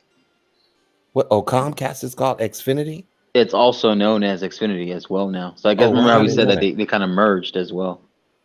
Yeah, Xfinity is nice though, because you can, if you're in like any other businesses and stuff, or they'll give you the option to be on Xfinity. Like if you don't have it on your phone, you can actually log in as like a free guest just to use the internet. Okay. Now is that better than Spectrum? I would say yes, because what Xfinity does was it gives you an option, let's say like cable TV type deal. So that's what Xfinity did, but it was pretty good. Somebody I knew had it, and they would watch like their little TVs and shows. But I've been unplugged from that, and I'm pretty much like the internet, and I'll be on like saying like the apps, Netflix. Oh, so this is a cable company then? Yeah, it was literally like cable provider. Yeah. Oh no, yeah. I'll never do that again. Ever. Yeah, I retired that. I'm done. I just like that, and that's what kind of made me trip out, right? Because in this day and age, when I heard about these services coming up, it was like 2012, 2013? Is that when it started coming out? I'm not sure, bro. I just know for me it was. Wait a minute. Just for the, what are you talking about? Live as far streaming? As like I'm talking about the stream services like Netflix and stuff. Yeah, no, I think I've had it for a few years. So in prior, I had Netflix for over 10 years. It existed for like at least several years prior to like good decade. Yeah, good decade. Yeah, exactly. So I'm just like, wow. Because I remember like Orange is the New Black was like one of the main top shows back in like 2013. Yeah, that was a good show. I enjoyed that. So yeah, I was just asking questions on that. I 'cause love I remember I love the girl prison movies. I don't know. I have a thing for that. Hey, I hate because the guy prison movies get a little too extra. It's Yeah. like, what are Vaughn. they doing in the girl prison? You know. Vaughn, have you seen, Yeah. not Orange New Black, but you seen Wentworth? It was a UK prison women's Yeah. Wentworth. You know what? I did. I started watching it for a little while, and then I got away from it, and I never. You got to did go back. You got to finish it. I got to check. They that did a out season because- finale, Vaughn. Oh, okay. So see now I got something else to watch. I'm gonna go check it out. All right, I'm gonna harass you about it. now. That was the one too, right? Where the lady, she's an inmate. I watched a few episodes. She brings her daughter to the prison, right? And then the CEO is like a dick to her. Is that what you're talking Yeah, about? the daughter came, and it was the two sisters at the end. And one was an undercover cop, and her sister came in, and she was still undercover, but the cop screwed her over. And then the head CO, whatever, they call him warden. something else over there. Yeah, the warden. She had went crooked, and then she became an inmate. That chick was dumb strong when she one-handed lifted with one chick, and then they had the top boss was the main old lady, and then the chick with the curly hair. She committed suicide to get the head guard, the head warden, convicted, but then that backfired and she escaped. And then the girl Allie, that was her. This sounds like Shawshank. No, it's better than Shawshank because it goes deeper, but the rules is different. Oh, The rules I will fight you on that. I will fight you on that. No, because like I said, because it's the UK, it's the UK version. Like all these foreign films, like been slowly, I ain't gonna say slowly, but been leaking out over here. It's been crazy good. Like their horror stories, their prison stories. You know what I'm saying? It's been crazy good. So, but Wentworth is actually a really good story. It's really really good. The Oh, I ending, gotta though, introduce. I gotta introduce somebody real quick. He jumped on the click and he clicked the link. Damn it! This guy is known as a domestic terrorist in the damn StreamYard YouTube streets. We got company. He's a menace to society. You got to be careful, ladies and gentlemen. We got Mandrill. Oh. Brother Mandrill. Oh my fucking lord! Thank you. Thank you The guys. What do you want, you degenerate? darkness. Thank you. The darkness of it all. Thank you guys. Oh. Yes. Von Bryant Play, doesn't watch play my that content. again, real quick, Tristan. Yeah, Von Bryant, who doesn't watch my content. I'm always there, man. Come on, cut it out. Cut it out. You don't. I'm there all the time. Von, you don't. Security. I was on your last stream. Come on, get out. Security. No, you weren't. My last stream was last night. You Yes, weren't he not was. there. He on there all the time. I see him in the chat. He pops in Always the chat, over but he there. leaves and goes to something else. Yeah, well, Wednesday, I don't know what. That's what I do too. That's it. Exactly. Just like everybody else, Great Pill. Nah, not me. I be in there. I stay there hard. Not you. You will sit there. I will see you active in the chat pretty much the whole show. You know what I'm saying? And the time I see you take Wait a breaks, minute. it's What was like that probably show when you about, listening. Mandrill? What was that show It's about? about the inflation report about that hype. came out. Oh yeah. No, I did Tuesday. in and out. I Yeah, did. the last time, the I'll one have to before admit that. Yeah, the one before that, he was talking about. Give me a minute. I know It what was he was talking talking about. That he came in, he actually popped up on the panel for the first time ever. I'd asked this dude to show up on my Von Bryant. Your wisdom was needed tonight. Please come on the panel because I really want Von's because Von's Well, you know, like, generation, listen, and I life really happens. want Von's opinion on things like the one I did about getting submission from a woman. I would have really have liked Von to come up Wow. and tell me Where was like, I? Von, Where was I don't know where you were for that one. I don't know what I was doing. Oh my god. I don't know where you were for that one. You can show up in Vaughn the was chat. being submissive somewhere else. There you go, Vaughn. Remaining your Now that- masculinity, Vaughn. Now, that could have been the case. I don't know. Vaughn shows up in the chat. Peace to the panel and the chat. And then he Exactly. leaves. Because And then I want he- you to have peace. No, I want you to have joy. I wanted you to And come I want up. you to have longevity in Look, your life. Dr. Steele showed up on my panel for the first time ever for that show. Oh, wow. Yes. Thanos theory came up. What know I'm happened to saying? you today, Brother Mandrill? You was on Brother Clarence and you just disappeared. What happened? Oh, I had something else to do. Oh, okay. They Something held came you up. too long. You got that Yeah, they jerky. held it too held long. you. Something else Yeah. came up. I had Yeah, to I get dip it. I out. get it. I get Yeah, it. nothing Yeah. against Brother Clarence. I like. No, we I have- know. Yeah, we have a difference of opinion of Yeah.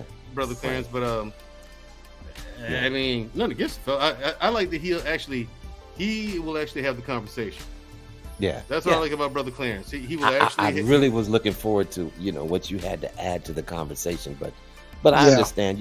Life happens. You know what I'm saying? And it was just because I was like, God. Dog. Sometimes I have to get up and drop the kids off at the pool. If you know what I mean. Something like that. See what I'm saying? Yeah, that might take a while. Yeah, like I said, just something came up and I had to dip off, man.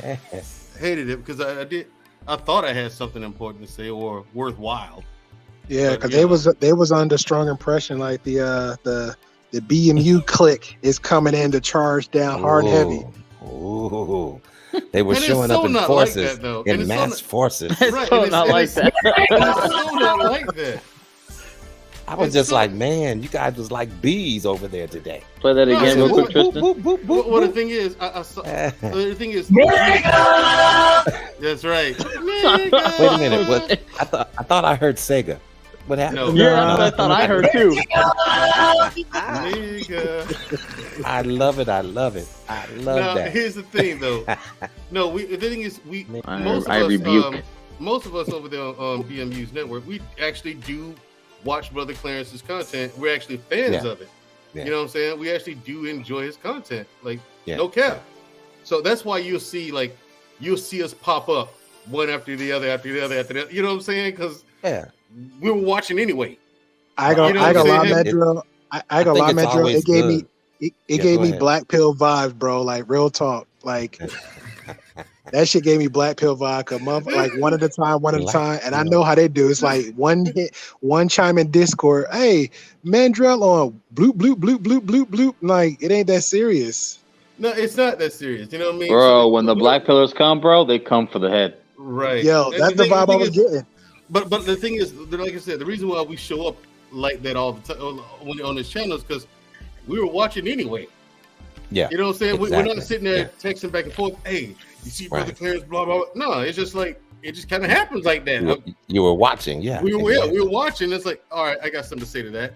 So, well, I didn't join because, I've never paid child support, never had to do that. Yeah. And see, and I like to stick to topics that I can address and speak to. You know what I'm saying? And then it seemed like there were some unresolved things in the atmosphere and all of that, that I just didn't feel like getting into. So I just sat back and watched, but very interesting. That's why when it comes to that topic of child support, you don't see me really say much.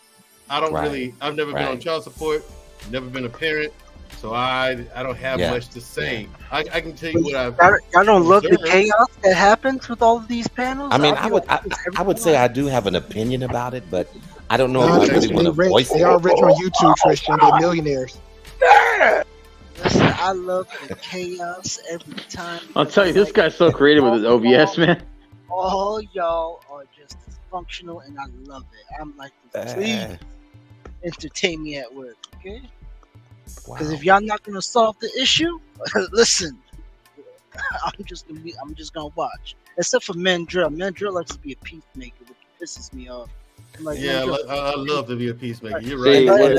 But with Mandrell, you might get the other guy. You might get Mini Rambo, but then all of a sudden, then this guy gets this, right? Then Vaughn gets definitely stir it up. Mandrell, and then next thing you know, you see Gladiator, or you're not entertained, and then basically at the end of it, Mandrell's like, "This is part of StreamYard." Man, oh, you not that he says I like to be a peacemaker, but how many times did Marcus and Vaughn see me come in there, go to work, and be like, "Are you not entertained? Are you not entertained? Yep. This is not why you are here." Like there's been times where I come in and gone. PSA: viewer discretion is advised. Right. Like they should put one of them up. There's been times that come up, man. They should have put up that PSA. Your discretion is advised. And just like, man, bruh. Now, Vaughn, like, Mandrell, if you could just calm it down, brother. Oh, man. And bring some. Vaughn. You need to sprinkle some of your levitidity into the chat. I know you're playing the word. There are shows what I saw you in the chat, and I speak directly to you because I saw you in the chat. And Vaughn, brother, this is going to be a good topic. I want you to come up personally to the panel and give us your insight. I've said that many times in the beginning of the show. They asked this, but you know what? But with all honesty, I would have to say that, you know, I have to be led to get up on a platform. You know, I just don't get up haphazardly because, you know, somebody requests or say it, you know. If it's a topic that I can't answer to or speak to, you know, I don't see a reason for me to, you know, try to address it. Well, so basically, I just listen and learn from what I'm listening to. You know, the topics I've actually come up with were like they're topics where it's like I've heard you speak on it before, and I'm just like, oh. And I saw you in the chat. I'm like, Von would be perfect to come up here and give his insight on it. Because I've heard you speak on certain topics, and it's like, and I'm like, that's brilliant. I've been on your platform before. I mean, you know, I've been on your platform before, right? You know what it is, Marcus? Von doesn't like my content. Von, maybe you have to send. Maybe you have to send. Hey, Von. Hey, Von. Maybe you have to send Mandrell a cash out to get the attention. I have. I did. Oh yeah, you do be doing that shit. Maybe we shouldn't bring that up. He's trolling me with the cash out for great deal. Yo, I be thinking of quotes every. Hey, Mandrell, I be thinking of quotes every Wednesday just for that moment. Bro, I'm telling you, like the whole Green Lantern core motto. He said part of it in brightest day, in blackest light, and it went ... And as I read it, and I was like, he wants me to finish it. And I said, no evil should escape my sight. Let those who worship evil's might behold my power, Green Lantern's light. I did. I went ahead and finished it because I knew he that wanted. Made my fucking night, bro. I was like, I'm going to bed now. Nah, I did one better. Beware Mandrell's power, Mandrell's height. But it's crazy. Cash App don't even let you, like, it just showed the note, right? So it won't let you. I need to pause real quick. I seen a little podcast. Shout out to you, bro. I'm not gonna cap. You did your thing, and I saw you come out on Kwame Brown's thing. I'm still gonna catch up and listen to it. I just want to shout out a little podcast real quick because some stuff had happened, and then he addressed it. And I think certain things do need to be addressed sometimes in that way with certain people. Certain shit that's happened, took his comment down and move on and push forward, aka Von Bryant, push it forward. So shout out to I seen the podcast because he's doing his thing. He came a long way from calling people out on certain panels and then saying, man, I can't wait till we get a meet and greet. And then now to all of a sudden building bridges and bringing in people in the panel where they don't get along to have a conversation now, and even though they're not friends, you know, stop. Yeah. He don't deserve all that now. Goddamn, motherfucker, you ain't got your own channel. What you talking about? He doing all right. You ain't got your own channel. Get your channel first, son. Run up, Mark, and flat out the seat. That right there. That's what you doing, Mark. That's what you are right now. Podcast. Right. First of all, all right, but damn. Let me get this guy the fuck up out of here. Let me get a motherfucker out of here. I'm tired of this shit. All right. Wow, you're in charge. Back to the conversation. Get out. As I was saying, to bring some levity. Yes. All right. Yes, push it forward. I appreciate that. But bring my brother. Bring it back. Bring it back. I said I appreciate that he's in charge, but please bring you back. Okay. All right. I got it. All right. See what I'm saying? You cleaned it up at the end, then, Von Bryant. You cleaned it up at the end. Yeah. I'm watching you. Yeah. Unlike but you, but listen, watch my content, Von. But listen, Bryant, gentlemen, there's a lot going on. There's a lot going on, man. You know, we're doing these long, extensive streams, and we're not getting anywhere. We're just talking about the same bullshit over and over. Well, again. If you watch my show, and I'm trying to figure out. No, and I commended you on your content. You don't remember that, but I've done that on.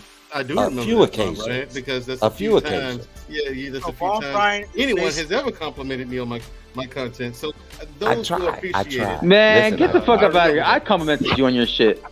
This is what Von is saying, okay? Yes, you and your sister. Do something else! That's it! Yeah, exactly. That's all we want! Thank you, Tristan. You're full of shit. Oh, man. But you guys are hilarious. That's something I have not forgotten.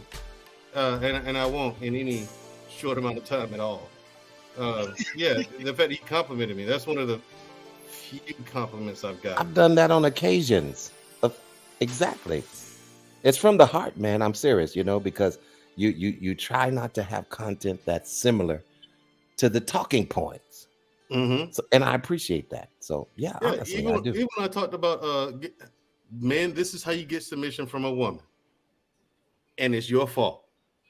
It has nothing to do with the lady. It's all. You should change your freaking channel from unapologetic to ungrateful. That whole word, you know what? I feel like if I hear the word submission one more time, I'm gonna choke on my spit. I'm saying, yeah. I can't with it no more. It is what it is. What relationship works like that though? You know what I'm saying? Like that's what gets me. Like she should submit. Do you know what that means? It just means cooperate. Okay, if she ain't cooperating, what are you gonna do? Well, leave. That's what you do. You get a woman who's not cooperating with you, you just leave and find another one. Well, you know, in all honesty, my wife is very cooperative, but at the same time, if I'm full of shit in some way, then she's not as cooperative. Pura mierda. Do you see what I'm saying? Right? Yeah, she's gonna exactly. That's what a wife is supposed to do. Keep you on point. See what I'm saying? Your wife is supposed to keep you on point. So see, that's why I married her, because I don't want her just to go along, get along wife. I want somebody to say, man, look, pick your goddamn socks up. You see what I'm saying? Yeah. No, I'm just saying that because see now I'm more apt to pick them up. Right. You know, now once she sees that I fell in line, she's not going to keep continuing to speak to me that way. But sometimes I may have to check her in some areas. And she may have to check me. So, you know, cry Jesus, not me. Cause I throw hands. Judge. Hey, did you see the remix? Did you see the remix? Jesus, not me, because I throw hands. Stop playing. Yeah, but sometimes, yeah, man. I mean, I'm just saying, being honest, you know. And my wife, she falls into her role. And I fall into mine. So it's never been like an issue. That's why I'm saying a lot of people are making such a big issue out of it. You didn't have to train your wife. No, she was that way when I met her. Anything other than that, we wouldn't have been together in the beginning. You see what I'm saying? Yeah, Vaughn, I don't think I ever asked you this question, Vaughn. How long did you meet your wife? Were you guys like high school or something? Oh no, brother. Me and my wife have been married for 21 years, and I am 61 something. You know, okay. Way to play it smooth. Together. I got you. Yeah. So this is something that we've had longevity in our relationship. So, you know, and it was just a part of her character. You know what I'm saying? So, you know, she's compliant and I'm compliant as well. And that's the problem that we're having. You know, a lot of us feel like we are removed from being compliant to the relationship. Just the woman is supposed to be compliant. Compliant means submissive. Mm-hmm. Cooperative. Okay, thank you very much. It's a problem, Vaughn. You've been a submissive man. That means you're a beta. Yeah. Well, you know, some people could call me a beta. You know what I'm saying? Alpha. You know, Omega, Vaughn, whatever name you choose. Stay on code, Vaughn. Stay on code. Yeah. No, I'm gonna stay on code. But see, here's the thing: it's not what you call me; it's what I answer to, and I answer to Vaughn Bryant. That's what I answer to. So if you call me a beta, you may not get a response. But you know, hey, Great Pill, you know who told Vaughn that, right? What's up? Great Pill. What you need? What happened? You said, but you know who told Vaughn that, right? Stay on code. Who? Yeah, I know. Yeah, Poppy. Yeah, they always tell me that stay on code. But you know what? Here, hold on. Let me jump on that real quick because this is funny. You got somebody like, again, let's take me, Mandrell, right? We still, I mean, he's got a little relationship, but technically we're still in the streets because we ain't jump the broom. But you got somebody like me and Mandrell still in the streets. But you got Vaughn, happily married 20 years, but you got people questioning his relationship, and he got no doubts in his mind how his relationship going. But you got single motherfuckers out there still asking all these 50 questions. It's so amazing to me. Yeah, how it works. It's really amazing. I'm amazed by it, man. And I have no argument with it. I just, hey, you know, hey, Vaughn, if you don't want to listen, Vaughn, you just don't. If it works for you, Vaughn, it works for you. The problem is, Vaughn, but what works for me may not work for everybody. See, Vaughn, yeah, so stupid. See, my marriage is so much better than yours. Okay, you don't know how to be married, Vaughn. Okay, you don't know how to be married. Let me tell you how to be married, Vaughn. I'm gonna tell you how to be married. Okay. Okay. I've never been married a day in my life, but I'm gonna tell you how to do it. Wow. All right. See. That's a problem. You know what I'm saying? That's not a problem. You have the problem. You're right. You have a problem because you don't know how to be married. You don't understand the covenant of marriage. Okay? Yeah, do the hands, the alpha sign. Right. Wait a minute. You don't know understand the covenant of being married. There's a word going forth. Mm-hmm. Toxic masculinity. Yeah, that's right. You are displaying toxic masculinity. That's because you are a white supremacist. Wow. You don't understand this, and you're that way because you don't understand the system of white supremacy and oppression. Okay, that's why your marriage doesn't work, Vaughn. You don't know how to be married. My Lord, because you're a white supremacist. Yeah, see, yeah, and that's what it boils down to. Bullshit. That's what it boils down to. Exactly. Bullshit. It boils down to bullshit. Take me off the big screen, man. That's what it does. But you know what? I love what you just did because that's exactly what we're doing in these spaces. It is. The way you just brought it to light. That was awesome, man. I'm sorry, man, Joe. I just had to stop you because you were licking your lips. Yeah, that was good the way you brought that to light. Man. Right, it's crazy though. I'm with Gray Pill because I hear this shit. And I'm just like. But then you have those who are in my position and feel like they know it all. So everything they say is correct and right, and you need to listen to me and blah blah blah. You know that's a wrong attitude to take toward anything. Also. You know what I'm saying? Just because I'm in the space that I'm in doesn't mean that I know everything. You know? Yeah. But I can share with you what worked with me, what worked for me, you know, and possibly maybe you can use that or utilize that information. It you know, I'm not trying to push a narrative on you. You know, this is just how I became to be married and have longevity in my relationship. Hey, you know, it's a new one. I got a new one. Medro, you know Fatty from Fight Club, right? Unfortunately. I know who he shut up, man, Joe. You friends with us. No, I'm not. Eddie does not like me, man. Yeah, you are.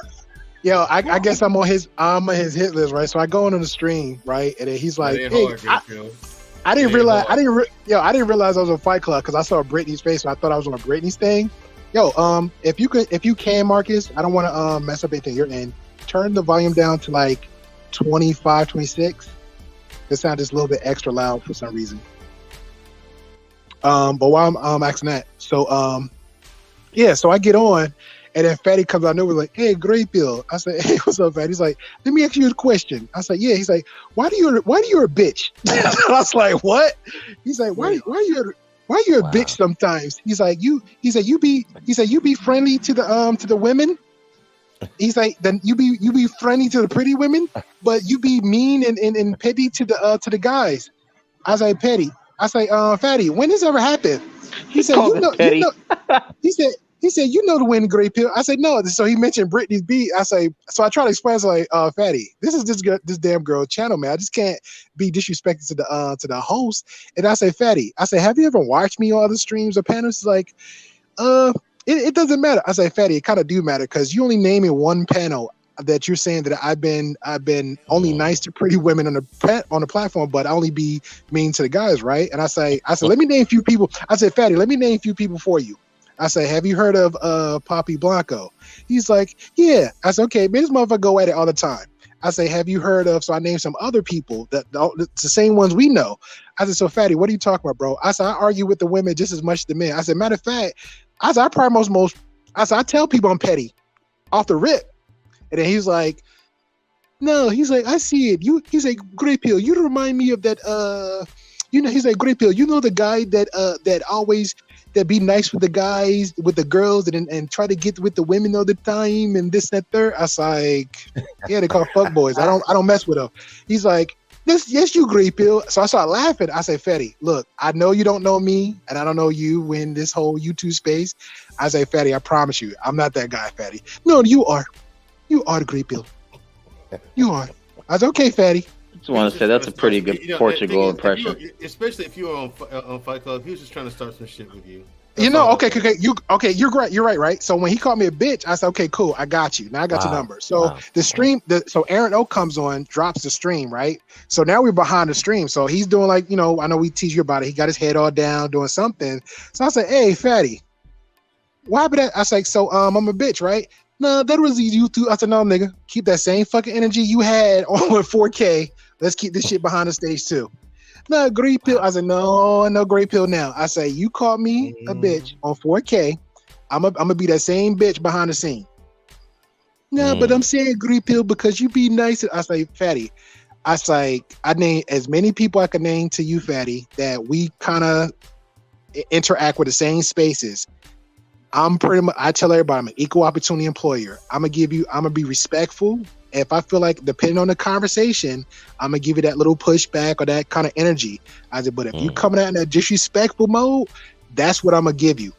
I said, just for example, I got a list. When I come back, I got Black Davis on my hit list because that whole Yu-Gi-Oh thing. That's petty. I got his name on the list. He's on the list, but that's petty me. You know what I'm saying? When I come back, it's gonna be me and Jay Takashi. That's petty me. We're good.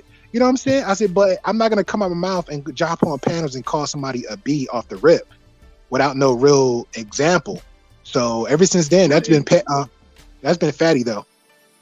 Listen, I don't know how you all do that. Me personally, do the what, Vaughn? But you know, just you know, the way you go back and forth with each other. You know, I can't do that.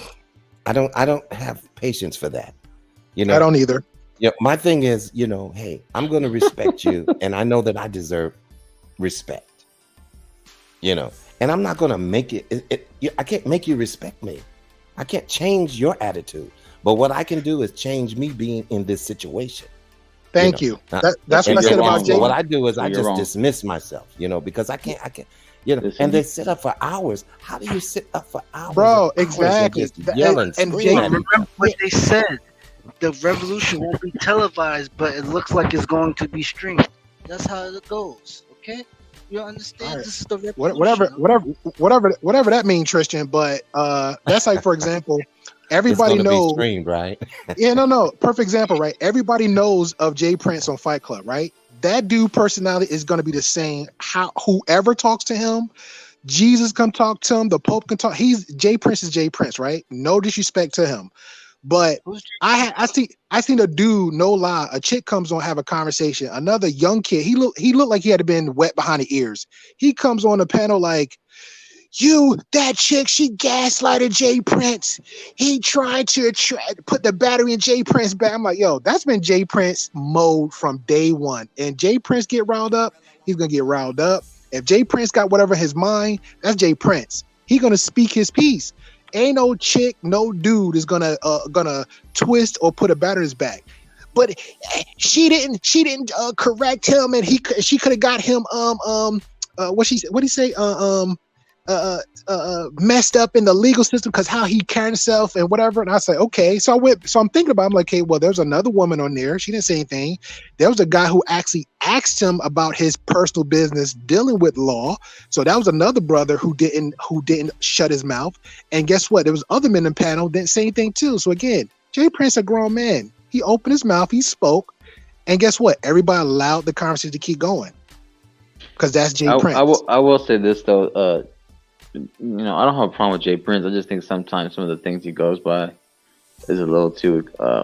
Yeah, it's a little bit too far. But again, who's going to stop Jay Prince from not being Jay Prince? I'm only saying. Well, I'm not saying I can't stop. Nobody can stop anybody from saying whatever they're going to say, right? Like we can't expect or assume someone's going to say something not extreme or extreme at all. Facts. But I did think he crossed the line when he said what he said that was disrespectful of ours, like.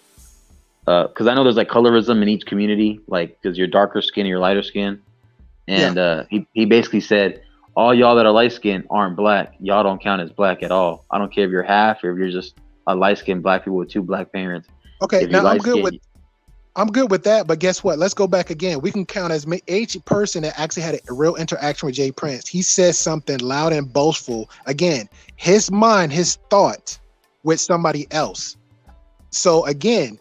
So if somebody coming up on these panels like, no, Jay Prince, you can't stop another person. You can't control that type of personality. So it goes back to what Vaughn said. If you're that, I see you, I'm done. I'm out. So why other people collectively come on a panel, another person on another panel? It's the same group of people for 11 hours straight trying to argue. He literally like it's the focal point. Somehow he's a magnet, right? And I'm not saying he's doing it intentionally, but somehow people want to come on and do that hard clapback. Well, you know, what about this? He's telling you his truth, whether he could be 100% wrong. He's speaking his truth. He's giving his perspective of it, but people still want to argue another dude down for 11 hours. You got the issue. It ain't Jay Prince no more. You actually got the issue. It's the same group of people. That's like going to barbershop. It could be the same goddamn people, but guess what? Why are we going hard at the same person? We already know how you are. So why are we going to make that a whole 11-hour conversation? It don't make any sense. That's the issue. But you can't change somebody's worldview, so that's just Thank you. Arguments from the start. That's ridiculous. I don't know what a Fight Club is. Ain't that a movie? No, don't worry about it. Don't worry about it. Please. You don't want to go there, Tristan. Please don't worry about it. Excuse me for 2 minutes. I'll be right back. Okay, bro. Yeah, forget about Fight Club. For Mondrell to say that, it must be bad. It's a bunch of bullshit. It is so much bullshit. He said Gray Pills. Then Gray Pills said 11 hours. I'm like, that's a shift. and these niggas be on fuck live. Just a shift. That's a shift in a time and a half in hours. Right. These jokers will sit there 11, 12 hours arguing over nothing. Yeah. Nothing. No solutions. What gets me, bro? What gets me is when it's like 17, 18 hours, 20 hours. Yeah. It's like how? Why? It's been the whole pandemic, though. Bro, half these panels, real talk. They've had 23-hour streams. And it's crazy because half these panels, like for example, if I know Mandrill's on a certain panel and it's a conversation to be had, why I'm gonna jump the fuck on? I'll be in a chat like, yo, Mandrill's speaking for me. So motherfuckers just want a link just to be dropping on just to run their fucking mouth. I'm not jumping on there. I'm not. If Mandrill's speaking actual fact, like him and Bolo, right? It was a stream him and Bolo was on. He came on, they gave him his he spoke perfectly. He said everything he fucking said was out my fucking brain. Why would I need to come on there and repeat the same fucking thing Mandrill said? And him and Bolo was tag teaming it. I do the same thing, Gray Pill. If like Sir Hill asked me, well, how come you don't come on my panel as much? I said, because if you got like Talk Williams up there or someone like that, I mean, they usually come up there and say the same shit I would say. So I'm like, why would I? And Deuce another one, because he's about the conversation, right? He loved the debate, but guess what? People like, why I said, bro, because Deuce is that type of dude. He's not gonna break rank and try to out talk somebody, be like. That's not him. He's a debater. That's what you do in debate. If it's your turn to talk, you're gonna talk. But if you supposed to be moderate the damn conversation to Mandrell, to Vaughn, to Deuce, to whoever. Do that. But if you not, guess what he's gonna do? He's gonna sit there and stare at the fucking screen. So you lost a valuable player in your conversation. So why am I coming there and Vaughn up there? Cool, we good. Mandrell got it. But how can same thing if I see Gray Pill on the panel? He's speaking facts. But I don't have anything to add. Yeah, you know what I'm saying? He got it. Be productive though. There's no way you can be that productive unless they're super geniuses for over 2 hours straight.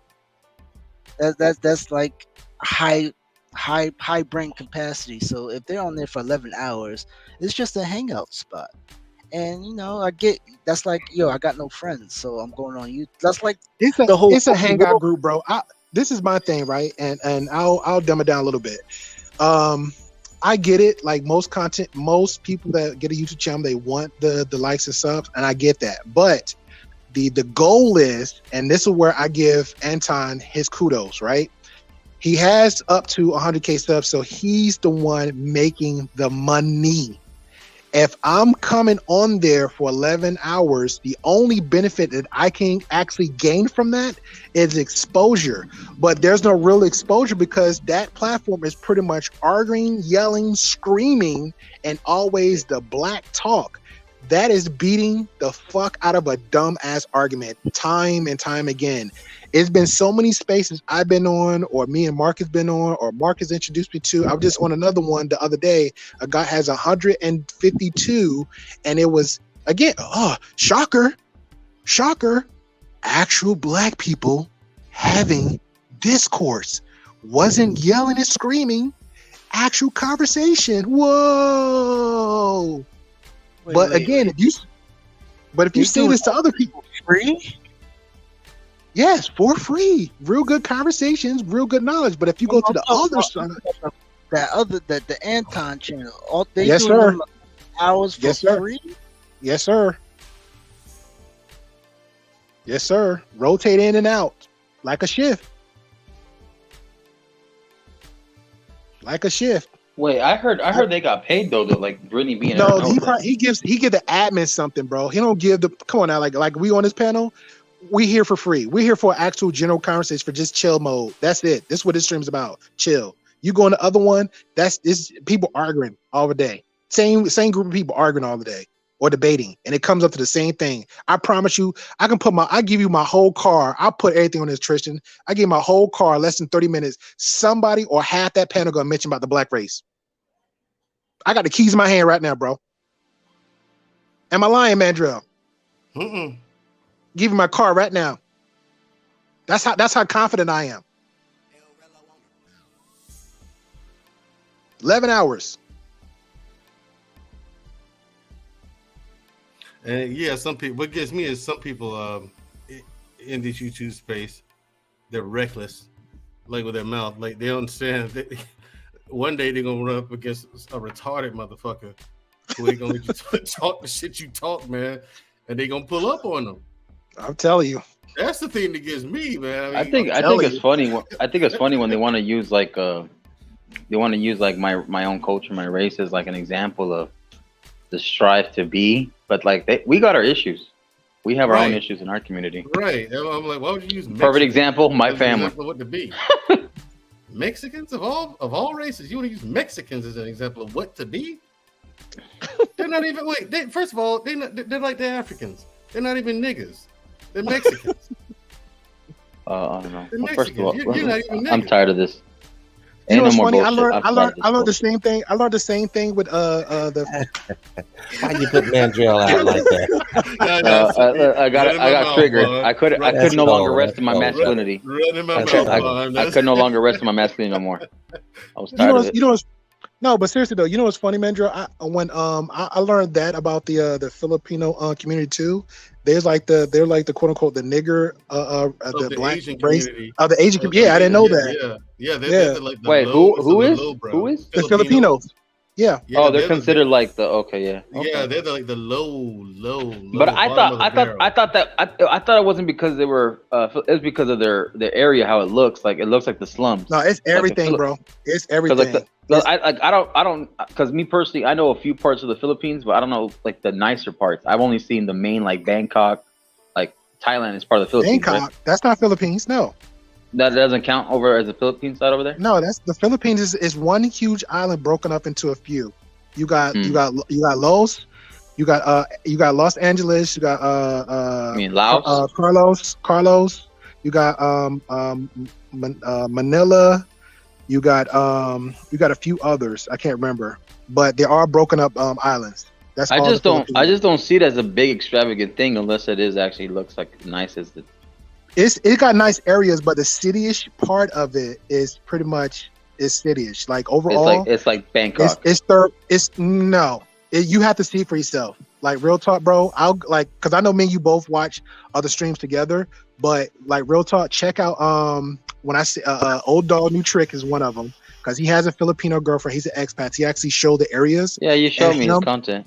Yeah, but on his stream he actually shows like little guides and something else. There's two other guys too that actually show you the good and bad of the Philippines. But it still comes back down to what me, Medra, everybody saying, like you got to know the culture before anything else. Like, and two, it's three Filipino women I'm cool with. One's actually from the Providence, one's actually from the city, and one is actually here.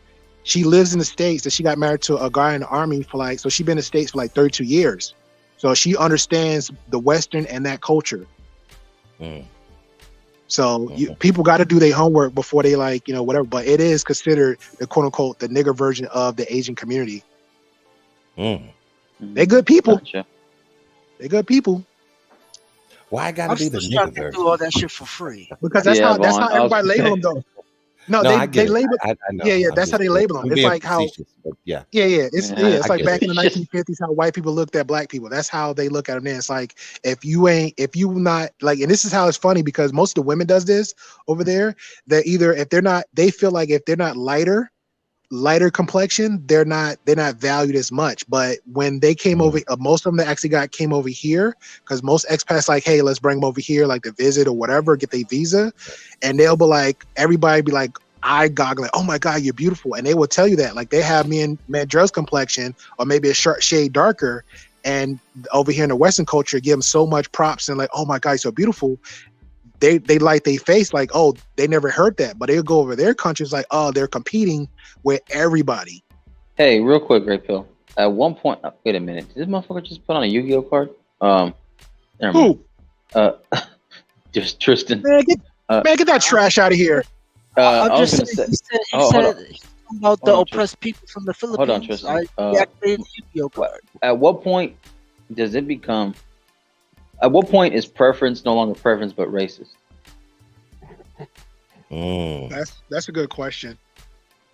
I think it depends. I think it becomes racist when you do it for the purpose because you feel superior to other races and you kind of look down your nose at other races as if you're better than them.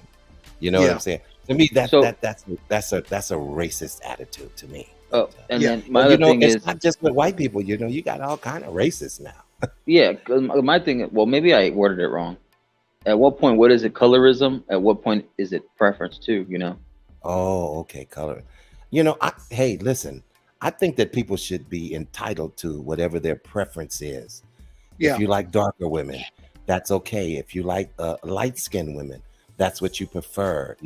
If you like the skin tone of Asian women, that's what you prefer. I don't think you should have a limit on what it is that you're attracted to. You know what I'm saying? And I don't think that you should be put in a bad space because you think that way. So yeah. It all comes in. To me, it just comes to the eye of the beholder. Like I like what I like. Mandrell like say like for example. I don't think Mandrell will have like a face like, oh, great bill, whatever. Like we supposed to meet up in October, right? I might have a white chick with me. You know what I'm saying? But the couple months after that, I might have a black or Mexican chick with it. But I don't think Mandrell like, man, this guy he's a sellout. I don't think that will happen. He got his, I got mine. That's just pretty much how it goes. But I know purposely, I know how the actual world works. So I know you might have people that will like eye goggle you like for certain various reasons. When I had my last ex-girlfriend, I felt very attractive, very beautiful for me. But when I presented her on my Facebook page, everybody went bananas. My cousin, oh man, you did good, cuz blah blah. It was just like that. But she wasn't. Overall, she wasn't my type. The inside of her, Vaughn, and it's like, okay, it didn't work out, moved on. But now everybody, oh my god, so she looks so good. What happened to it? She wasn't it. She wasn't. And that's it. Everything that glitters is not gold. Gentlemen. Oh, damn, you're right. You see what I'm saying? Because it could show you something on the outside that's appealing, but man, what's on the inside is hellish. So, and like you said, it's in the eye of the beholder because. What in this whole rating system, that Brother Samuels came out with the 1 to 10 or whatever, you're sixth at best or whatever they talk about. I think that has to do with the individual that's beholding that type of beauty. You see what I'm saying? Because what may be a 10 to you may be a 4 to me. See it was, and he was. It was. And what may be a 10? Wait, and what may be a 10 to me may be a 2 to Mandrell. So it's in the eye of the beholder. And when we take when we use these little crazy things like a rating system, you know, it's based on an individual preference. Come on, is this a general thing that we're doing? Yeah, and what's funny about that? Like I said, it comes back to the listening part, because you know when you mentioned him, may he rest in peace, he was given his perspective of certain things. That's all pretty much what it was. And hoping that person can look inside them and say, hey, let me move forward. Now, again, it's just sad that people would take a piece of what you say and run with it, like the quote unquote, the argument that the quote debate that we saw earlier today. You'll take a piece of it and then make that absolute. It's not absolute. We're just saying the knowledge that individual giving out, have an open mind. If it's not for you, cool. Cool. I'm okay with that. But you said no.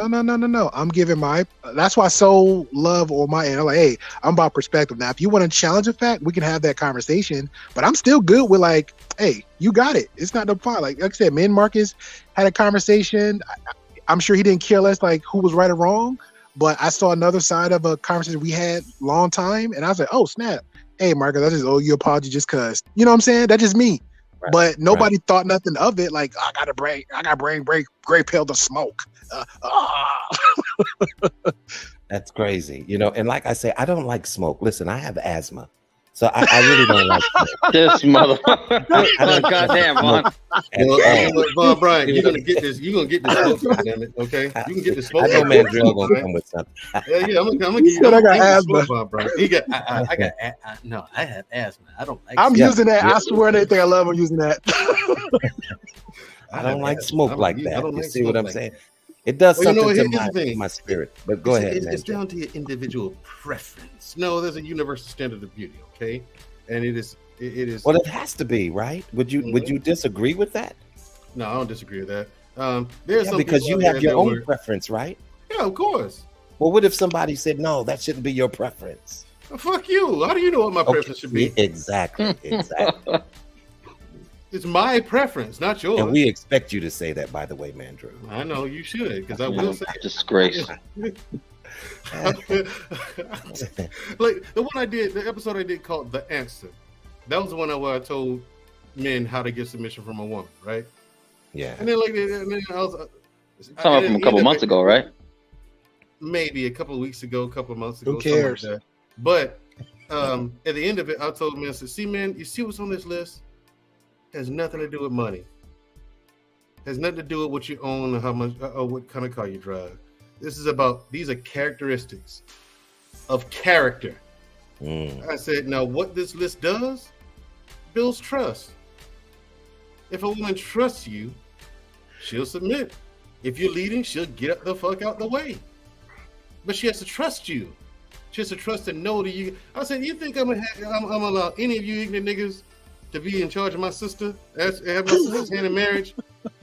Well, you know they love Shamaria now. Yeah, they do. They simp over her all the time. Stupid. And they simp over her all the time, right? But I'm just like, I'm not gonna give you my sister's hand in marriage. Have you niggas bleed her right off a fucking cliff? I think she's smarter than that, brother. She is.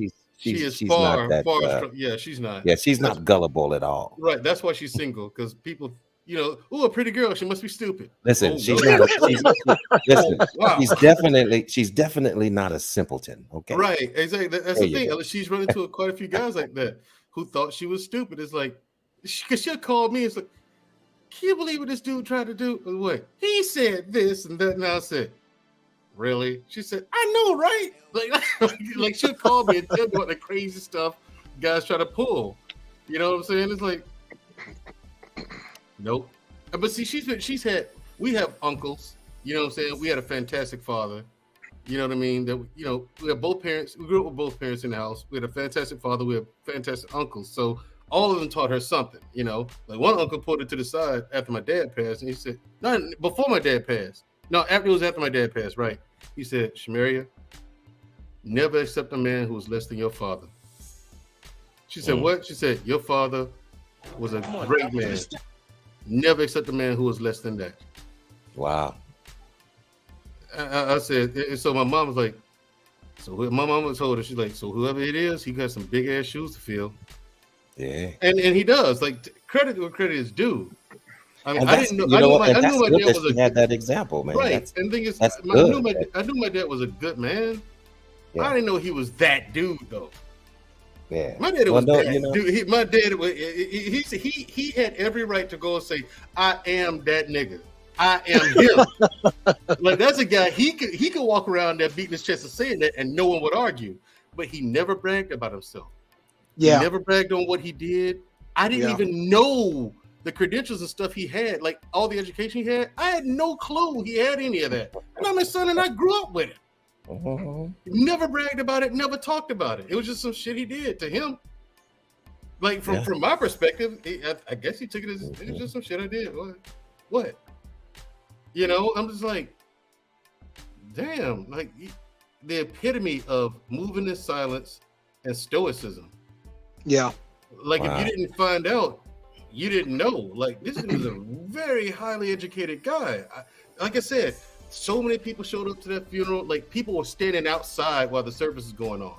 Wow. And it was a two-story sanctuary, the whole nine. Wow. Every seat filled. Every seat. People had to stand on the side of the walls and shit. You know what I'm saying? So people standing outside while the service is going on. And like I said, we could have sold tickets. The mayor showed up and spoke at his funeral.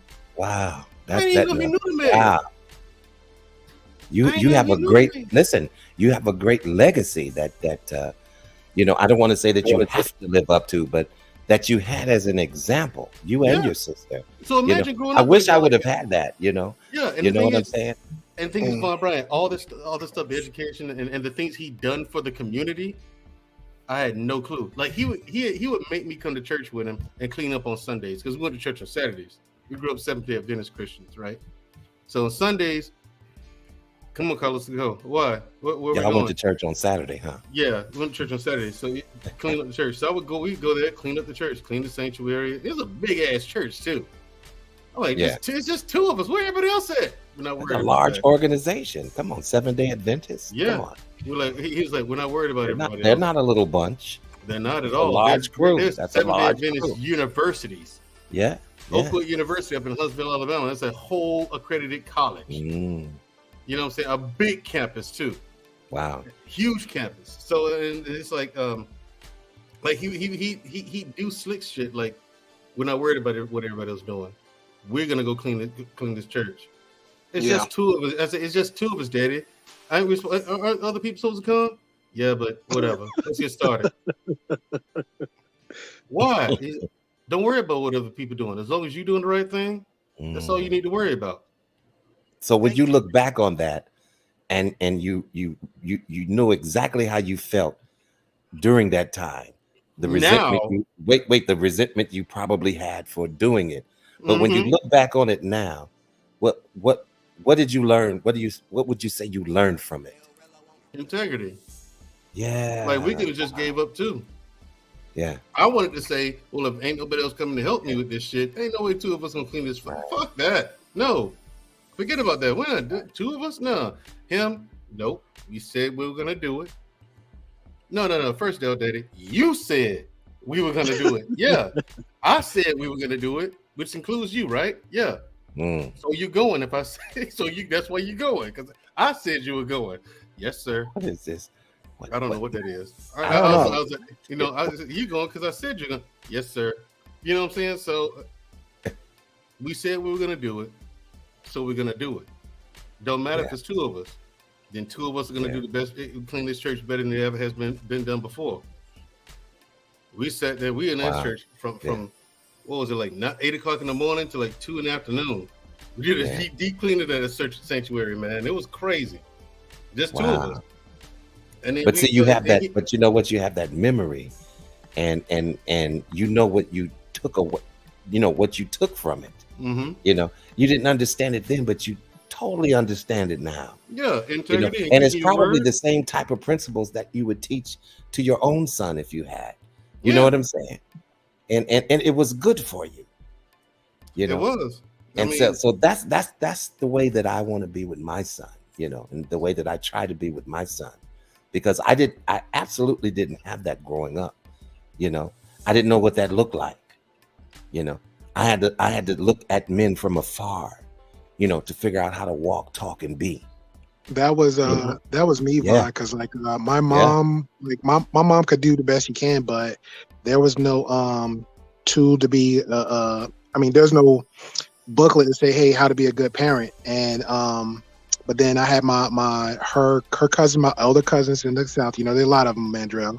So I had the older cousins, the first cousins. I had my mom's dad, my grandfather. I thought he was like the most, oh my God, destructive being ever. Like when he whooped your ass, you thought you was dying. When that belt hit you. Yo, and he didn't do it.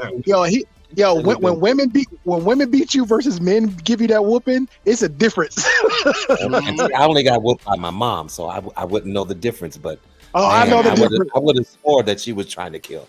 Hey, Vaughn, I'm from that era. I'm from that era where I got paddlings from. I got the butt whip from my grandmother, the switches, the branches braid together. You want? Hold on. I'm giving the list now. I'm giving the list of what I got. Wait. Can we stop doing that, please? Because I don't even make no even contradiction with the fuck I'm about to say. But I don't even know what that is. I got my grandmother with the 1 limb, 2 limb, or 3 limbs braided. The switch, the ruler, the yardstick, the belt, buckle, no buckle.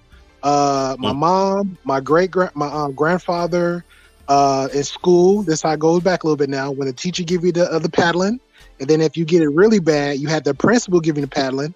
Then after that, that's when they signed off. Like if they signed, you get permission for they to give you the paddlings or not. And then you had this is where the church supposed to come in. The neighborhood. If the neighbors know the family and they get you, that's another butt whooping. Then you come home with another butt whooping.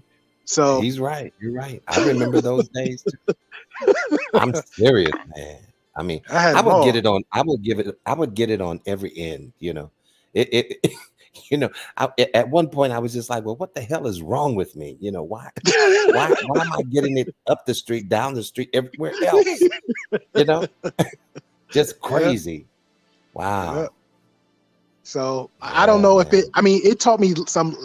I think for me, the lessons wasn't the butt whoopings. I think the lesson was the actual life teachings for me. But the butt whoopings, all they taught me was I'll find another way. But you know what? The thing that I appreciate about all of it is that I could say something about my mother.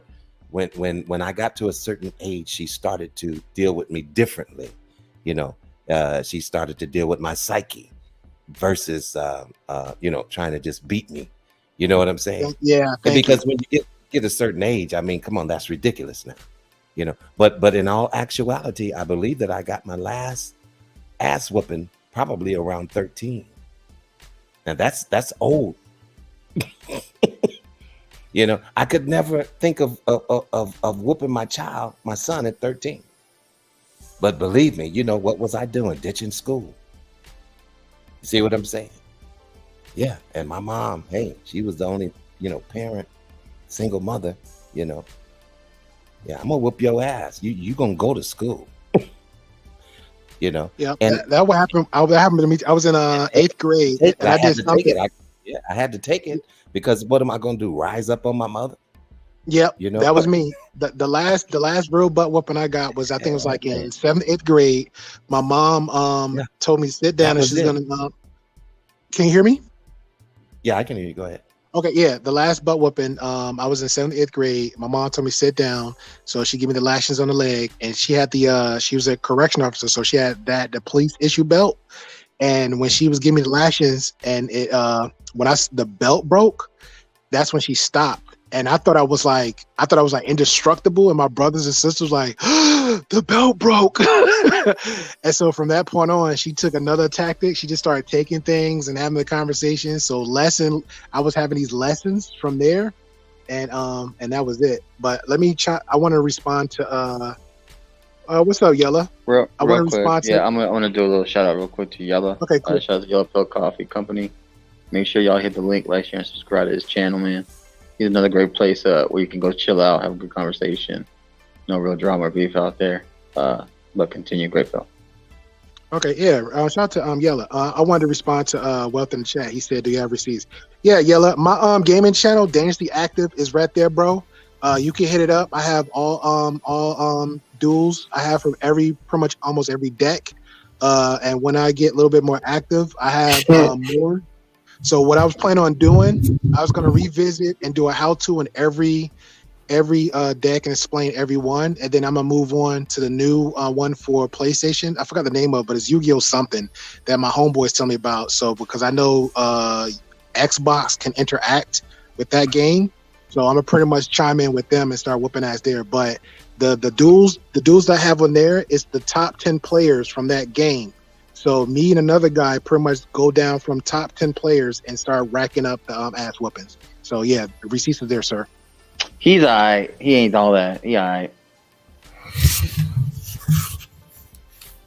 Yeah. What made you want to pick it back up, Gray? God damn, what's up with Mike?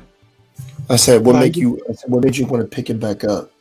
I got bored, bro, and I started it when I was 23 because I used to watch the show, and then I'm thinking like and this is me the idiot because I'm going by like cartoon logic, like yeah man I could have 60 cars, but the rules was different versus watching TV and actually the tournaments. So when I was doing the tournaments, I was you get your butt whooped, you learn the lessons, and then when the actual game came out, I think like some years later for a PlayStation 3 or 4, so I just started playing it then.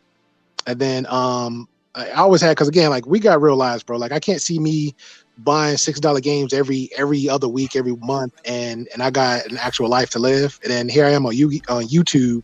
That doesn't make any sense. So I just stick with the same thing I know, which was DC Universe and this. So a buddy of mine that's also a YouTuber, which me and other people try to explain to various people on this in the space. There's so much other spaces out there. So me and his other buddy is a top content creator, that's a YouTuber. He does all this. So me and him kind of talk and touch bases all the time. So I just started doing my own and started going up against people online because in my heart of hearts, I'm an online gamer. And then that was it. So you know how you just pick up something, you get bored and play it again. So now the thing is now it's like, well, let me just play it and then start doing a how-to, because I'm sure like there's some people that just don't know. And I'll just do that. And then once I finish out that set, then I'm going to kind of retire that, but then just jump on a whole new. And that's pretty much how I do it. Because I did the same thing for DC Universe. So I'll get like comments all the time, like, hey, man, I appreciate you. Or Elder Scrolls Online. Like it's some certain rules and riddles they can't figure out. And I'll figure it out. And I just upload it on the thing. And then I'll get like 1,000 something views. Like, hey, man, I appreciate you, bro. So I said, okay, no problem. So that's pretty much it. So I don't talk like, when I say I don't talk like, when I don't really, it's like I don't talk. People say you talk a game. Like if I like real talk, bro, about me, if I open my mouth, it's really a 99.9% chance it's going to happen. You know what I'm saying? If I say it's going to happen, if I'm going to do it, if I'm that, it's not I'm being cocky. I'm very confident about something that I say. You know what I'm saying? Like, I'll throw Mandra on the bus. Like when a certain individual literally threatened him in 4K and not knowing what type of dude he is, and I saw him smile at him in 4K, and I'm like, yeah, he really don't know. So I'm that type of person. It's not about the violence. I'm very confident when I say something. I think twice now, and if I get stuck in a corner, I got people like the wisdom, like people like Vaughn, or the women in my corner, and good friends. So if I feel like I get stuck somewhere, I'm like, hey, I know me well enough to know I might react to this. The fact that I know I might react, I'll fall back and like, what do you think about this? What's your perspective? And if I get something like, let's say a quote from Vaughn, like, you know what, let's not push back, push forward. I'm like, oh shit, okay, cool, let's try that. Right. And then I try that. Okay, that's working. I'll kill me with the interpretations or the. I ain't gonna lie, Vaughn. The impression, rather. But that's, you know what? That impression just kills me all the time. I just want to try it too. Well, if you just that's how y'all do me. I'm sorry, Vaughn, but hey, Vaughn, this is the thing about you, Vaughn. You're gonna have to trademark your voice and lend it out and charge people for letting your voice out. Because literally, when you come in, it's like, please, ladies and gentlemen, salutations. Vaughn Bryant has just entered the building. I'm gonna get it, Vaughn. I'm gonna get it one of these days. You know that, right? I'm coming for That's it. all right. What are you eating right now, Mandrell? I'm coming for it, Vaughn. I'm coming for that voice. I'm coming for you, Vaughn. Do your best. Do your best. I'm coming. Do your best. I'm trying. Tristan, are you still there, Tristan? It, Vaughn. I'm coming for you, just so you know. Oh yeah. I'm still coming. I'm sorry, Great Deal. I didn't mean to cut you off. Nah, you good, man. I thought it was funny, but yeah, it's just even that message alone, bro. Like I said, I remember a time that message. I would carry that message still, not on no YouTube spaces, but just in real life. Like it kind of goes back. Like I think I sent a Cash App to Mandrell, but it resonates. It was a moment where, and I know everybody gonna get lost in anime except for the actual people that's about it, but it's a message there. Owlman had this whole thing where he wanted to blow up the whole. He wanted to make a difference, but the way he wanted to make a difference was blow up the whole world. But the way he got to was Prime, right? And that taking out the center of that Earth to take out multiple Earths. But when he had that conversation with Batman, it wasn't about destroying everything. He said, at the end of the day, everything really doesn't matter. So when he said that message, that hit me so hard, Jay. I was like, okay. Are you talking about when he fought Owlman? Yeah. You are so lost in the conversation I just repeated. But again, when he said that, that hit so hard with me in so many levels that when we had these conversations or these 5-hour back and forth or these quote unquote smokes, like, does it really matter? Is somebody paying your bills? Is somebody dictating your life? Are you back in slavery days where one man was the white man, the Indian man, the Asian man, the Persian man? Is that person dictating your life so much so where you have to jump up when somebody asks how high? No, so it doesn't really matter. So guess what? What I'm going to do, I'm going to plan my weekends for lazy days. I'm going to kick up, walk around my house with my drawers on, holy socks, whatever, because guess what? That's what I want to do. I don't care what nobody say. I don't care what nobody think. That's my life I live. I'm going to go to work with both my pants on, do what I got to do, and come back home. But what I'm not going to do is allow somebody in a virtual world, a stranger that I don't know, because reality, we don't know each other. But like I tell Marcus, I tell Mandrell, I tell Jay Takashi, because we on a whole nother space, which is even funny.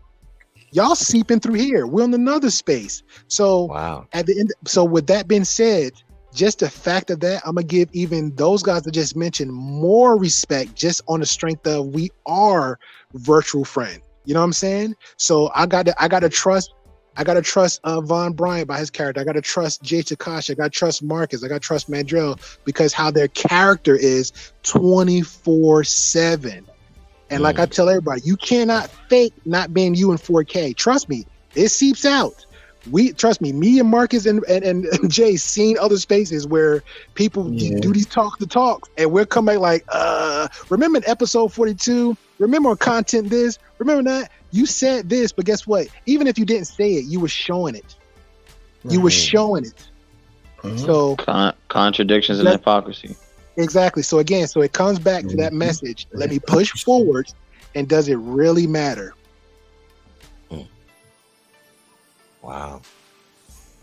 I agree. Listen, I agree. I totally agree. Of course, you came up with a slogan, Vaughn. Push forward. But there's people out there like Vaughn. Yeah, but there's people. Yeah, there's people out there like Vaughn like that. So it's like, why would I want to? I get it. Like for example, Tristan said himself earlier. He said, "Hey, at the chaos, whatever, cool. I'm 100% down with you, brother. But guess what? That's not 100% me." Like I'm in Alabama, so I understand the boredom. I understand that sometimes it's chill, and I understand like if I go to Jersey right now, I know I can get in trouble. I know if I walk it down up New York, I know I can see drama. I know on 18th Ave in South Orange in my area, I know if I sit there in the street, something gonna pop off. Doesn't mean I started, but I know something gonna pop off. I understand that, but what I know I can do. The fact I'm in my nice, like for example, Mandrell mentioned he's in a gated community. Okay, cool, great for you. Do your thing. Just like I know I'm in a small, nice little area town. Everybody cool. I just saw like 5 cops roll past. Not a one person fucked with me. I'm good. But guess what? I know if I drove outside of my community, I know where I can go to look for that. But I don't have to because I choose to. I'm good. Right. Yeah. Yep. I just wanted to welcome Wally, aka Wealth Talk Productions, to the stream. What's up, Wally, bro? Wally. What's up, Wally? What's going on? Wally. You know, Von Bryant caught me going off on some Mexicans a few days ago, and because for past couple of weeks, Latin community can start saying that, hey, I'm gonna give you a pass on that, Mandrell. Oh no, yeah, not Mexicans. Y'all ain't invent shit. But the Puerto. Oh, you made it worse. let me get his ass about it. I'm tired of this shit. I need to talk to him in HR. I'll be right back. Marcus, esto es pura mierda, right? Race him off the rip. Oh wow, you made it worse. Esto es pura mierda. No, but what I said, what I was talking about, the Latin community and the Jamaican community was saying like they invented breakdance and they invented hip hop. I'm like, no, you didn't. You got that from us, American blacks. So it's been a big thing for the past couple of weeks. Shout out to Black David. And I was going off, Vaughn, because I was like, no, everything you got when it comes to that, you got from us. When it comes to breakdancing, we got it from James Brown, and y'all got it from us.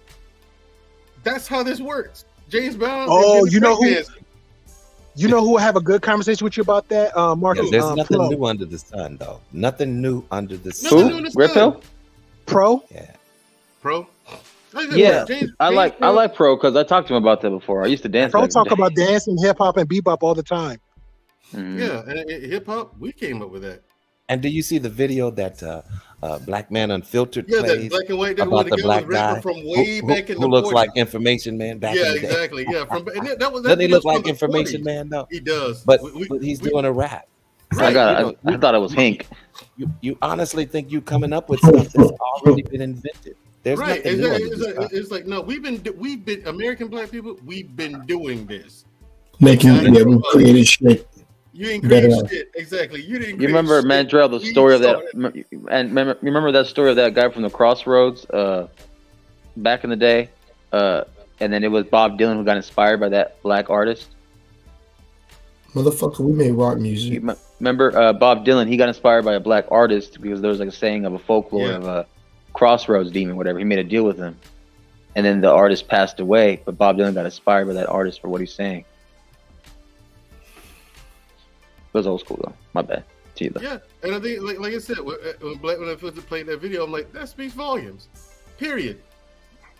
That video's from the 40s. You started nothing. Time ago. Right. That's a grip ago. Yeah. You know what I'm saying? I mean, so you still. I mean, the musicians back then, man.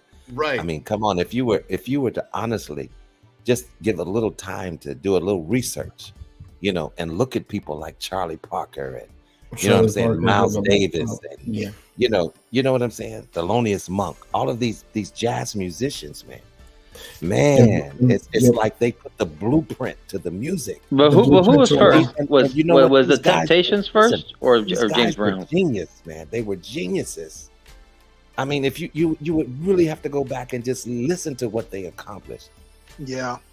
And they actually had messages. Mandrell, was James Brown first, or was it Temptations first? Was who? You can't say who first. It's not a who first on that because no. Hold on. Mandrell, who came first, the Temptations or James Brown? Shit, dude, that's a good. Probably James Brown. I mean, people underestimate. I was always a big Temptations fan. That's why people underestimate how long James had been doing it, man. Yeah, he's been doing it for a long time. And you know what? And so have the Temptations. So they could have been on the scene at the same time. It could have been. That's the point I was trying to make.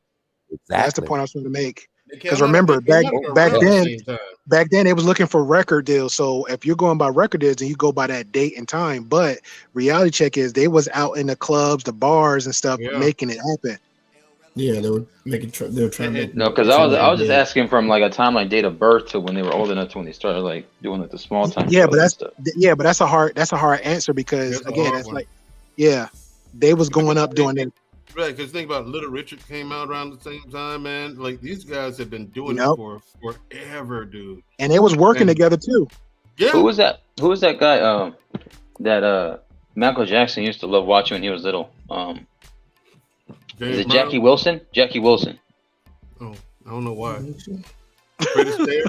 Yeah, that's Michael Jackson. I remember you watched you know how they have those biopic dramas that are like Like the Temptations, Jackson 5. I remember he said, "Oh, that was like one of your favorite," because I remember his dad was there with him.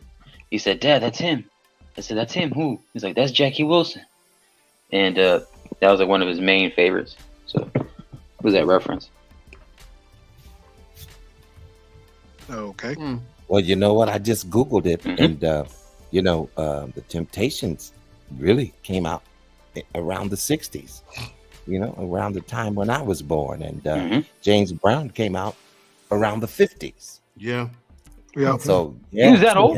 Yeah, man. James Brown. Ancient. They have this thing called they have this thing called Google, and I've been using it. So, and it's been real good. I like it. Noah Von Bryant. You look at like you, man. You look at wrong with you, Von. Yo, I don't. Hey, that asthma kicking in real good, Von. The asthma kicking in real good. I already took my little puff, so I'm good. You sure it's an inhaler? You sure it's not a blunt? Listen. The only reason I'm up with you all is because I had a long day of reading. And I didn't know inhaler. I'm studying to get an insurance license, but trying to reinvent myself again. But and I had to take a quiz, actually an exam after the reading, which took a long time because Black people don't like to read. Now that is real. Facts. That's true. It's so true, and I don't even like to read, but when it's necessary, I have to do it. And so, is that you too, Great Pill? You don't like to read either? I ain't gonna lie, bro. I'm on that stereotype. I'm on that stereotype right now. Listen, I did the reading today, which was quite a bit, and then I had to take an exam to see how much I comprehend. And I was able to get like a 93. So, you know what I'm saying? So I'm kind of up celebrating a little bit about that. Yeah, I like the coloring books. You get to color the pictures in instead of reading. I don't know about that, but real talk though. I literally, Marcus, really? I don't know. No, I'm back. I literally just grabbed a book. I think like the beginning of this week. So I started a new book this week. But yeah, that's pretty much it. But I will ask this, Von. What type of insurance are you studying for? Well, basically, I'm trying to get an insurance license to sell insurance. Okay. So do you want to do remote work with insurance because they hiring? Exactly. That's exactly what I'm doing. That's exactly what I'm going for. Yeah. How long is the class to study and get the? Well, right now I'm in a program where I'm doing a pre type of thing, because you have to have some type of certificate just to, be eligible to take the state exam. Okay. Yeah. So yeah, it's kind of like a self-teaching type of thing. You know what I'm saying? So you have to really apply yourself. Are you giving yourself a time limit to before you take the test? Oh, of course, man. I ain't gonna hurry up and do it. Listen, I had to read 41 pages today. That took me all day trying to look and see and squint and then retain. Listen, how do you retain all of that? Yeah, Von Bryant, they got these things called a brain. Now, every human being should, every man should come standard issue. Take everything by chapter. Every man should come standard with one. I mean, 41 pages though. Yeah, 41 pages ain't that bad, bro. Man. No, it's not that bad. It's not that bad, but it's a lot of jargon and all of the phrases and the you know what I'm saying, the terminology. Yeah, I get you. It doesn't interest you. It's very foreign to me, and it's very boring. But I feel like it's something I can do because I have the gift of gab. I can talk you. I can talk you out of a paper bag. Let's not toot your own horn, there, Vaughn. I mean, slow down. Just slow down. Okay, gift of gab. I mean, yeah. I'm going slow. But Vaughn, you haven't spoken in a minute, and that's your fault. So clearly, you have forgotten how this works. See, you're either perfect or you're not me. Okay. Well. Hey, oh, wait a minute. Mandrill disappeared. What happened? Yeah, it's like, like you said, you and I haven't spoken in a minute, so I guess you forgot. I'm getting tired of his ass already. This guy's screwing me out. But Marcus, this is easy for people to remember. You're either perfect or you're not me. Why is this so hard? I mean, it's not. You said not me? Yeah, you're either perfect or you're not me. Or you're not me. That's what he said. Yeah. Well, I'm far from perfect. I'm that means you're not me. Yeah, exactly. Perfect, which means you're not me. But I will say I love you, perfect people, because I admire you. You know, as you should. You should I admire aspire us. to be like you one day. Yes. And once our work is done, you will worship me. Ron always being politically correct. That's right. I want to be perfect. Now, Vaughn, once my work is done, me and the other perfect people, you will worship us. Yeah, I don't know about that now. I don't worship. Let me get him the fuck up out of here. There's only one person that I worship, so I don't know about that. Yeah, I don't even worship my wife. Both Jay and Marcus like, get out. I'm tired of this shit. No, I was playing. But you know what? No, it was on me. Get out. You know, and I'm trying to figure out why don't people do what just happened when you have a lot of turmoil on, on the panel. Just put them in the bag, and then let them come back up after they, They need those clicks and views. Oh, that's what it is. I get it. Here's the thing. I get it now. I need my numbers. Here's the thing with Vaughn. Vaughn is saying is really good info. Now, me, I'm also studying for an exam. It's the part. I'm studying for the Part 7 exam, right? And Part 7. What is that? What is that? What's Part 7? It's an FAA exam to get a FAA federal aviation and aviation administration. For pilots. Oh wow! I'm studying to be a drone pilot. Yeah. Oh yeah, So I'm getting my drone pilot's license right through the FAA, and you can only get it through the FAA. So I'm studying for that, and because you can buy a drone, you don't have to have a drone to get the license and study for the test or nothing like that. But you don't have to have a drone, never flown one, nothing to get the license. So I'm gonna do that. I'm just gonna buy a drone, and there's companies that are paid $200-300 an hour to take pictures. And especially like if it's a good camera on it. Sure I'll put in the words of so Mandrell.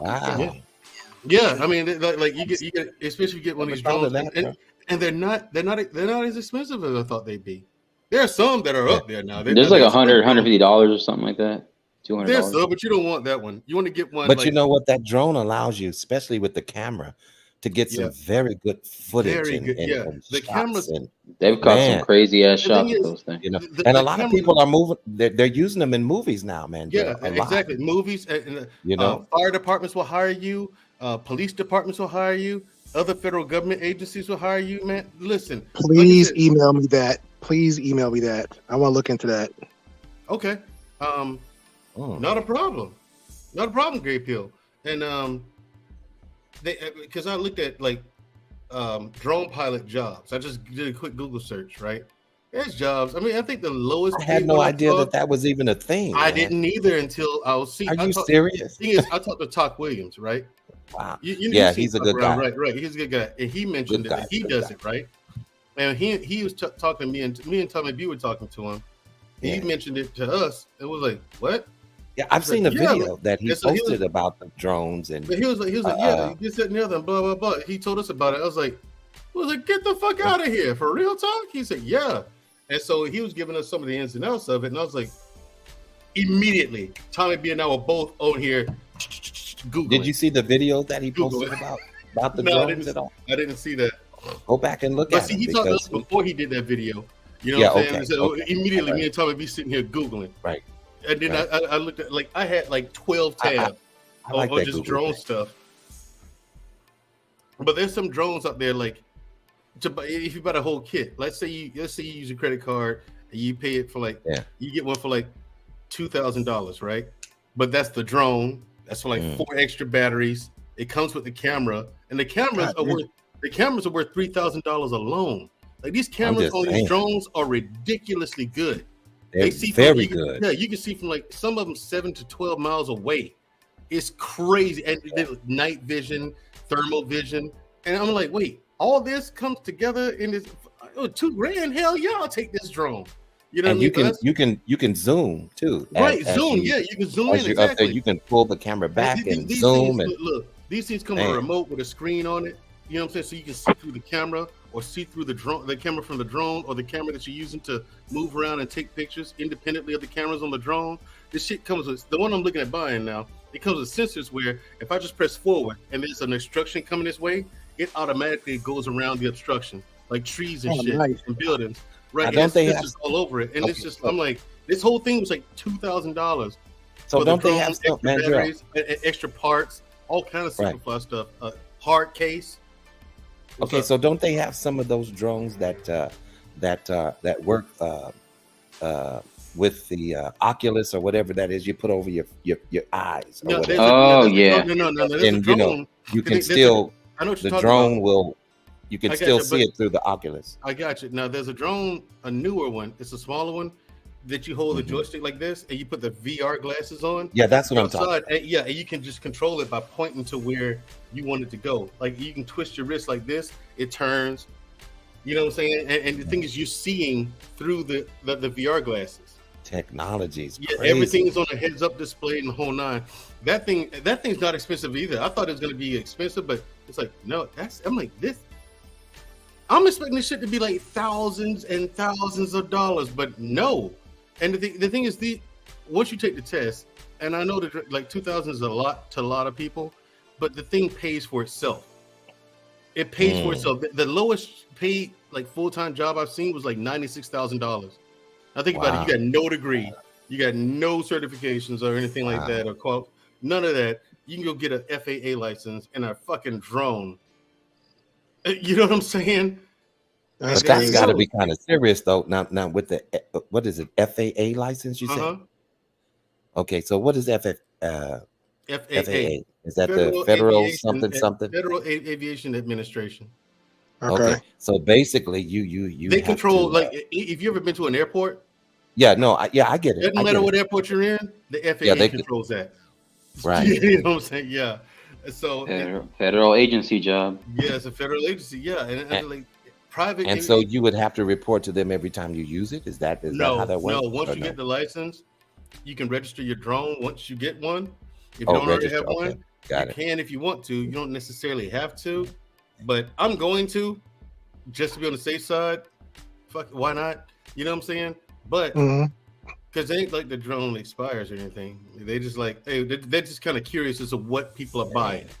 That's why they're just gathering data. With that, the registration, they're just kind of gathering data to see what people are buying. Hold up. Well, let's talk more about the test part because we know the drone $2,000. Okay, cool. Invest in $2,000. It pays for itself. $90K a year. You don't have to. You can get one. You can get something cheaper with a really good camera. Just do research on that particular drone. There's tons of YouTube videos on like every drone ever made. You can get one for about 1,000. Okay, but what about the test though? Like, how does the test seem hard? Because you're smart as bro, Mando. So let's try to dumb it down half of your intellect. Is it that difficult to for the test? From what I've been reading on this book, no, it's nothing you can't learn because it's basically a bunch of rules and stuff like that. You know what I'm saying? I mean, just airspaces. It's just nothing but a bunch of rules, and it's like I don't know what the test is going to be like, but there's boot camps and stuff for it, whole 9 yards. And these boot camps, they're like, we have a 96% pass rate. If you fail, we guarantee a pass. If you fail, we'll give you your money back. Stuff like that. I mean, I found one of those. So does the testing require you to actually do a demonstration of how to use the drone? Nope. Oh, okay. So it's just a written. Yeah, exactly. Nice. Yeah, you don't have to do it. I'm telling you, Great Bill. Yo, that's crazy. It is. I thought the same thing. I was like, yo, what? But you know what, though? It's actually more common than you think because a lot of these Google Earth images, sometimes they use drones to have these images and they pay those people who have those. Yeah, but I'm more worried about the test, though. That's where my mind is headed. Like, I mean, anybody, I can try to say anybody, but you can come up with $2,000. You can scrape that up, but just the test, because I'm a type of, I don't like to fail. So I have to, like, but here's the link. Here's the link to the boot camp. But do you think the test would be that hard though to try to pass? It depends on what you study. Just fucking. And here's, like I said, I gave it to you. Can buy the boot camp. The boot camp, I'm not sure how much it is. I think it's like $47. This place is having a sale for it now for $47. Now, to buy, they're having a sale for it now. It's usually $197. They dropped the price down to $47 for a limited time, and all these boot camp places do the same thing. You know what I'm saying? Like some people charge $200 and you're in there for 2 or 3 days and that's it. They're like, okay, now go take the test. I'm not like that. I'd rather take at least 2 weeks to study for it, minimum. Exactly, man. Hey, man, Joe, do you do flashcards when you're like reviewing? Sometimes. I don't see a problem with that. That's what I do. That's why when I do my testing. Yeah, that's what got me through the program to be a surgical technician. Man, flashcards was the that shit helps, right? Yeah, oh man, it would help me ace plenty of tests. Where'd Graypill go? I just put that link in the back chat to that boot camp if you guys are interested. He probably already saw it and he's left. He's like studying right now. He's studying that shit right now. He just bought it.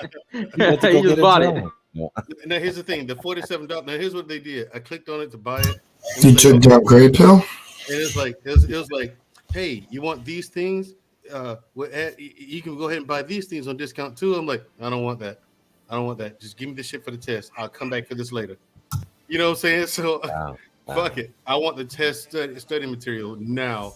And they're smart because they set up where you have to log in to them and do the study material. So they keep up with what you've been studying. So you have to study all the material. That's kind of what I'm doing too. In case you fail. You know what I'm saying? Yeah. I was like, okay, that's slick. I like that.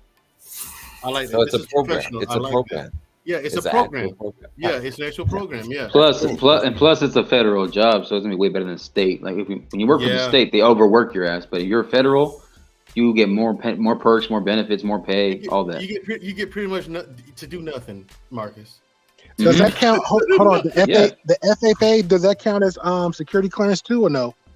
No, I don't count as security clearance, but okay. You got companies getting them for their employees now. Yeah. They'll pay for you to get security clearance if they need you to have one. Because there aren't many drone pilots out there. It's a very needed job. You know what I'm saying? They're looking for professional drone pilots. There's such a demand for it too. Yeah, there's a huge demand. Hollywood's looking for them.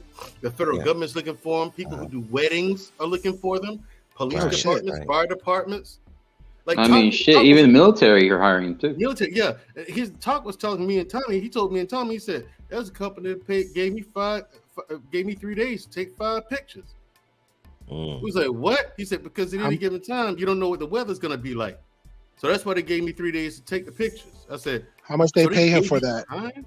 Wow, $250 an hour. Jesus, to take 5 pictures.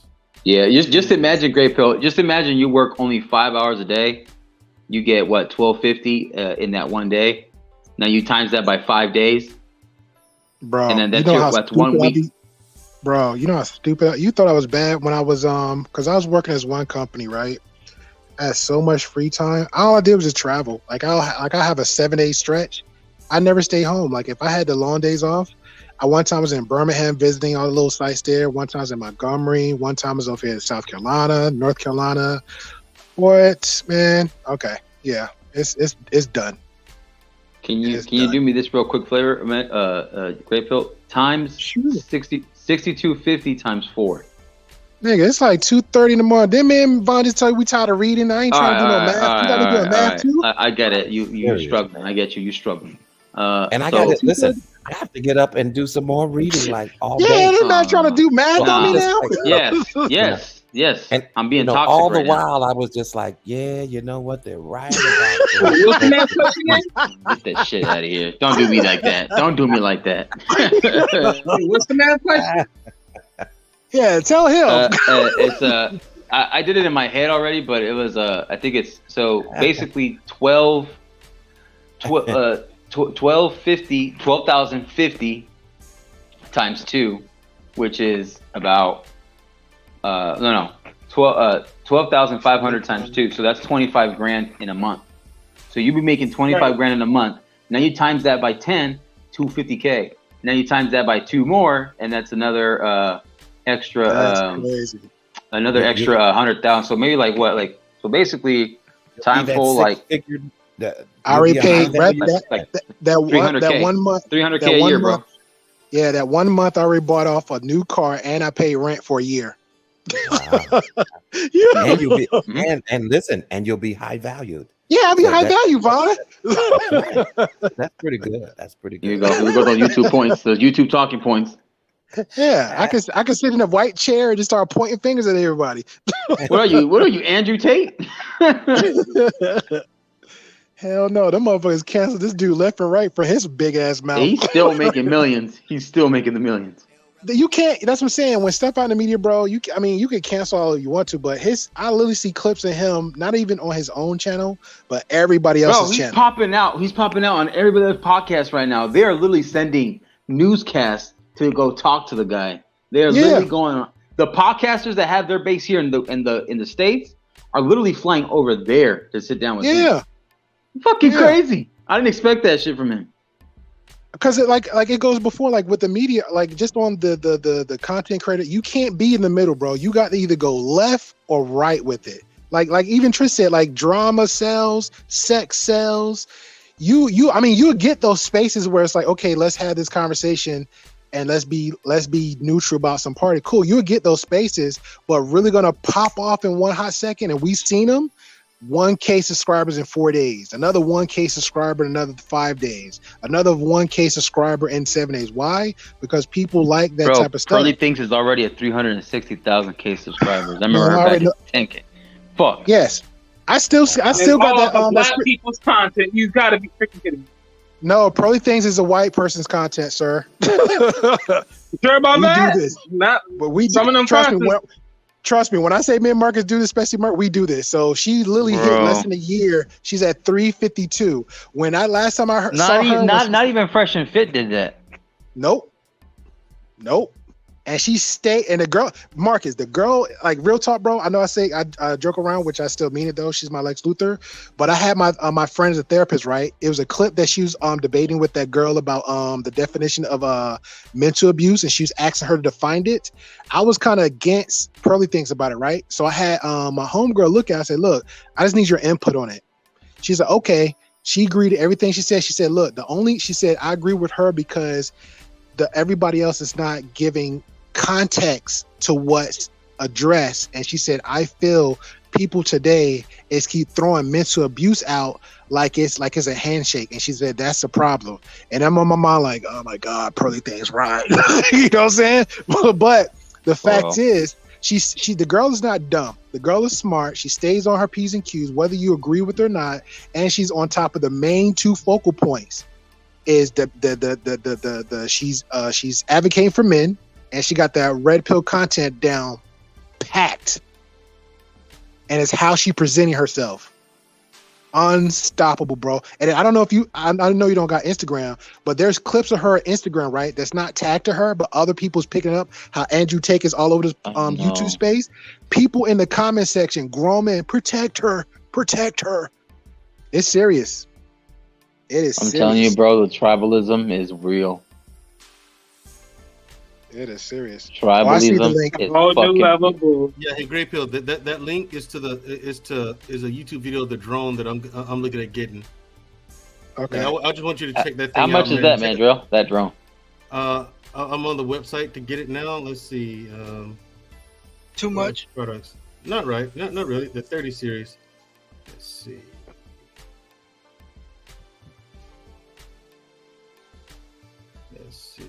Let's see, buy now. Let's try that out. Well, yeah, that's one of the super expensive ones, though. Okay. It's expensive. They don't give you the price until you press checkout. Yeah, but that's because it's a whole kit. It's coming with a whole lot of stuff. It's at least 10 grand, right? Yeah. With if you buy everything now, if you just buy the drone by itself. Shut up, Tristan. If you buy the drone by itself, a lot. Yeah, you can. But here's the thing: you can get really high-end drones for like $1,500.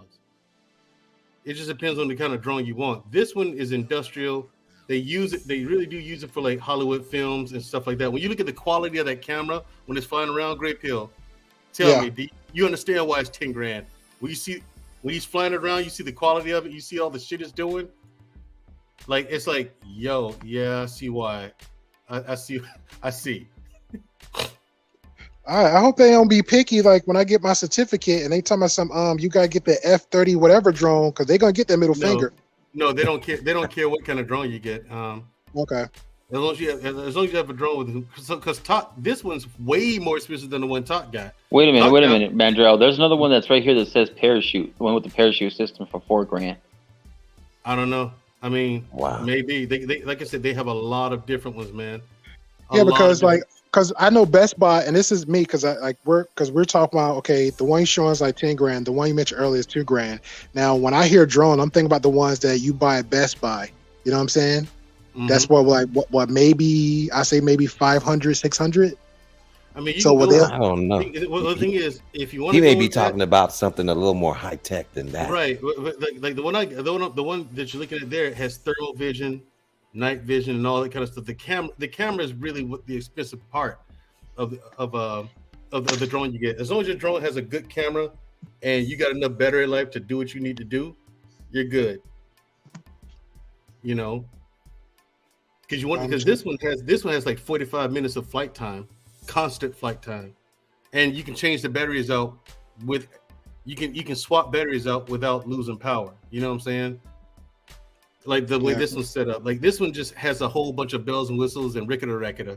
That's why it's so expensive. That's why I'm looking at this one. And how far is the range? Like, you know, as far as where the range is good and still be under the control. What's the range? This one I'm not entirely sure. Let's see. It should be like. I mean, like, you know, can it go a mile away and come back? It still can. You're still in. Yeah, and then you can set it control of it. It can, yeah, and also, I mean, a mile is good to me if it can do that. I mean, that's amazing. Max speed for this one is 23 miles an hour.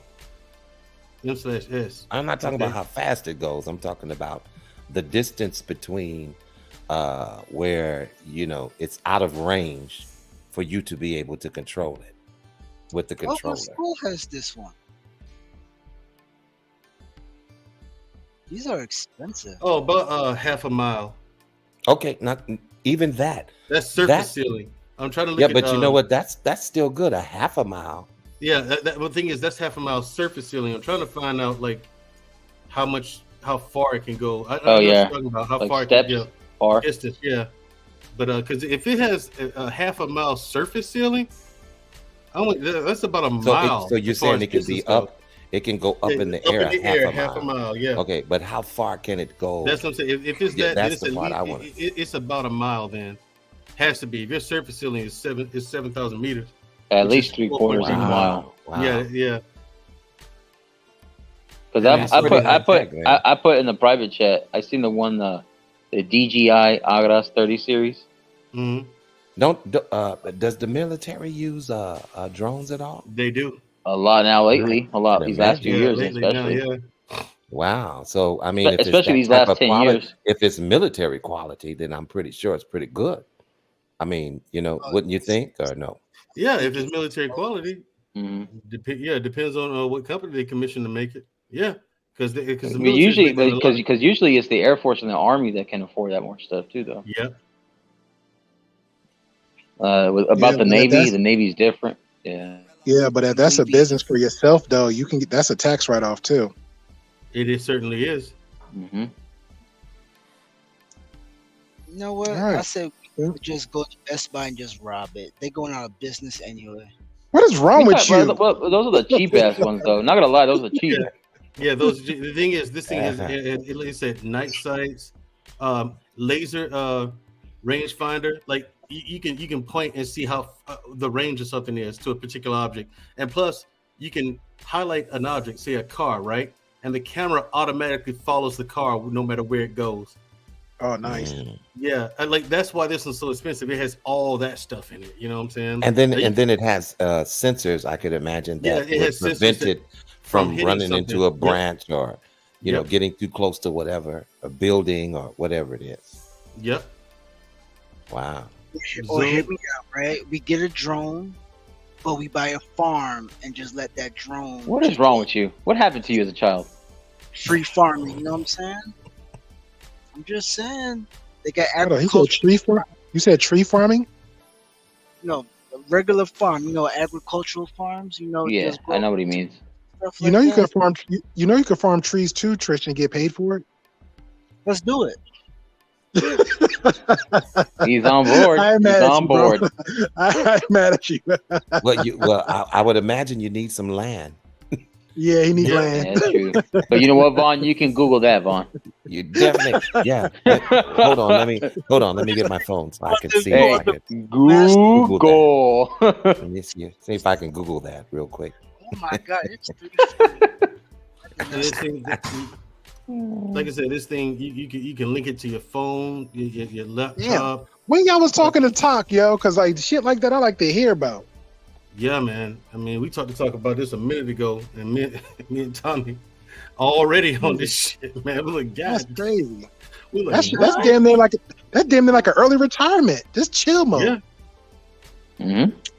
Oh, that just pissed me off. We were like, what? Because the thing is too, Grey Pill. Like I used to see photographers when I was in the military too, and I was wondering like what their pay was. It was like, oh, well, those guys aren't technically in the military, but they're contracted by the military, government contractors. And I'm like, I wonder what their pay is, because I had other people that civilians coming into the base and stuff. I was like, oh, okay, so they make more money than an enlisted guy. See, like, you're son of a seeing them bitch. because you're actually seeing them. When I see them, I'm seeing these guys like hovering their drones around the police department, doing these little videos telling the cops what to do with themselves. And I didn't know these the guys that actually getting that type of money because they got the time to do it. Yeah, well, That's now we crazy. know. But back Now then, we I'm know. just like, back then I was looking, I was like, oh, these guys are just killing time and shit. They're making That's what I'm fucking saying. bank. Yeah, that's what I'm saying. That's crazy. No wonder these guys are on vacation like half the month. Okay, That's guys, crazy. we want to go study. No, you're not, Tristan. You're supposed to stay over here while you watching trees and shit. He wasn't contributing anything except for violence, sir. Oh no, Well, no, actually, that's not just, violence. Anarchy. I say anarchy. I won't say violence. I say anarchy. Yeah, you Heath Ledger's Joker, rest in peace. But you Heath Ledger's Joker right now. no, it's just for YouTube. But in real life, I just ignore everybody. I wish I was the best life because I don't give a shit. I swear, Tristan, if I were to hear you somewhere quiet in the store, I'm like, yup, that's you right there. We got him. That's pretty accurate. Yeah, Yeah, exactly. I'm the same. Yeah, I'm the same way too. Like I just chill, bro. Like I'm home and I'm just chill. If I come out the door, I'm like from point A to point B. That just literally me all day. Like, if I got my headphones in, You're not what's that word? It's kind of like where you're off the whim. You just do it. Nah, I'm not off the whim. I'm pretty much like I say, I really do think before I mostly do stuff, but I like to plan ahead. But I like to, because I learned a long time ago, bro, like that message that I said earlier about our man really doesn't matter. So I'm so chill. Like I don't think if something like the other moment that you had showed me whatever, if that's something new outside my bubble, my space, I react to it. But after that moment, I'm like, it doesn't even really matter. That is like me. After I got over that moment, but I don't latch on to moments like we witness other people do for the past streams. But that's just pretty much me. Now, I think it was another stream, and I'm trying to conflate because we pretty much know majority of people in the space. It was a moment I think Mandrill was on, right, and he was trying to explain to people how to be a protector, how to navigate a certain situation if a girl was with them or whatever. And I think I said in the chat, I laughed. I said in the chat's like, yo, man, Mandrill make perfect battle buddies in these streets because I'm the same way. Like if I'm walking, I'm already got everything planned out. I'm seeing stuff ahead of time. I'm watching everything coming. I'm seeing the hand movement, everything else. That's just me. Because I know me as an individual, I can, like me by myself single, I can move easy, fast, long, grab myself, I'm out. But with somebody else, I got to think about them in that equation. So, but I'm just chill. I don't even really put too much. I'm just that chill, bro. I'm just that chill. Like I have like my homeboy, he pretty much like Mandrill a little bit, but this motherfucker say most of the dumbest stuff. But I know he said I love. Like if I call him just now, he'd be like, yo, you're a dick, right? Just out of nowhere. And I'm like, Okay. You know what I'm saying? You know you eat baby dicks, right? Huh? Like, where are you coming up with this stuff? He's like, I'm just saying, like, he got some either gay joke, bro. I don't know. But most of these other people, I don't know. I'm just on the top of that mode. Like, I just don't get other people. I don't know. I just don't get other people. So I'm too chill. I'm too laid back. If you got a problem with me, come say it to me. If I got a problem with me, trust and believe. Half y'all motherfuckers already witnessed it. I come to you right then there. I'm not waiting a day. I'm not waiting a week. If I can catch you right then there, I'm gonna talk to you. But if I gotta wait a month, it really ain't that serious. If I gotta wait 2 weeks, it definitely ain't that serious. But I know I'm petty. So like I said, Black David, if you're out there in the space, when I catch you in these streets, and you start talking about Yu-Gi-Oh, sir, I'm coming for you. Nah, damn it, Yu-Gi-Oh. When he starts talking about New York, I was like, oh shit, here we go again. Oh no, we was done with that. I don't know. Trust me, he got educated. He don't jump on panels talking about New York all the time, so he good. But what else? I don't have nothing to say or teach Mandrell no more because you know, he got his little lightsaber. Oh, Mandrell, you went under Great Pill's wing. He taught you right. Yeah, he might have showed me a thing or two. What of it? That part. Message has been brought to you by Petty. Right. He might have showed me a thing. So Mandrell, what do you have? Live button. Press the live button. Okay. Also, Great Pill. Go to Amazon and under the search menu, type in commercial drone. And commercial drone. Now some of them will come up with camera 8K professional 6 motor. You know what I'm saying? Or commercial drones, like start there, or you can say commercial drones with 8K camera, right? Can we put it up on the screen or no? I don't know. Jay Takashi might be able to if he's, or Marcus can. And hold on, let me go through my laptop if I can. Hold on. They both. You can also type. I'll be on Amazon now. So Amazon and say what? The whole time laying on his stomach. Commercial drones 8K. You shut your mouth, Tristan.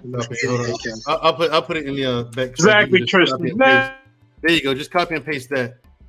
And while you busy with your jerkins.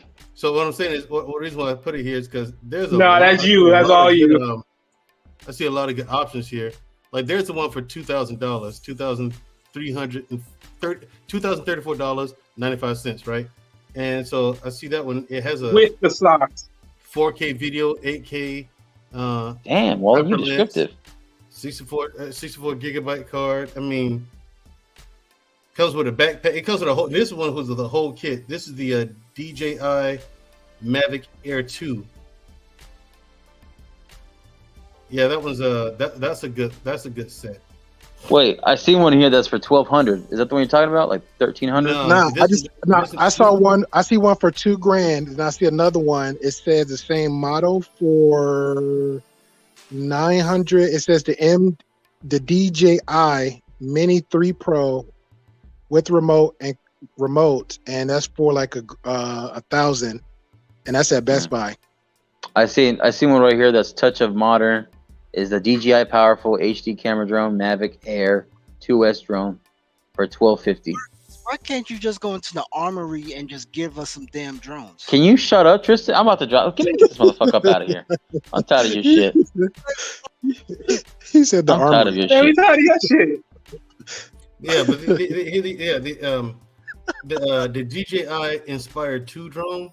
That one, I see that one for $3,100.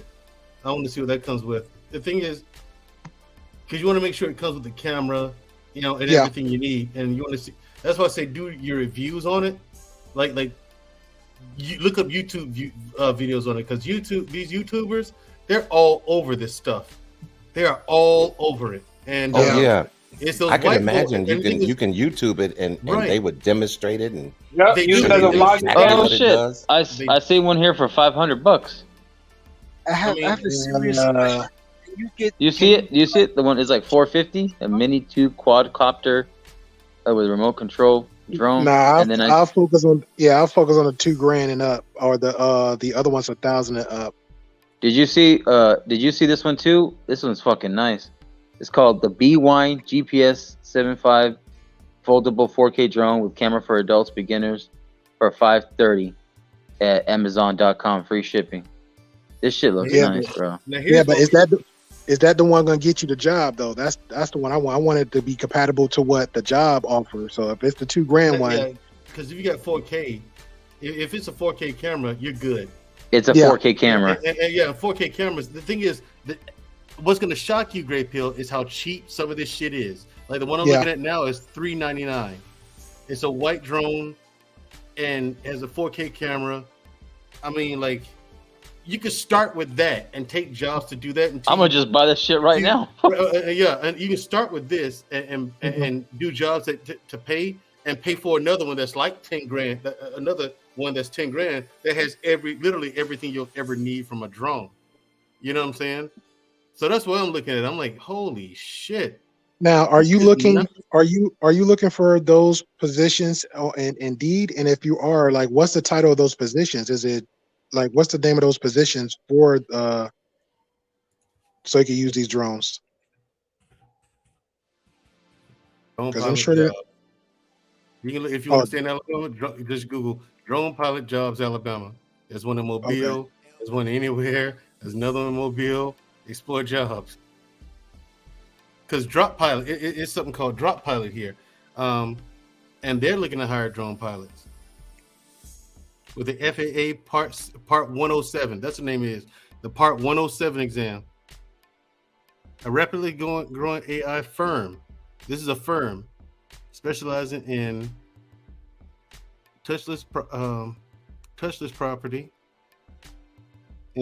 properties inspection. Is seeking drone pilots nationally with an FAA Part 7 license for residential and commercial. Now watch y'all just be on a whole country tour with y'all drones. It's like that. Duties include inspecting both roofs and elevators on commercial and residential buildings for insurance carriers and safety operating and safely operating your UAV per all government regulations. Drone pilots will be employed as 1099 contractors, meaning get yourself come up with a fucking name, Great Pill, start an LLC, and they're gonna give you'll be hired as a 1099 independent contractor. Great Pill. Yes, that's what these jobs are going for, dude. That's what these people are doing, and I'm just like, bro, listen, stop playing. I'm like, this shit is out here like this. God bless time. It says, okay, $58K to $92K per year, drone pilot. Now that's going to strictly depend on how many jobs you take. Yeah. But it's between 58 and 92. So it's really up to you how much money you're making. And you definitely have to be good at it. You know what I'm saying? You can't but the thing is, listen, you can't be crashing into buildings and you're flying a drone. You're flying a drone. Look, I clicked on this job. Look, drone operator to fly at football games, Birmingham, Alabama. This came up 4 days ago. Birmingham, Alabama. Operator and technician, Huntsville, Alabama. 24 days ago. This is when these jobs got released, got posted. I mean, look, bro, yeah, they're hiring you to shoot drone footage at fucking football games.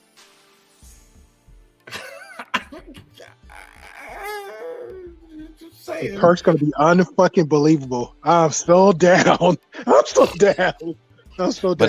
But listen, I'm sure it does take some type of skill, though.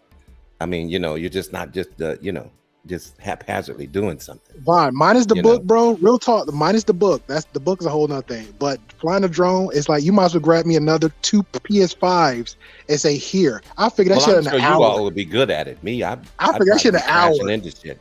Yeah. Yeah, I can figure out a drone. Yeah, Vaughn. Yo, Great Pill, because that drone is a 4K drone. It's a $529.99 on special free return. And plus, right now there's a coupon where it can save you $100 if you buy it on Amazon. So it'll go down to like, I'm fucking telling you that you can push it back on me. It's a B-Wine GPS 75 men's foldable 4K drone with camera for adult beginners, 3 AIX gimbal, 9,800 feet, 5G HZ, FPV, video transmission, hover hold quadcopter, imported brushless motor, L6 wind resistance drone. That is for you, sir. Sexy. That sounds sexy. And everything else that comes with it, it comes a lot of shit with it. So it's not just the drone itself. It's a shitload of stuff. It has a little pack. It has like a little handheld thing for you to be the controller. So as you're controlling your drone, and then it has the camera in it installed with it.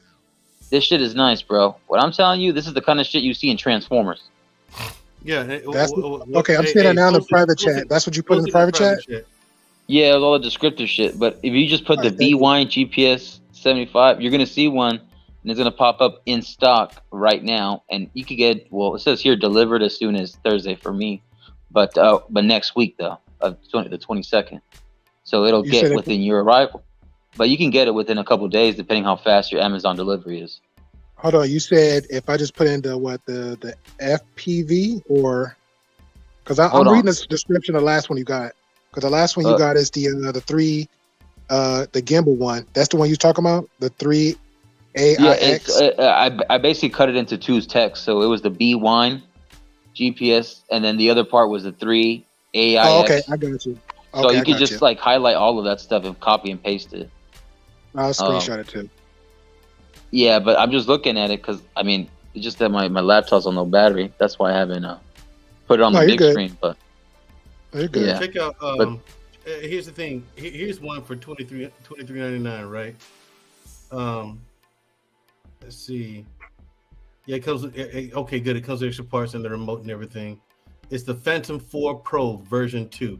I'm gonna copy the link and put it in the back chat here. And also, Gray Pill, that one that I just sent you of. If you don't want to pay the whole money up front, they have an 18th month plan deal where you can pay $30 a month. Yeah. Oh, nice. Yeah.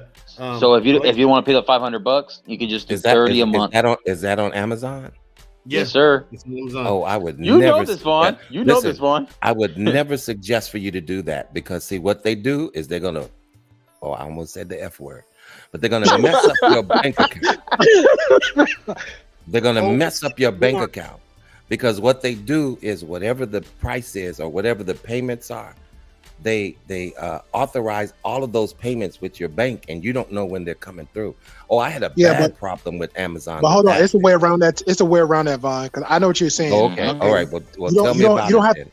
Okay, you don't have to do it directly your bank. Like, say, for example, I have PayPal, I have Cash App, and I have my actual bank, right?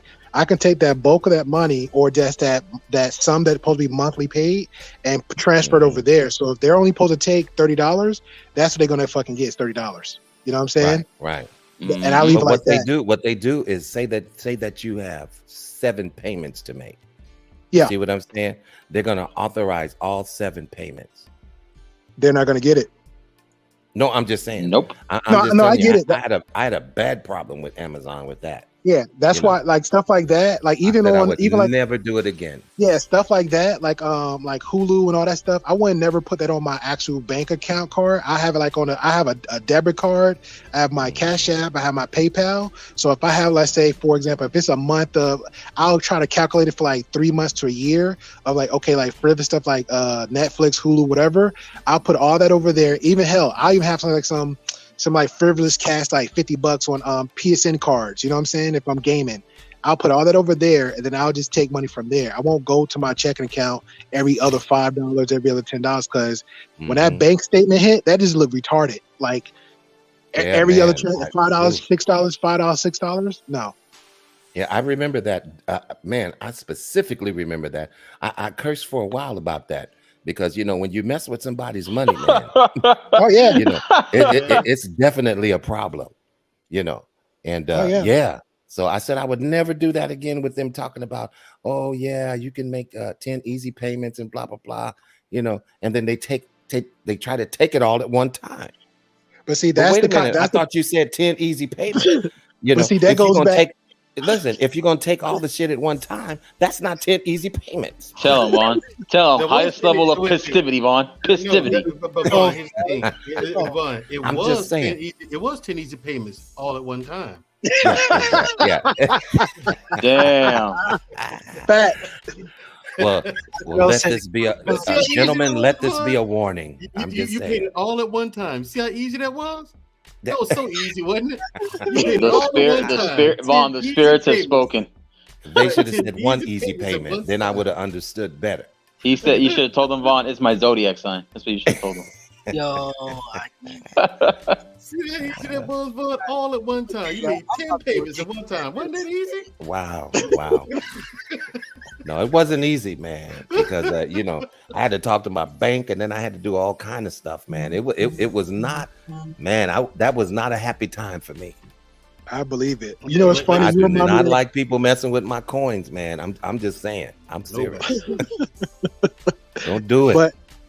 But that kind of goes back to the conversation about the corruption and stuff like that, the system. Like I said, and I'm not saying you're doing a straight and narrow. Hey, if you tell me you're a business owner, you're telling me, but I'm on the other fence, like I know fucking better. So if somebody tell me that, I'm like, So what's your information? Okay, let me give him this debit card. They got like fucking, if he say 7 easy payments of $100, I got $100 on his debit card. I'm gonna give him that information. Yeah, that's right. Do that. No. Yeah, but I will say this though, and I'm not trying to encourage people to do some finagle stuff, but if people, let's say they do that easy payment and you did in your and this is for people out there, your bank, right? And they did that same day and you found out about it the next day, I'd have easily just reported my card stolen. Just like, look, my card is just that third, blah, blah, blah, blah. They would easily turned the money and sent it back over. And I'd have been it. Yeah. So, I wasn't in the position to do that. So, I know how you feel. My money was recovered. I did get it back. That's good. But the point is, they held it. Yeah, you see what I'm saying? Please don't hold my money because I need it to do shit with. That's what I'm saying. I know. Please, I need my money to do said shit with it. Hey, I bought they had this so-called internet satellite, right? And they was promoting in Blakely, Georgia. And I forgot how much. It supposed to be like $18, whatever. But then the catch was they was gonna charge me $300 something bucks, and I didn't know the catch. And this is literally around my birthday, and I'm feeling myself. I'm like, yeah, internet good. The next thing, just trash. So I called to cancel it, and then the next day they took out like $300. Boy, you talk at work. Oh man! At work when I found this out, wow. I was livid. So the whole time at work, feeling. The whole time at work, I didn't fuck a lunch break or anything else. I sat there at the desk. Wait, how much money did he take out of you? It was about a little bit over 300. Because it's supposed to be like an internet service, but it said claiming satellite. Did you get it reimbursed? Oh yeah, because me and the guy he was trying to play the wordplay. We was going back. I would literally, bro. I'm telling you, I'm at work on the clock with the dude on the phone for 2 hours straight. Then I ended up on the other phone, called my bank, and then the lady said, "Hey, we got everything set up. We just need you to sign this paper, but everything's already processed through." So when the moment I got off early. So technically, I came in to work at 8. Didn't do shit for 2 hours. Left at 3. Got to the bank, signed the paper, and then my money came back the next day. Wow! And just to talk shit, I went on to the company. Oh, you got it back the next day. Yeah. So just to talk shit, I went on every review, every media they had. I'm just like, yo, they asked, they this, they that, and everybody else was saying the same thing. I was like, okay, cool, we're on the same page. I'm great, and I left them alone. I'm gonna tell you one that was messed up because. After a certain amount of money that they take out of your account, a lot of times it has to go to a certain investigation or court or whatever process, right? Yeah. And there was a guy. It depends, though. Not necessarily. But wait a minute. Once it hits the double digits, depending on your state and the policies, whatever it is, on the civil court matter of it, it has to be going down under a certain department. I can't remember the actual name for the department. But after it's a certain amount of number, though, there's a guy and his card, and I guess in his checkings, they took out like over 10K.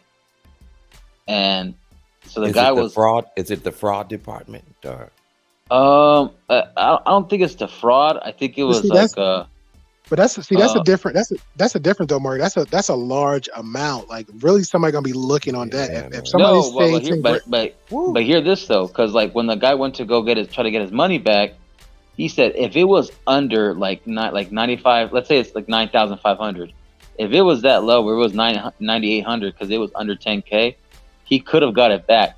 But because it was 10 grand or more, he had to go through the court process and go to civil court and all that kind of stuff. Wow, and take time to get the freaking money back.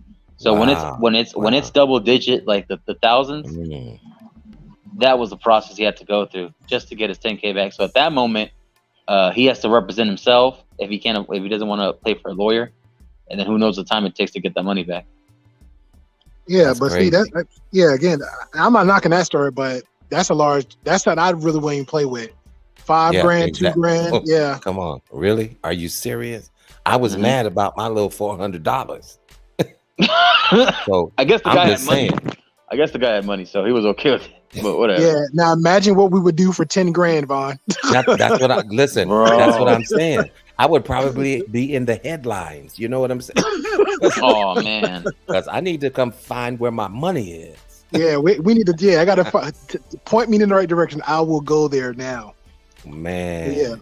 But anything less than I'm sorry. Yeah, when your money is tied up like that, man, it's just not a good feeling, because you have obligations and things and budgets that you already have set, and so when they screw with your money, it just messes up everything, And so I've learned some lessons. Believe me, I've learned some lessons. And I don't care who you are, $10,000, it's still $10,000. No, exactly. I don't care who like you I are, said, that was my first question to the guy was, why have it in your checkings? Why didn't you have it in your savings? Does it matter? It does matter because they can't siphon off your savings. Oh no.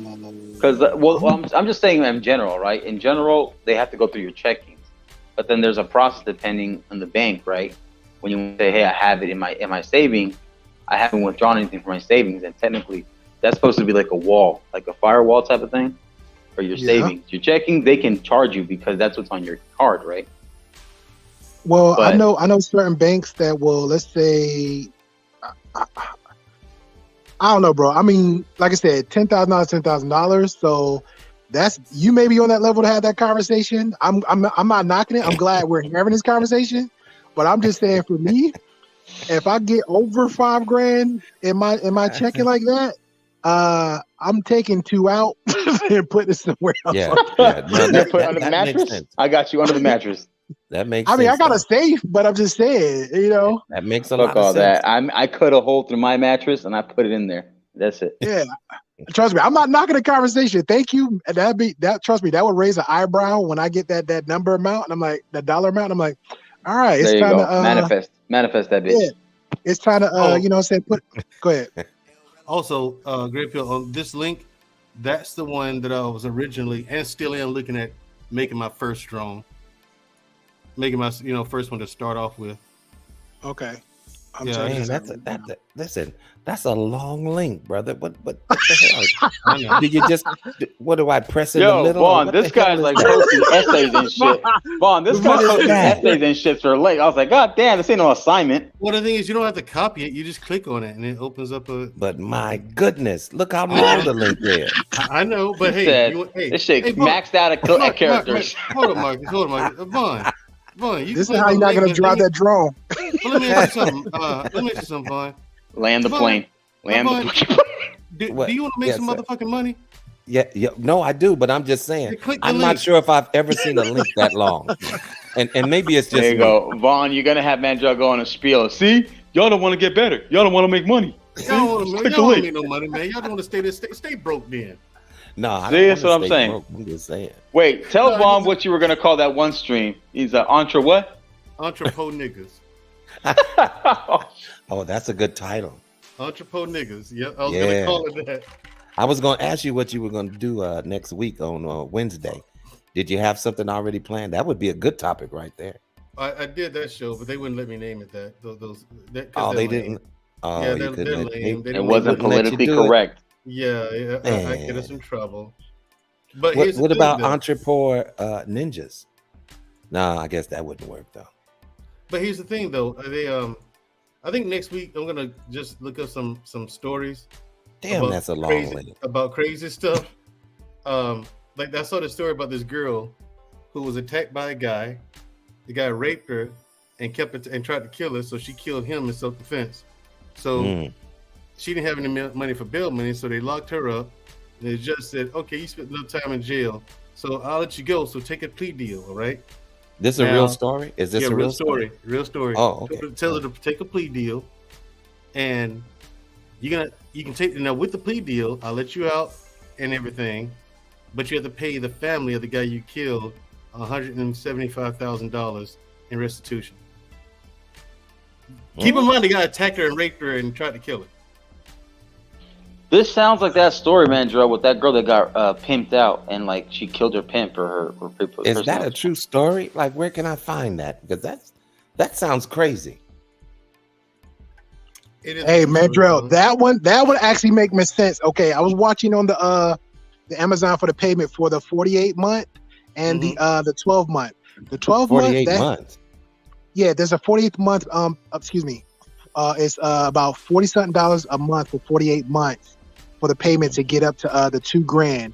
Then the other one's about for 12 months for $180-something. That's not bad, bro. Yeah. And that's not bad. What about the insurance that goes along with that? It's an extra $180. Yeah, it got a 3-year protection for $180-something. So I'm guessing they're going to divide it up too. Oh wow. Okay. Well, but honestly, I'd rather pay the insurance. It's a long link, so. Yeah. He's still on that shit. Von's still on the characters of it. I got you, Von. The way around that one is, okay, Von, if you got, let's say, if you're, hold on, give me a second. If it's on your phone, you copy and paste it, right? And go to your Google search, click on Google and then paste it there. And if you already have Amazon, it'll automatically pop up straight to your Amazon. Oh, okay. Yeah, and you could just scroll and they'll pre-save it for you. Like if it says your list or whatever, you could pre-save it there. But Mandrell, yeah. But if I can just go ahead and pay I'd rather pay, this is me. I'd rather pay the protection first and then do the monthly payments just in case shit happens between now and then. Yeah, because that's 3 years. That is nice. So you plan on getting that one? That's where your head at? That's what my head is, yeah. To get that one, because I'm like, you know what? This shit pays for itself, man. Wow. I believe it, bro. I was on Indeed. I gotta lie, I'm with you, bro. I was on Indeed and I was scrolling and looking. I was like, damn, off the rip. And then once at part-time, just part-time. A lot of them are part-time. A lot of them are part-time, man. A lot of them are part-time. Just imagine if you're just full-time. Shit. Yeah, fuck full-time. Yeah, a lot of them are part-time. Like, and then if you're working for like the police department part-time, shit. You in chill mode. And on top of that, imagine the hazard pay, the benefits, the debt, all that shit. All that, like, sprinkle that shit. These pay for themselves. And you get paid. And you get paid on holidays. And all shit. Nah, bump all that. I'm saying, I'm agree with you on that one. I'm saying bump that. Then you on that talk shit list. Like I wish you really will be on that wish a motherfucker would, because the job is so demanding. Like now I'm on that talk with Mandrell. Yeah, the job's so demanding. Wow. I can leave now to get a hold. Right. I can leave today and in 20 minutes have a better job. Wow. I can have a better job in 20 fucking minutes. What are you talking about? Who do you think you're talking to? Yeah. You know what I'm saying? This shit is crazy. You better. I better what now? Wow. Let me take my shit. Yeah, but you know what? Come on, Drew. We right now. It sounds like a job where you would definitely have to be willing to travel. Am I correct about that? Why do I care? No. I'm not saying that. No. I'm not saying it's anything wrong with it. No. I'm not saying it's anything wrong with it. That's a good thing if that's what you can do. But it seems like, it would involve travel. Now, the ones I'm seeing in my area is one in Huntsville. It's not too far away. There's one closer to me. It's not too far away. The one actually closer, because this is a small town, they're starting you off $24 to $27 an hour. The ones further out is like 65K plus. And then, of course, Mandrell gave his list on his end. So, that's that. Wow. So, wait, how much you pay for rent right now, Great Phil? Where you live at? So you can be stationary. 600 for 2 months. Yeah. So you're saying you can be stationary. 65K? Ooh. Bro, that's what I'm saying. Bro, I don't know that I'm on that. I'm telling you, bro, I don't never brag about shit. I always start off with broke and busy. I'm never no more and no less what I already am. When I first came here from Jersey, bro, I was driving an 04 Saturn. When I say I'm chill, I'm so fucking laid back, bro. I'm chill as fuck. I like what I like for me. I don't try to brag about shit I got. I don't try to this is what I'm not that guy. I'm not that guy. I can drive a 2000 whatever with 160 something. As long as that shit runs, I'm happy. I'm good. If it get me from point A to point B, I'm that guy. When again, and people don't pay attention when motherfuckers talk. It was something Mandrell said that shit had me laughing, and I'm trying to remember it. When I realized what type of dude Mandrell was, and that motherfucker was humble about his shit, I say that's that nigga. You know what I'm saying? That's that nigga right there. When there's another time, and it wasn't consistent. There was another time somebody made a conversation to try to make a point against Mandrell, and Mandrell held his hands open. He's like, I don't pay taxes. Comments right there, and I was like, that's that guy. You know what I'm saying? And I'm the humble, like Mandrell humble as fuck, bro. He wasn't bragging, he was chill about it. But and I tell people, I'm the 9 to 5 guy. Mandrell talks a lot of shit. But but I'm saying though, there's guys out there. Mandrell literally the only dude I actually met in my life to say he's pretty much the most freest dude to be. I mean, him around the same age, the freest dude ever, and that's a blessing for him to be him and who he is today. But I know there's Businessman, there's E-Man, there's other guys. I know those guys, right? I'm that 9 to 5 guy. I'm not gonna treat you no more, no less than what you are. That's it. Right, that's how it's supposed to be. That's literally how it's supposed to be. But if you got your head stuck up your fucking ass and you think you somebody that you know you're not. You know you're not that dude. Shut the F up. I know I'm not. I tell you straight out. The most I probably repeat the same fucking thing on my platform, 4K line. I'm a sarcastic asshole. I'm petty. Them the two you are always gonna get out of me. Well, at least you're honest about it, though. You know. Yeah, I can't help that. Vaughn. I'm gonna be Vaughn. I would love to be. But see, a lot of people gravitate to honest people, man. You know, I'd rather be around people that absolutely tell the truth. You know, and not perpetrating and doing all. You don't want that from me, Vaughn. You don't want that from me, sir. I promise you don't. I'll give perspectives. I'll do some little jabs in there. But if you come to me, tell me, hey, what do you think? You really want it? Because you don't. Because I'm telling you, when I start, I don't know how to stop. You don't want the truth from me. That's that Jersey asshole in him. Yeah, you don't want the truth from me because I hurt feelings. Hey, feelings. Yo, Mandrell, wow. Were you thinking of moving? You said relocating from Alabama to somewhere else to Texas. You said. Yeah, the places I was looking at it was New York, Texas, and Florida. If you do Texas, if you do Texas, me, you, and Deuce might be neighbors. Wow. Deuce is planning on moving to Texas too.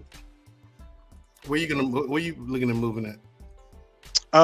Well, Texas might be the next bet, but when we all talking these panels about inflation stuff like that, Alabama actually is the best spot as far as not houses, but just as far as renting shit goes. It's cheaper, gas cheaper, so it's good to just stay put right now. You can make your own gas.